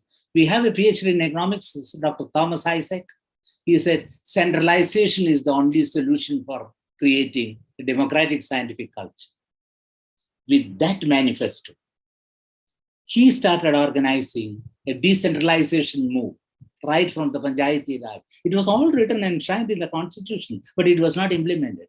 So he took the courage, he took the initiative, backed by the People's Science Movement, and a women's movement, which is called Kudumba Shri, that is the fairness of the family. This was a massive chain reaction which brought to the state a decentralized mindset, a decentralized infrastructure, and a decentralized economic structure, and a decentralized financial structure too. That was an important aspect over a period of time. So if you look at the systems now, in the 6 decades, the first decade of this People's Science Movement, capitalism was on its rise. Science popularization was high at the Soviet Union. So one of the antidotes which we can probably do was the direct antidote, a neutralization reaction, which can think of for capitalism is Marxism. That is how the first generation, that is the first decade was on that. The second decade, that is 60s, 70s, the oil crisis, 1973. At that time, the People's Science Movement took the decision, science for social revolution. Earlier, we were thinking science for development. Development of whom? Science for growth. Growth of what? So we have to define the target audience, and the target audience is the large mass at the bottom line of the pyramid. Then the third decade of People's Science Movement saw the fall of the Soviet Union, the descent of the Soviet Union, the crash of the Soviet Union, end of the Cold War. But that time we concentrated on problem solving as a mindset. That is from house to house. It was really a house-to-house resource mapping. That is a grassroots mapping. We went and found out what are the resources available. With that resources, what are the problems which we can solve there. So there was a matching of the problem and solution at the micro level. So that, I think that was one of the most important aspects of the third decade of our group. The fourth decade was characterized by neoliberalism, and there was intellectual confusion when neoliberalism came. There were pros and cons being argued, and innovation was the buzzword which I told earlier.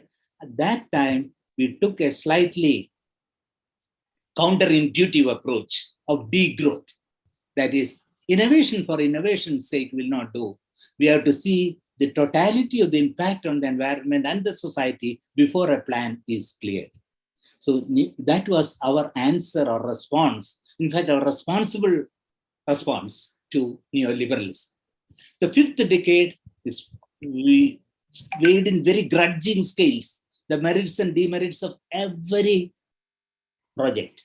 And we were looking for the impact on environment. That was the environment period. And currently, in the sixth decade, the pandemic has come. And although it could be contained very effectively and efficiently, there remains equity problem, not only at the state level, at the national level. So the vaccinated and unvaccinated, that social equity problem was recognized, evaluated, and is yet to be controlled in full form. To come to the theoretical aspects of it, I am reminded of, I myself was a student of chemistry long ago. So today with pride, we look at the periodic table and all the 118 elements have been put into one thing, the dialectical unity from hydrogen to organison, 101 to 18, 118. But you find that there is a genetic relationship between hydrogen, helium, beryllium, boron, carbon, nitrogen, and so on. So we could find out a dialectical unity and interrelationship by a science culture. I am not saying that science is a necessary and sufficient condition for growth, but science and technology are necessary for appropriate growth, and sociology has to grow in the appropriate manner. Now I look up to myself. Way back in 1970, Osaka, Japan, that was a place where I got globalized. There were about 100 countries who have parked themselves for 1 year. I visited every country, met one scientist, or in some countries sent 2 scientists. The science culture, the culture and science culture, these countries, I cannot go and visit all of them, but in 1970, I met and talked to many of them. So we had a cultural perception of what the world in 1970 was looking for. That is, what type of science communication models they were developing. And we learned a lot. I shared it with my colleagues on my return and put my input into the science people's movement. That brings me to a long story of 60 years with a few iconic figures, with a few decades of gas chromatographic peaks, and the movement moves on.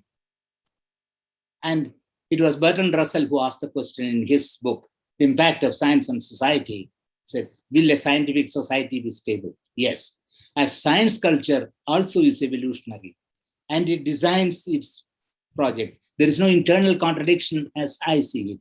And a science culture and a society based on science culture will be the most sustainable one. That's our hope and our trust. Thank you.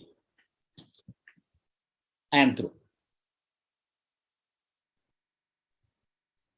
Thank you, sir, for this very interesting presentation.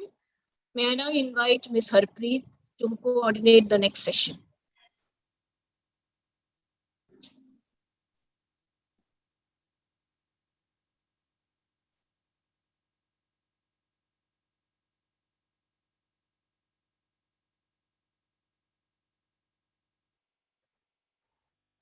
Good evening, everyone. I would once again welcome member of the management, Principal Ma'am, Suhas sir, members from the National Center for Science Communication and Guru Nanak College. A very warm welcome to our eminent speakers, Professor S. Shivadas, Mr. Ratanjit Sonde, and George Padella, and all the participants joining from all over the world for the valedictory function. Albert Einstein said, the important thing is to never stop questioning. Now, I would like to invite Professor S. Shivadas, Emeritus President, STEAM Academy, author of science books, and editor of a science magazine called Eureka. A very warm welcome to you, sir, and over to you.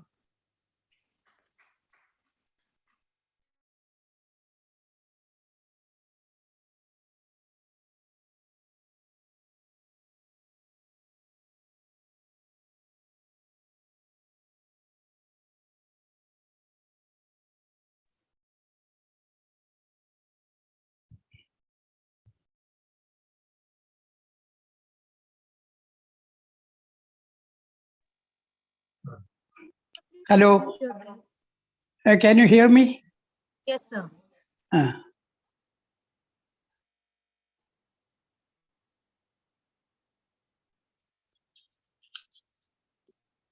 Dear friends, I am very happy to participate in this valedictory function and like to share some experience to you. because myself and Jayaraman was in this field, science communicators field, and trying to develop scientific culture to particularly children. And it was well received. That is why I was able to stay in this field for the last 50 years and write more than 200 books. Once a group of primary school children came to me with their teacher and said that they should know what is chemistry through a skit which should be presented in their school. You should remember it was a primary school. They knew nothing about chemistry, physics, etc. So I wrote a skit. The title is Sodium Chlorine Marriage Story. And the script was given to the students, and they were trained very well by the teacher. And it was presented in their school, where all the people in the nearby villages also were assembled, including the priest of the church there. The story goes like this.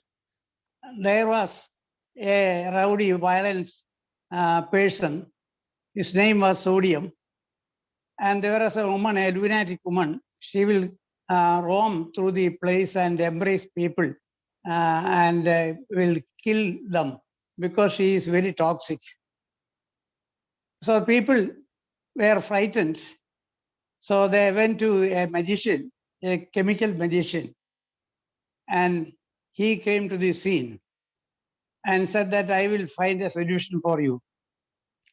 So he caught hold of this young man, violent person, and also the woman, the lunatic woman, and put them in a chamber, a hot chamber.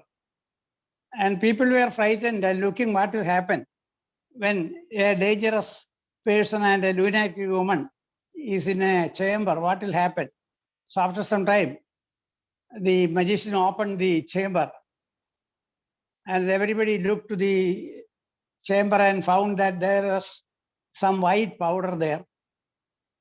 And the magician took a speck of the powder and tasted it. Then he said that sodium was a metal and chlorine was a gas, non-metal, very toxic, poisonous. And they combine together and you get sodium chloride, the common salt, which you have to eat. You cannot eat chlorine, you cannot eat sodium, but this you should eat. And this is the magic of chemistry. So when the skit was presented, there was tremendous impact. And all the primary school children began to say that we want to study chemistry. Even the priest who knew nothing about chemistry came and said, I never thought that chemistry is so interesting. This episode I am sharing because if you present the so-called dry science in a very interesting manner, using literature, it will be well received by even children.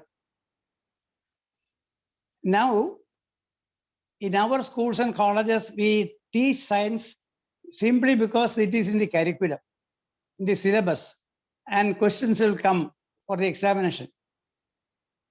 And of course, if the teaching is good, students will write the examination and get good marks. They may become science teachers or science professionals. They will practice science inside the classroom or in their research laboratory. But once they come out of their school or out of their research laboratory, they will have no science in their mind because science is not becoming part of their culture.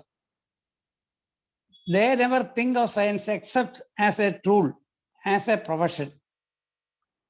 So what we want is Students should be trained to appreciate science, enjoy science. It should become part of their emotions. And a meticulous training is required for that, continuous training. You cannot appreciate music, for example, classical music, Carnatic music, or Hindustani music, or Western music, if you don't have a training.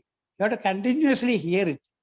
When you continuously hearing Balamurali Krishna or M.S. Subbulakshmi or Ajoy Chakrabarti or even Kaushiki, you will begin to understand, appreciating, and you will be in an ecstasy when you hear this music. So similarly, if science is given in a palatable manner, using literature, so that and practice science in a funny way, so that it goes to your heart as part of your emotion, then things will change. Then you study science not for examination, but for enjoying.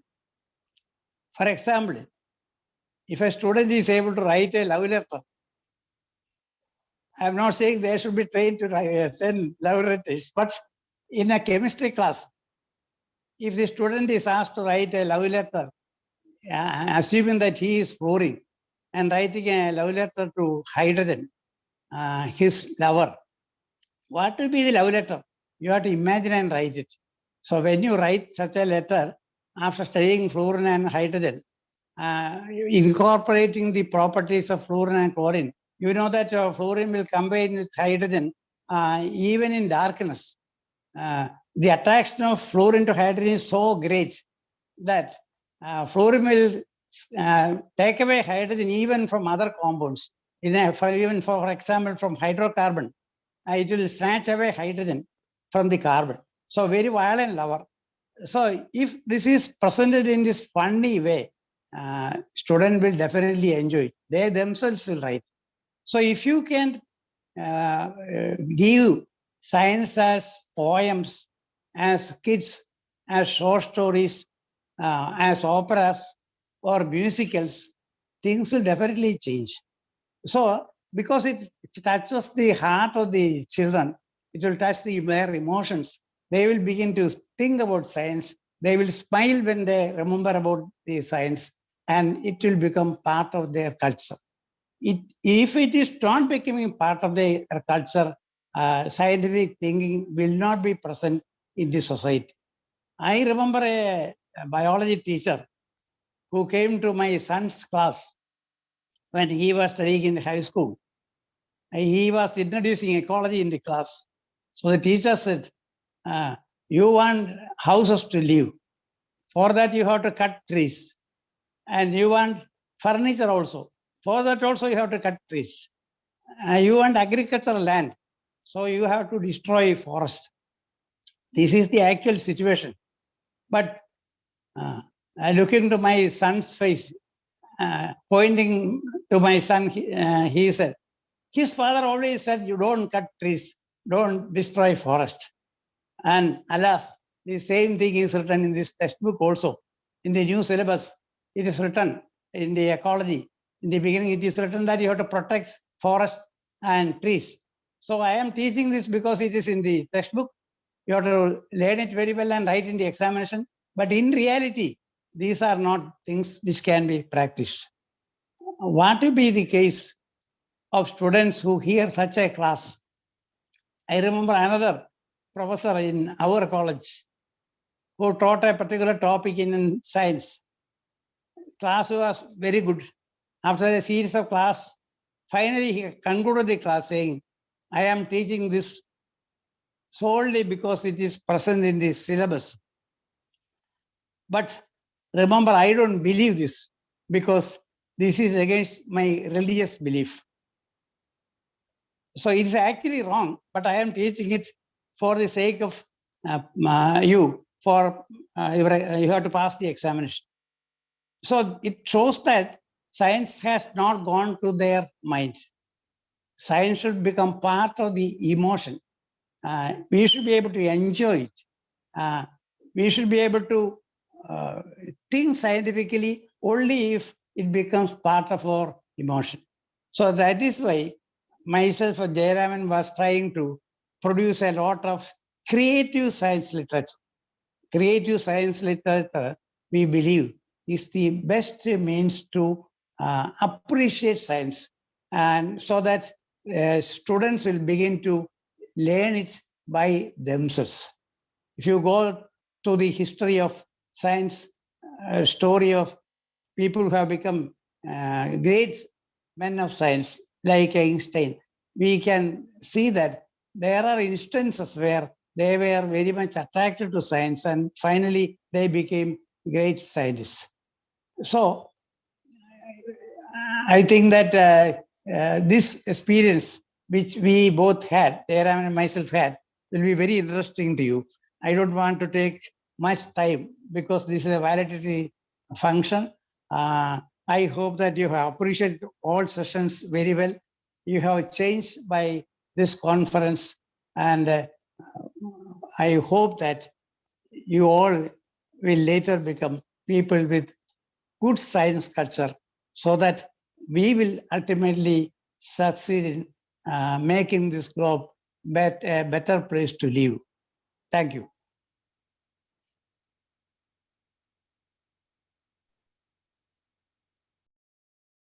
Thank you, sir, for a very insightful talk. Marie Curie, a female scientist, said, "Nothing in life is to be feared, it is only to be understood." Our next speaker, Mr. Ratanjit Sonde, is an executive coach, author, speaker, and founder of Discover Health Incorporated. He has authored several books. His pioneering work on oneness, a timeless universal value framework, resulting in leadership from within and dramatically reduced stress, gave him international recognition as Mr. Stress-Free. I would like to ask our principal, Dr. Pushpinder Bhatia, to give him a formal introduction. Over to you, ma'am. Good evening. Good evening to all my guests over here on this hybrid platform. On behalf of Guru Nanak Vidyak Society, I extend a very, very warm welcome to Sardar Ratanjit Singh Ji Sonde, who is the founder of the Discover Oneness Foundation. And as Harpreet very rightly mentioned, he is known as the stress-free engineer. I am sure this fact and this term will be doubly confirmed at the end of his talk, when we shall all realize the depth of his thoughts about this whole concept of oneness, about this world and of which we are a part today. And sir, your concepts and your ideas are very relevant and more relevant today than ever before. I have had the privilege and the honor of being a part of his many talks and many radio shows that he regularly conducts in the US. So it is indeed a pleasure and indeed an honor and privilege to have you, sir, on this platform today in Guru Nanak College of Arts, Science and Commerce. On behalf of the National Center for Science Communicators and my college, Guru Nanak College, I extend a very, very warm welcome to you. And we are looking forward to listening to you and enjoying this journey. In fact, sir has authored a very interesting book called Tea that I have read. It takes you to a different world and a different level of thought process altogether. So, sir, we are waiting to listen to you. Very, very warm welcome to you.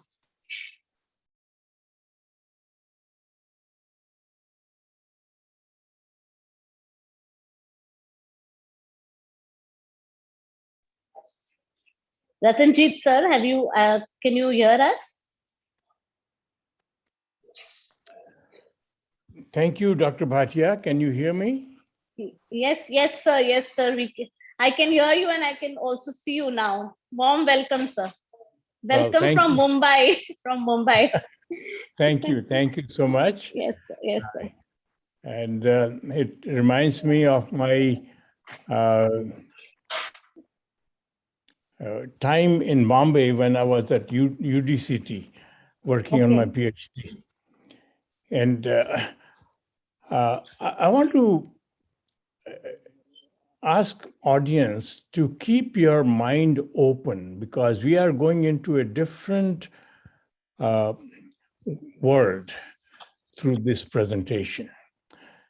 Let me start with a story, personal story. I was in school. I must be 7, 8 years of age. And I come back and from school, and I was very excited. And I told my mother, we did an experiment, and they have asked us a science experiment. And they showed us how pinhole camera works, how light travels in a straight line. And so my mother hugged me and said, oh, that's great. So in her innate wisdom, she asked me, says, ultimately, you have to differentiate between knowledge and knowing. And knowledge is somebody else's experience. Knowing is your own experience.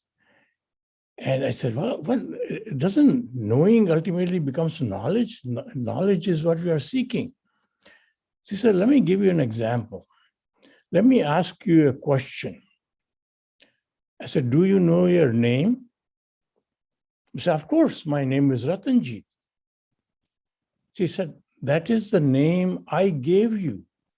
Because when you were born, I did not know. So I wanted to, when I call you, I did not want neighbors' boys to show up. So I gave you a very specific name. But so that is knowledge. And when you learn who you truly are, that is knowing. See, science has been directed by our needs and wants. When I came to do my PhD in Bombay, at UDCT, at that time they used to call it University Department of Chemical Technology, they gave me a scholarship at that time of 500 rupees. Now that was higher than 200 rupees than if you were doing a PhD in pure science, because I had a MTech degree. So I was doing PhD in technology. So they wanted to encourage people to do PhD in technology. Technology is applied science. Technology makes supposedly apply science to make our life better, but it has been directed by our wants and needs. As a consequence of that, if you allow me to expose a country where there is highest amount of research and development done, let's measure that by the number of Nobel Prize winners. In US, more than 390 people have been given Nobel Prize. And this country has the highest GDP.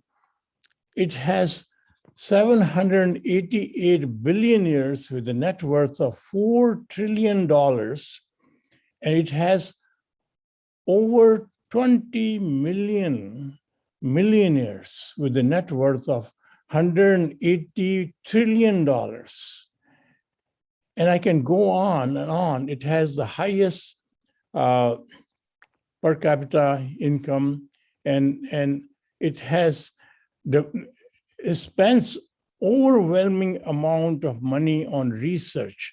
For example, on medical research, it spends more than $500 billion a year. But if you want to see the other side of this truth, which has been directed by our wants and needs and our greed to find application for research and science. You know, US ranks one of the world's worst place for human trafficking. And it has more than 85 trillion in debt. And US has produced with this highly education system, highly rated universities. But the other side is the white collar crime has exceeded $1.7 trillion per year. And I can go on. And in spite of its greatest technology, power, and wealth, over 40 million people live below poverty levels. And 43% of the household cannot afford basic monthly budgets for housing, food, transportation, children, healthcare, and so on. Although it spends $3.8 trillion per year on healthcare, but US is rated as the sickest country on earth. My friends, the entire focus has remained on getting rich and controlling everything. Our mission to find science and technology is to control everything. When we climb Mount Everest, we declare victory over Mount Everest. But we have never understood how everything is designed by nature to work within us and around us. And we have never learned what we are naturally designed to do. And we, of course, do not know my real name. I don't know who I am. See, when we are born, although we give credit to our parents, we come through our parents, but they are only a channel through which we come on this earth. But the nature, in its immense universal wisdom, has designed every living human being. See, all our bad luck, pain, suffering, miseries are merely a consequence of our thinking and acting against our own natural design. So to understand this design, you take, for example, you all drive cars. Cars are designed beautifully, very engineered machine. It is designed to go forward. It can go thousands and thousands of miles as long as you fuel it. But it is not designed to travel long distance in reverse. Now, if you use that car to go from one place to another, even 5 miles in reverse, what is going to happen? You'll have a stiff neck, and you probably damage the engine because it's in the first gear traveling in reverse, and then you will have major accidents. See, we are rowing the boat in the opposite direction of the river, and we have to work very hard, and we get exhausted. At the end, when we take a moment of rest, it goes back. We are not rowing the boat in the direction of the river. So now let's understand this, how are we designed? See, nature has designed everything unique. If you See a tree. All the leaves are different in size and configurations. Nature has never duplicated anything. That is why 7.5 billion people have a different fingerprint. Their eyes are different. My friends, we have not realized that the truth is that we are inherently designed by the universal wisdom as a unique masterpiece with unique physique, unique talent, unique stamina, unique intelligence, sensitivity, foresight, vision, or creativity, or intuitions. And all these things are unique. Whereas we are asked to copy a role model. And when we do that, at the end, we compromise everything and lose our capacity for full growth and self-motivation and intrinsic drive.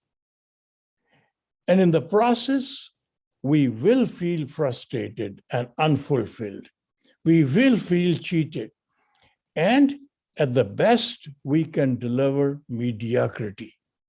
That is what you see around us, a dominance of mediocrity. So my friends, until we realize our uniqueness and treat everybody as unique masterpiece, we are going to live in a compromised state of this universe. And then we are advised to find our passion. And where do we look passion? We look for passion in a subject or a skill or a technology. My friends, with the lightning speed of how this universe is moving, all these become obsolete. So where do we find the true passion which never becomes obsolete, which is supported by universal laws, which gives us natural internal collaboration, which leads us to complete success and which never becomes obsolete? Where do we find that passion?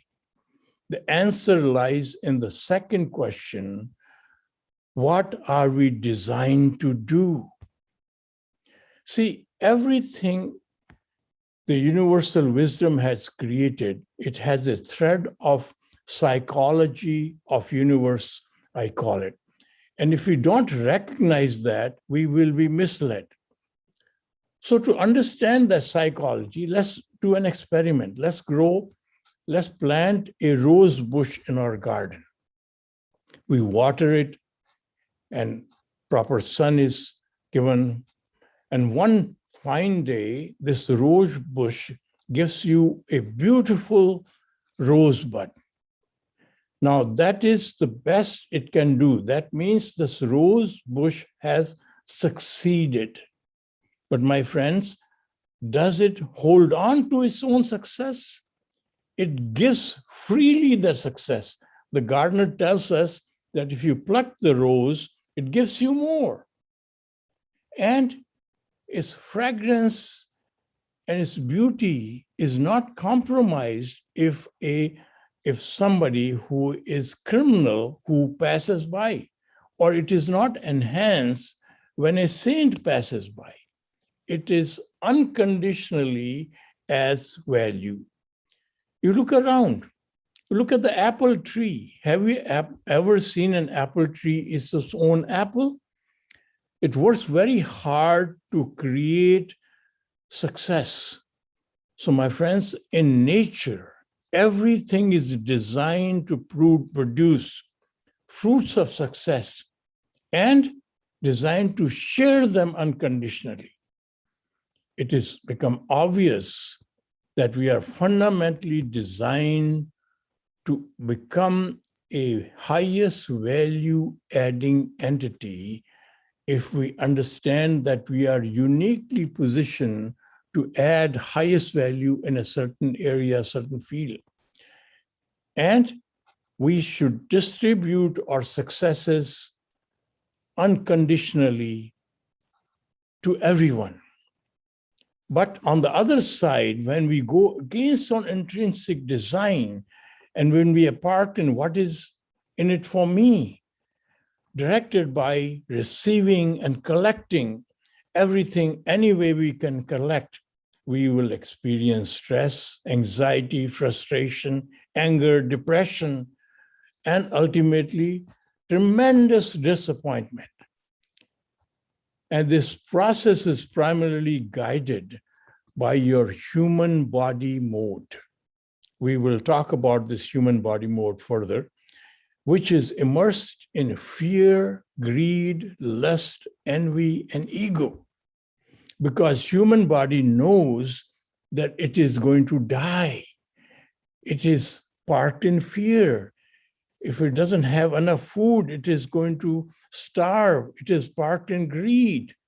And it has self-identification. It thinks itself to be separate. It is parked in ego.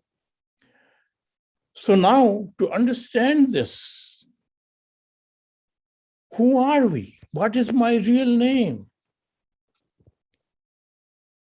We must realize that all our realities, all our understanding, decisions, passion, mission, value, purpose, and is all tied to what we perceive as truth.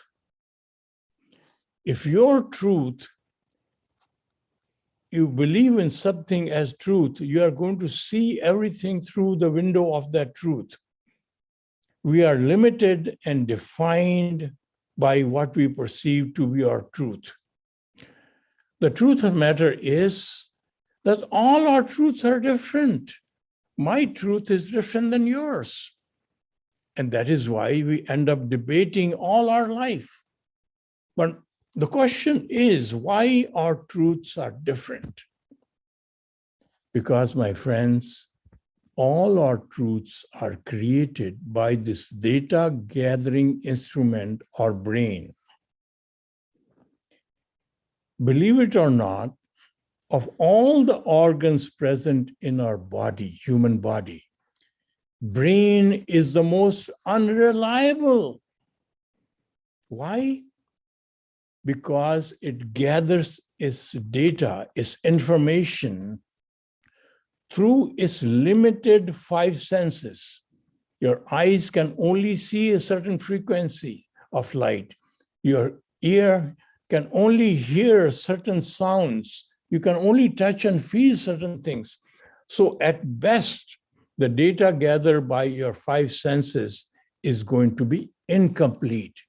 But it doesn't stop there.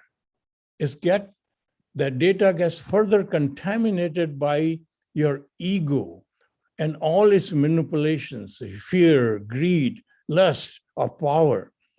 So that is why if you have five people looking at the same thing, gathering data, they will come out with five different explanations, five different perceptions.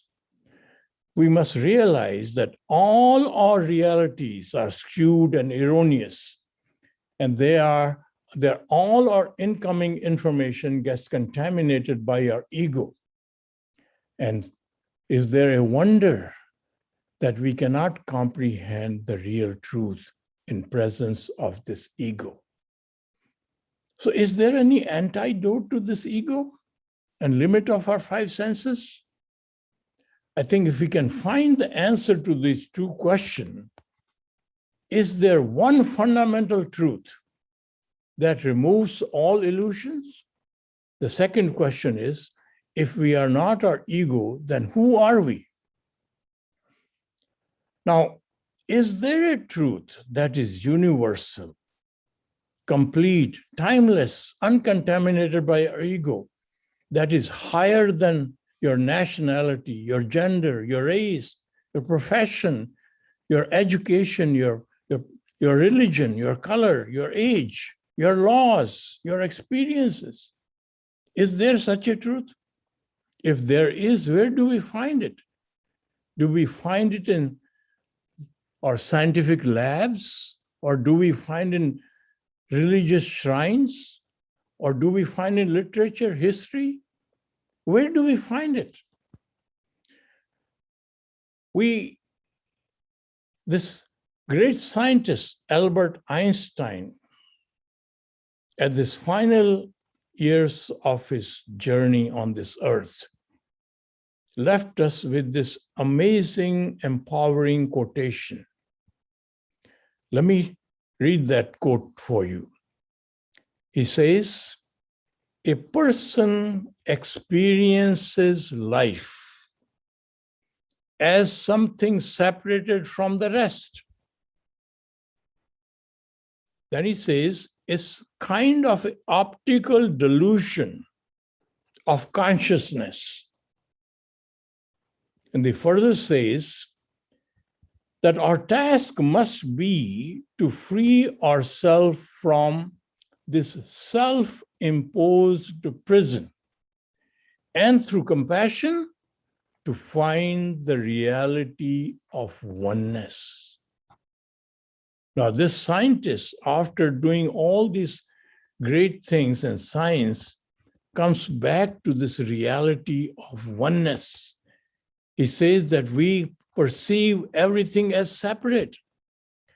So, my friends, the knowing and knowledge, the knowing only happens when we are in search of the truth. Otherwise, we'll be chasing falsehood in absence of oneness. Oneness gives us our perception, or reality, or vocation, or values, or purpose. Now, if we accept that there is oneness is that final truth, now the second question is, if we are not our ego, who are we?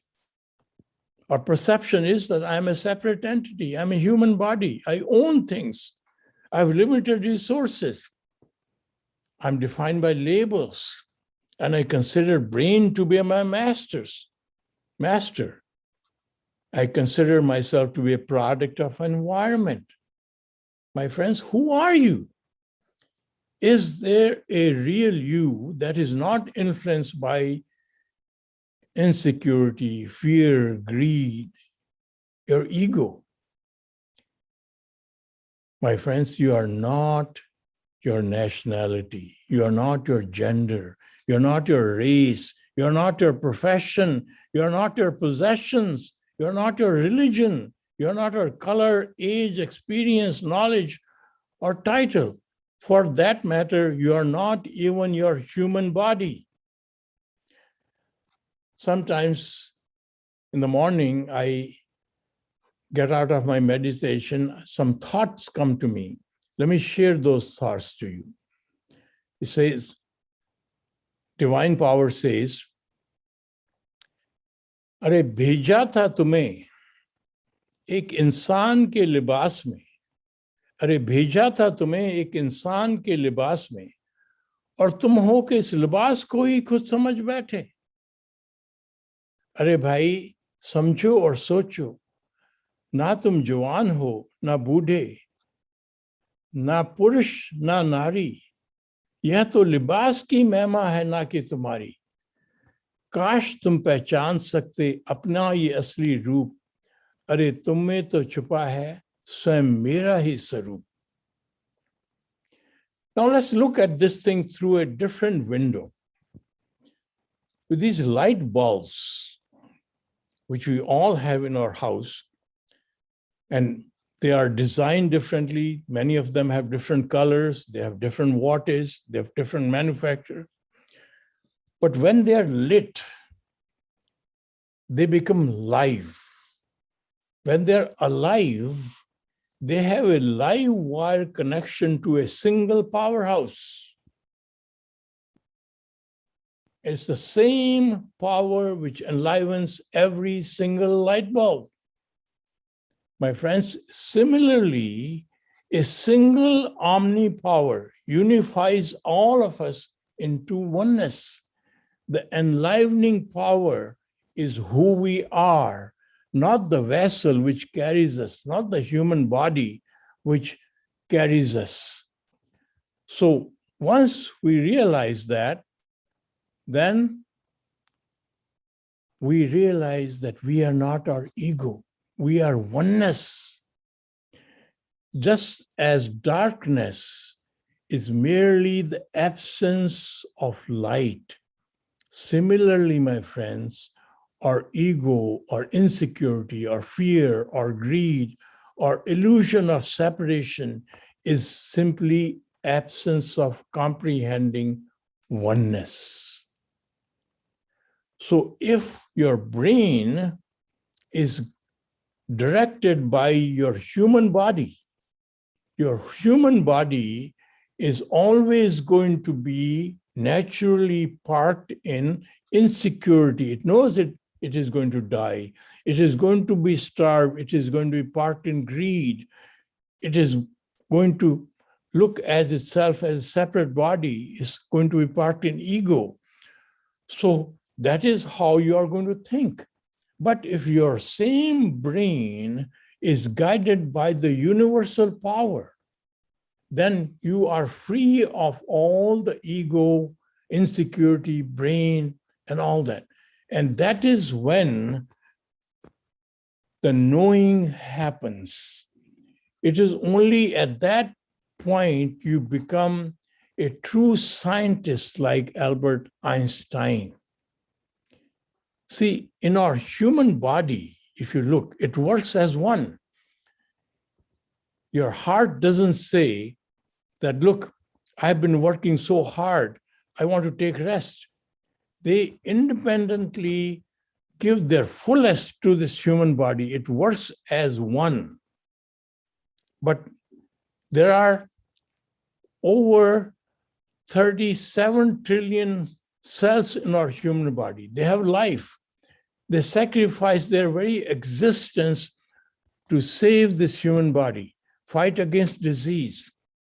But then, my friends, there sometimes comes a cell in our human body which has its own agenda.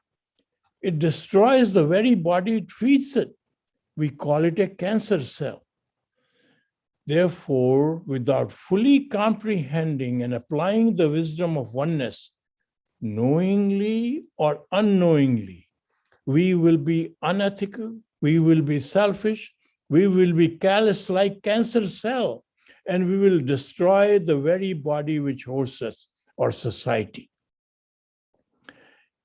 Remember, all your knowledge, all your education, all your training, all your experience, all your technology, intelligence, awards, trophies, and possessions, without fully comprehending and living oneness, will only remain incomplete knowledge at best. At worst, it will be highly decorated ignorance. The divine force tells us, अरे कैसा निराला है तुम्हारा ये चलन, अपने ही बनाए भगवान की पूजा करते हो और मेरे बनाए इंसान से बात भी नहीं करते। अरे भाई, जब तुम देख सकते हो मुझे अपने ही बनाए पत्थर की मूरत में, तो भला क्यों नहीं देख सकते मुझे मेरे ही बनाए इंसान की मूरत में? So we have been segregating everybody because our human body mode has been guiding us. Our brain is controlled by our human body mode. We have not discovered the true me, which is the enlivening force which is present within us. My friends, I've been given only half an hour, and I conclude and I thank you so much, and I will take any questions if you have any. Thank you so much.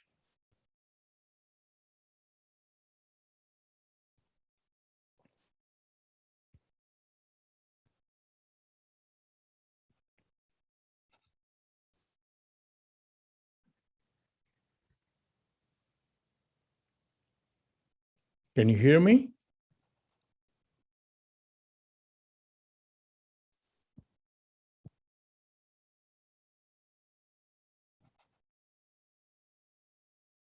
you, sir.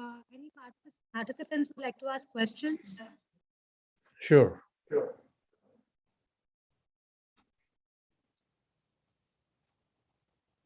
Thank you, sir. I don't think anyone has asked any questions. Okay. Thank you. Thank you very much for giving me the opportunity. Thank you, sir, for your kind and illuminating words. It is indeed a pleasure listening to you. Thank The scientist, sorry, the scientist is not a person who gives the right answer. Hello. He's the one Yeah. who asks the right question. Harpreet. Okay. 1 second, Harpreet. sir. Harpreet. Can we ask a question, sir? Sure.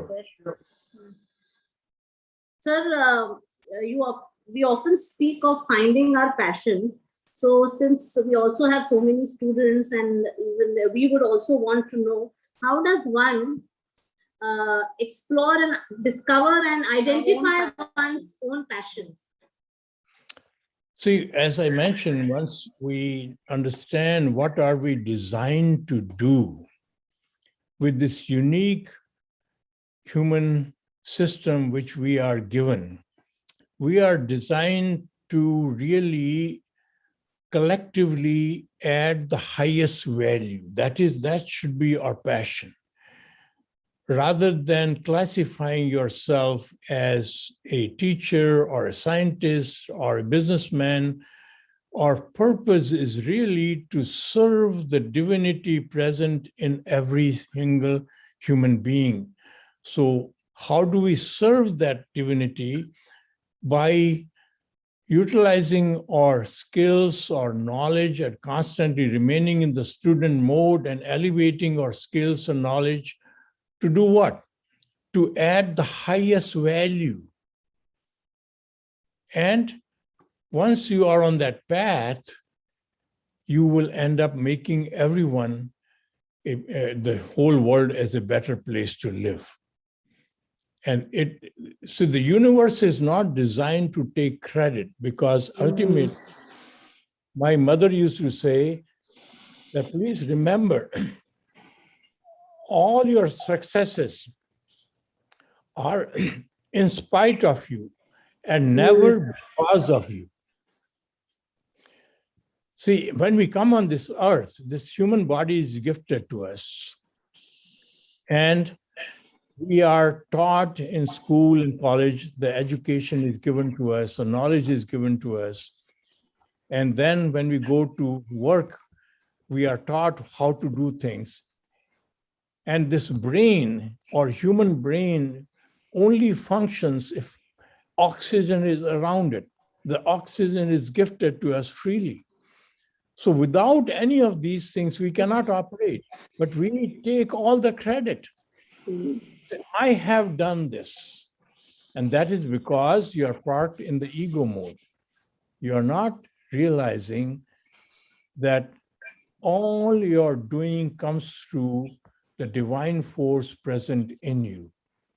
And the divinity is serving the divine force, everyone around us. So you also begin to, instead of abusing yourself, you begin to serve the divinity present within you. So that is the purpose. That is your passion. Your passion is to make your best better. The real competition in life is your last best, not the world. If you constantly improve your last best, don't stop at the point that I have done my best. You have to continuously make your best better. That is your passion. Thank you. Thank you, sir. Thank you, sir.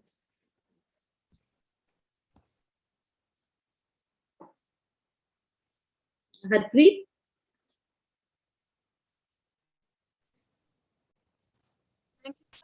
Hello, sir. Yes, sir. Namaste, Dr. Vasanji. You are really, you strengthen the divine wave function in everybody's. You smoothen the divine wave function in everybody. You being a chemical technology scientist, is there some chemical potential? Is there anything will govern the chemical potential in the mind to have this type of behavior? Last part, you're breaking up. I didn't hear properly. No. Being a chemical technology person, right? I think you have contributed a lot. Might be you wrote a book. Is there some chemical potential plays an important role in smoothening our mind? See, I came to US. The environment in Bombay Or didn't our agree. sixth sense, is it plays any important role to become oneness?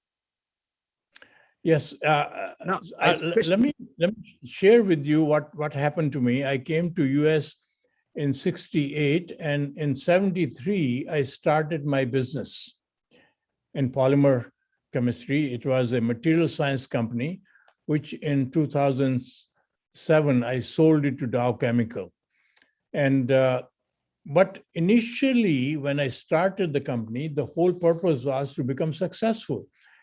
And I used all the tools, had the highest caliber of people with a lot of experience, and has a business plan and followed the protocol of Harvard Business School. But I failed. I was failing after 7 years of working 18 hours a day for 7 days a week. I was still failing. And at that time, I came across this quote from Albert Einstein, which I read, and my mother used to say the same thing. She would say, the wisdom lies within you. And the key to unveil that wisdom is oneness. But I never understood that whole thing till I came across this quote from Albert Einstein during that whole lifetime, that inside was germinating and oneness. I suddenly realized I was failing because of absence of oneness, not because of technology or anything, because all our employees, I had 7 vice presidents, they were all part in what is in it for me. Nobody was working as a team. Oneness makes you work as a team. So I fired everyone and brought in fresh college students without any experience and built this company based on oneness and became very successful. So in real life, oneness works. Oneness works in relationship. Oneness works in technology. Oneness works in business. And without comprehending oneness, because it removes your ego, it removes your insecurity, it removes all those things which otherwise are going to infect you. So that is how I had experience.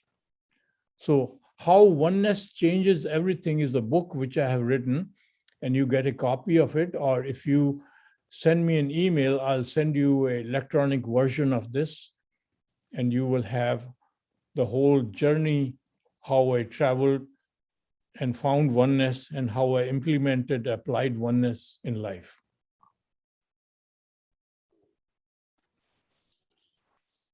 Thank you, sir. Thank you so much. Scientist is not a person who gives the right answer. He is one who asks the right question, was said by Claude Louis-Torres. I would like to invite our next speaker, George Cadella, currently a consulting partner and a president of Abenaki Innovation Culture. He was co-founder and president of Mexican Association of Museum and Science Technology Center, coordinator of North Node of the Network for the Polarization of Science in Latin America and Caribbean. and president from 2014 to 2016 of the Mexican Society for the Disclosure of Science and Technology. Sir is joining us from Brazil. A very warm welcome to you, sir. Over to you.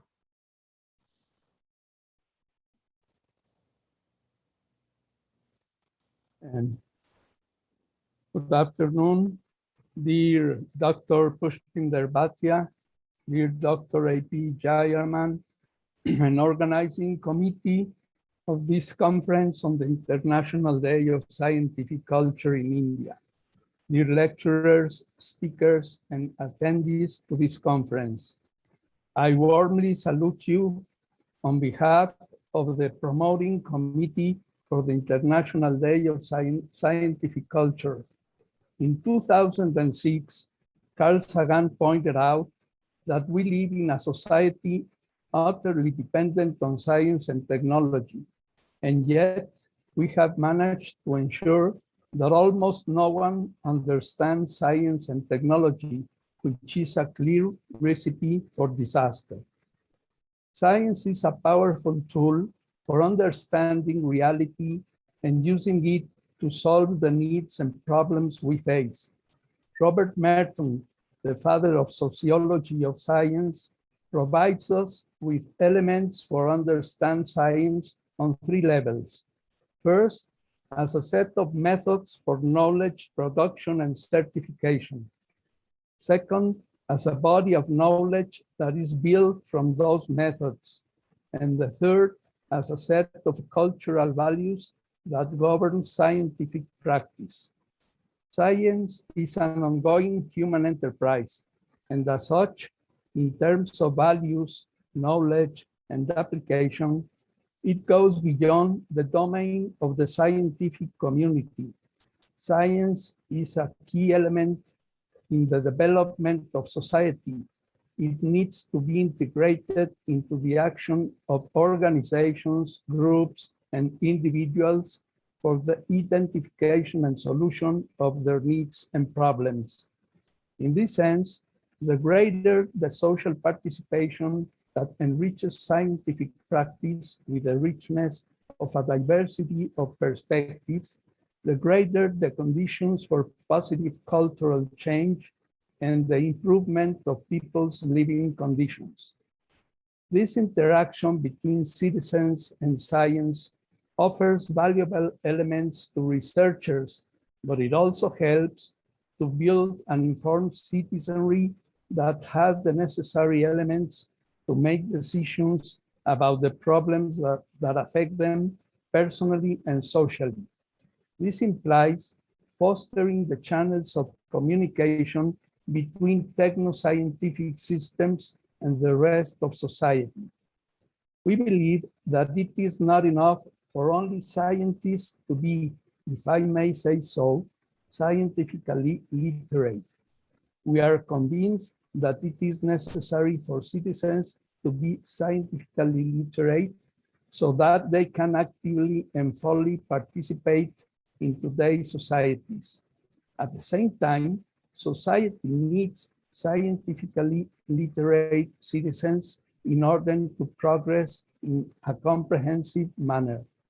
In our view, scientific culture encompasses not only the knowledge of basic concepts and facts of various disciplines, it also implies a general understanding of the role of science in the progress of society and an appreciation of its contributions, a vision of the world and of reality from a low knowledge-based perspective, and the application of scientific knowledge in everyday life decisions and situations. Thus, as Belén Laspra has pointed out in Spain, scientific culture has 3 dimensions: an epistemic dimension, that is to say, a cognitive component, an axiological dimension involving critical appraisal of science, and a praxeological dimension, which is the behavioral and action aspect, that is, the appropriation of scientific knowledge and approaches for use in daily life. but the concept of citizen scientific culture must be understood in context, and it takes on different nuances depending on people's social roles, as Godin and Gingras have noted. Thus, for policymakers, scientific and technology culture may lie in their ability to design and implement relevant public science and technology policies. For industry managers, it may involve the ability to invest wisely in research and to evaluate and select from a pool of new technologies, as well as to provide adequate equipment, maintenance, and employee training. For the worker, it may consist in possessing the necessary skills to understand, at least in part, and use technology to be able to perform a given task. For teachers, it can mean the appropriate transmission of scientific knowledge and skills inherent in science processes. For parents, it could mean the ability to awaken their children's interest in science and technology and to pass on them the tacit knowledge of mundane social and technological interactions. It has been recognized for decades now that scientific literacy through formal education, while very important, is by itself not enough. There continues to be an urgent need to provide public science communication initiatives that integrate science into the fabric of everyday life for people of all ages and from all walks of life. In this way, we'll work to develop a truly inclusive scientific culture.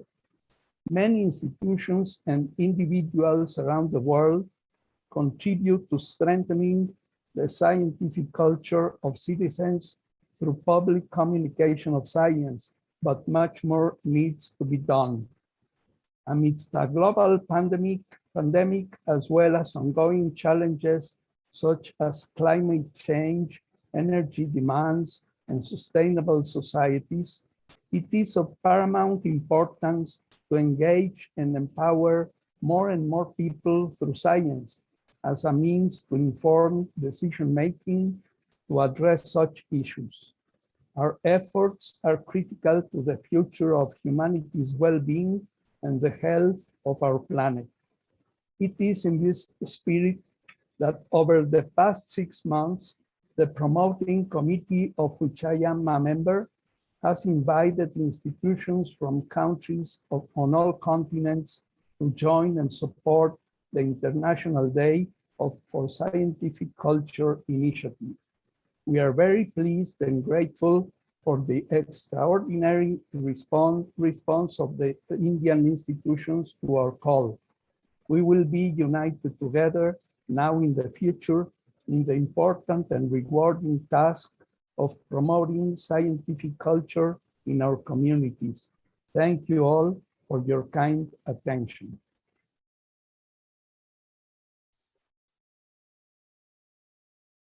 Thank you, sir, very much for your informative talk. I would like to say another Albert Einstein quote: "The true sign of intelligence is not knowledge, but imagination." I would now like to invite Professor Siddhivinayak Barve, Director of Scientific Research Center, to give us the concluding remark of our conference. Welcome, sir.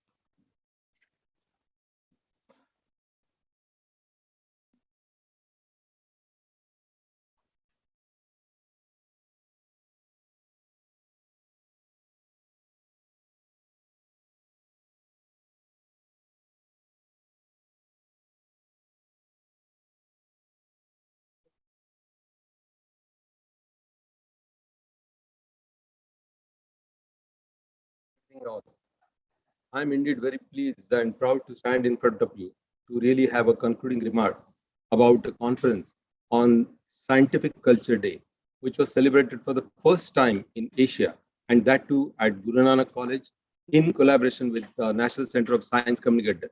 It is indeed a great day. What a conference, really. with speakers coming from the eastern, western side, and all over the globe, and even the audiences online all over the globe. This is indeed one such kind of a remarkable event that indeed it is a great hope that the science could be really getting a big way in developing the scientific temper in the country. This conference as was conceived last year in commemoration with coinciding the event of Cosmos, the great kind of a serial by none other than Carl Sagan, which can be treated as one of the best science communicators of the millennium, last century. None like him is here. And he was almost like a science personified. Such a lucid kind of style of narration that the style of the narration actually made Carl Sagan one such kind of individual which actually kindled the scientific culture among the mind of the people. That was around 40, 41 years back when the serial was on. And while the serial was on, that was viewed by almost 1 billion people. Then the population of the world was almost 5 billion. That means almost 1/5 of the world has viewed that serial. Now it is time, the world which is ravaged by terrorism on one side, superstitions on one side, and then there is the rampage. Maybe scarcity, climate change, all that kind of thing is what we need is a man like Carl Sagan. And that too, it is really apt, even after 40 years. When we are celebrating this, it is the time that we have to reinstate that culture. About the conference, a grandest kind of a thing. It was indeed a treat, maybe from the theme lectures, maybe from the inaugural session, and then the concluding palliative section. People from eastern side, as I said, from the western world, the first and third world actually were there, and expert actually gave a bird's eye view of what we call scientific culture in the form of stories, in the form of narration, in the form of their experiences. And to conclude, I really am pleased to tell you at this level that Carl Sagan, I treat this as my guru. It was way back in 1994 for the first time in Cornell, I met him. He was suffering from cancer that time. But despite suffering from cancer, this man used to come to the department. A person having almost done interstellar kind of mission, maybe it is Mariner, maybe it is Voyager, maybe it is Viking, but the man came out within 5 minutes that some young person is waiting for. And then he said at that time, this is really very pertinent and very important. The communication is whatever you feel like doing. So you communicate to the society. Whatever you know, you try to tell it to the people. This is what similar kind of thing in Maharashtra, Sant Ramdas has even said. Even he's been depicted in the several kind of a scripture that he said, "Je je apna sithave, te te loka si sangave." Means whatever you know, please try to tell it to the people. Carl Sagan, maybe just on in 96, it was 20th December, I clearly remember. It was a conference which was held in Yashodhara Chavan Center. It was the first Indian Science Writers Communicators Conference with 300 delegates from all over the India. 7 sessions were there. And I was conducting one session of 7 pairs in which the interview session was on. And then we had to start with the obituary. On that day, maybe on 26 or 27, I was to go to abroad. And prior to that, I wrote one article, and that was given to Maharashtra Times. The title of that was Brahmanda Lopale. It is End of a Cosmos. That time onwards, really, dear friend, in print media, no science is there. In electronic media, no science is there. It is being driven by what I should not tell. But this is a time that we really want to reinstate this kind of scientific culture. Not to tell, not to be the brand, but just to tell very plainly. Today on this event, yesterday night, yesterday almost forenoon, I wrote one article. That article has appeared in Maharashtra Times today. The title is Vaidyanik Kranti, Vaidyanik Sanskruticha Udgata, the man who is the spokesperson of scientific culture. It is even mentioning entire conference. So this kind of a thing, which I got it from Carl Sagan. That day he was into chemo kind of treatment. The baldness in the hair was there, but the smile, the immaculate kind of contagiousness about infectious intelligence, that actually gives you, still it is the goose pimples on the body. But at this juncture, when it is 40, 41 years after when the conference on scientific culture is being convened, it is really a grandest of the success. It's first time in Asia, first time in India, and that too with National Center of Science Communicators, and that too with Pushpinder madams and then Jayaraman sirs and Suhas. This is what is a wonderful kind of experience. It was spellbinding. The inaugural session was fantastic. Just to tell you, just to go through briefly about what happened today. Of the theme lectures early morning, the session started with Amreen welcoming all the delegates. Principal Dr. Pushpendra Bhatia was welcoming, including Jayaraman sir. And then there was a sage-like man, Dr. Y.S. Rajan, former distinguished professor of ISRO. He was talking about the panorama of scientific progress in India. In Carl Sagan's words, if at all I could sum up, something somewhere it is worth knowing. Try to know it. And then the message from Y.S. Rajan's lecture was that he was closely associated with APJ Abdul Kalam. And then the sagely kind of a look, it is very convincing. The way that he was speaking was really telling that what is the panorama of scientific progress. Then was President Public Communication of Science and Technology from Australia, Dr. Jennifer Metcalfe. She was even immaculate. She was talking about science communication, what science communication it is there. And in Carl Sagan word, if at all I would try to tell you, if at all we had to grasp the universe, you grasp as it is, and that is what is communication. What you see, communicate, and that was the message given by Jennifer Metcalfe. Then it was Professor Sharda Srinivasan from National Institute of Pioneering Contribution Institute of Archaeology in Bangalore, with her pioneering contributions in the field of archaeology. She was speaking about scientific sculpture heritage, and through that, what appeared to me was it was spirituality which was unfolded. Again, to talk in front of in the words of Carl Sagan, spirituality is what we call compatible to science. But Carl Sagan says science itself is spirituality. More you become spiritual, more you become scientist, you become spiritual. Go closely towards oneness, which was a message into the concluding session. And you become sagely, as in Y.S. Rajan. Then was Mark Nowosky talking about the innovation and the entire scientific process, how the process of scientific process unfolds. It was how it should be incorporated in education.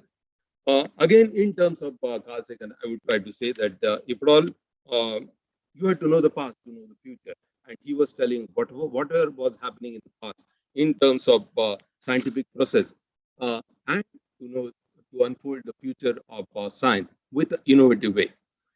In the public lectures domain, it was Shiv Prasad Kennett, sir, director, ex-director Nehru Planetarium, was introducing Mayank Gavaiya. It was one of the wonderful kind of a journey, unfolding almost like a rainbow-like thing about what a scientific culture is. He was talking about science, society, and culture, blending it together. He was talking about science, he was talking about non-science, he was talking about benefits, pros and cons. It is all that kind of thing. It was indeed a treat. Virtually a copybook style of presentation of what science culture is. He was talking and he was telling science is a way of thinking, and it is not a mere body language. So it is a way of thinking. He has given us a way of thinking to look to what we call scientific culture. Then we came to the inaugural session, which was indeed one of the best kind of a sessions that we had today. It opened with Suhas Naik Adams welcoming the audience, Principal Dr. Pushpender Bhatia welcoming the guest, Member of Management Beena Punjabi Madam was here, and she also welcomed. AP Jayaraman sir was online. He welcomed the guest. The first speaker was Gagandeep Khan, and what to tell about the current COVID situation. And she was exactly narrating the same thing, communication during COVID time. Elaborate kind of exposition about what COVID thing, what vaccines, what are the variants. And she was mentioning about what a science should be and what the science communicators should be. The correlation between that was so nicely presented.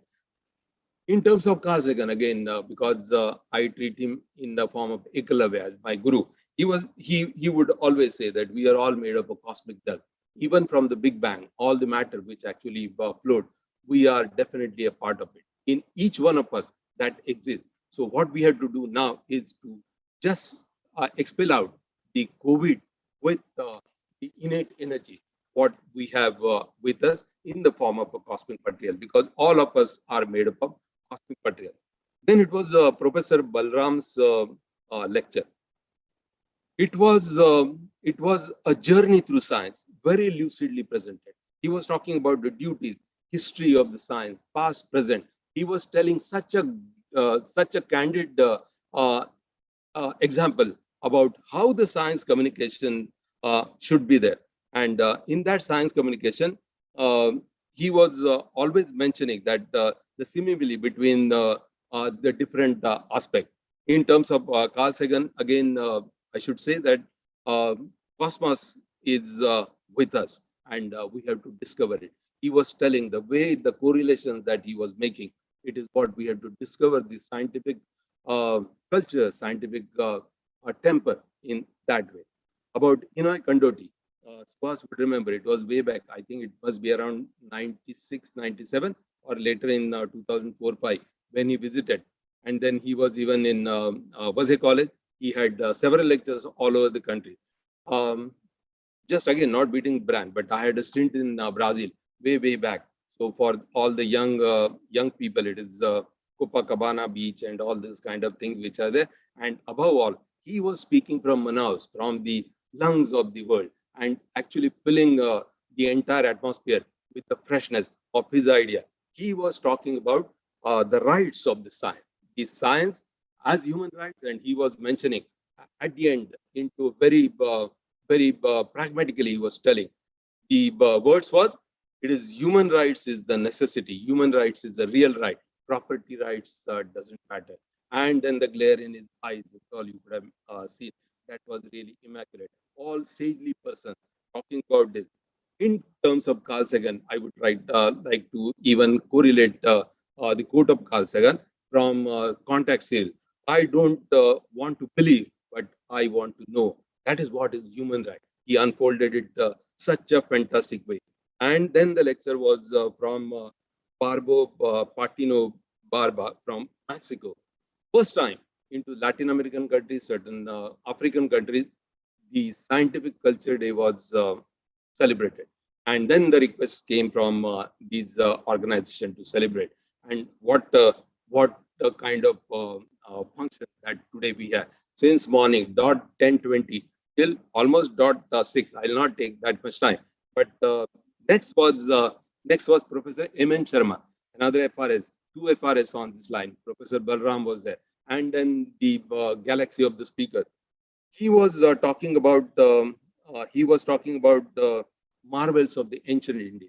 And then he was touching about almost every other aspect of science. And then he was even talking about non-science. He is the pioneer of what we call it as a culture of innovation in India. He has established a publisher parent, the patenting, the way that he has shown, that is immaculate. In terms of Carl Sagan, imagination will carry us to the level which we can even visualize the one. But if at all we don't imagine at all, we will never go there. And that is exactly what M.M. Sharma is personified. The way that he came from Cambridge, from Cavendish to UDCT, then from Mumbai University, UDCT is a history. So that was indeed one of the kind of treat of today's session. Amongst the theme lecture, there was a lecture from Stephen Webster. Early morning he couldn't join, but later on he was here and talking about the progress in India. He was talking about the science communication kind of association with this college. And he was warning one very clear thing, that the climate change on one side was there, the warning on climate change and health issues. That is what he was very specific in trying to give a warning, even criticizing. It was a critic. And then, sir, that critic we will take very objectively to really see to that we unfold, and that such kind of mistakes will never happen. Coming on to the last session about public talk leading towards valedictory, it was A.P. Jayaraman in his immaculate style. He was presenting Kerala Sahitya Shastra Parishad. It was a panoramic view, and then the panorama of almost till even yesterday, what is happening in for last 50 years, unfolding, what the movement would be like. Silent Valley project would be there, economics would be there, maybe the corruption on one side, capitalism, and then he was talking about how it should be socially oriented. That was indeed a kind of a treat. Coming on to the concluding session, which was coordinated by Harpreet Kaur, the lecture by Shivdasa. He is treated as Isaac Asima of Kerala. Very rarely we know, because everything is written in not our language, but over 200 books. You can't imagine. In our lifetime, very rarely people read. If at all, believe me. So at this juncture, I should not tell, because most of us on this platform, they must have read over 100 books. Moment you read 100 books, that kind of a technical language actually fits in your brain. And then you don't have to gasp for the word, gasp for the idea. 200 books by one person. Imagine the immaculateness about the plots, different plots. And he was mentioning about the story of maybe sodium and chloride and all. So very, just trying to really garb into a dramatic mode. And that is what one of the best sci-fi communicator, valedictory address by Ranjit Singh Sondhi, was a philosophical treat about the oneness, and then the discourses. Otherwise, I was telling Ambedkar sir that if we allow him, it would be another 2 hours easily. And that was mesmerizing. Talking about nature, talking about his team, talking about the passion which should come from within. And then finally from George Padilla, from innovation and the scientific culture. Dear friend, that was a conference. And it was indeed one of the best in science communication of that kind. Believe me, whatever I have attended world over, this was what was a kind of a treat. Compliments to the team of Guru Nanak College.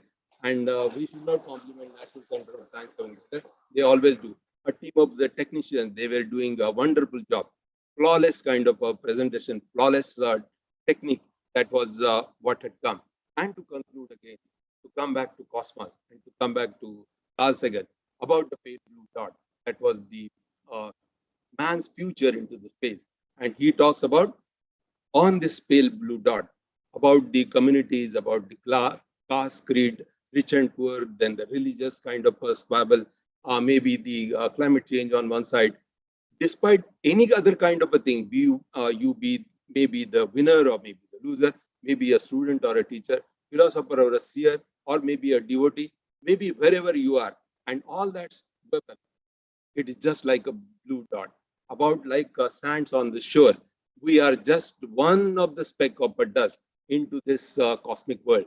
And Carl Sagan, while he was called in US as billions and billions of man, he was always talk about in billions of the year ago, billions of the stars are there, and he was ardent supporter of extraterrestrial intelligence, and he was a strong believer on Pioneer 10, the plaque which actually depicts human silhouette of a man and a woman, and then the hydrogen atom, and then our solar system. They address, in case that kind of a spacecraft actually lands on the extraterrestrial planet, or maybe it comes in touch of the intelligent civilization, they should be able to decipher that, and from where it actually originated. That was what Carl Sagan was. And now in terms of Suhas sir, he actually gave a calendar of 13.5 billion years, 15 billion, 13.8 billion, not 5, 13.8 billion years. If at all from the Big Bang to Big Bang, and then till today, if at all the time is condensed in 1 year, what will happen? So then Carl Sagan actually unfold. I will just go maybe very briskly. First life actually started coming in the month of September. If at all, 1st January would be the Big Bang, 1st September, this August, September would be the first life onto the earth. And then the mankind and the evolution was there. Then the dinosaurs and then the giant creatures were there. All that kind of a thing which comes and goes. If at all he even count, there is Frank Drake's equation about galaxies in the world. He says there are 20,000 planets like blue dot into the cosmos. and 1 million, that is 10 lakh planets, where probably the extraterrestrial civilization would exist. Coming on to where human beings actually came. Out of the 1 year span, it was just last 10 seconds. And we are talking about fraction of that 10 seconds. And that is about scientific culture. It is time when we conclude and say goodbye onto this conference to call Sir to have a vote of thanks. Just wishing that there could be another Carl Sagan to inflict scientific revolution. Thank you so much.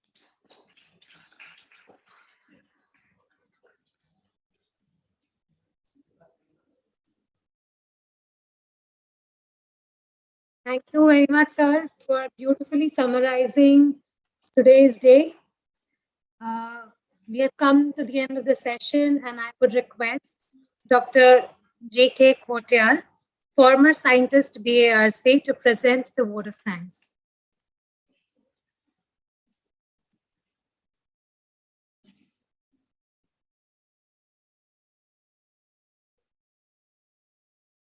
Good evening, ladies and gentlemen.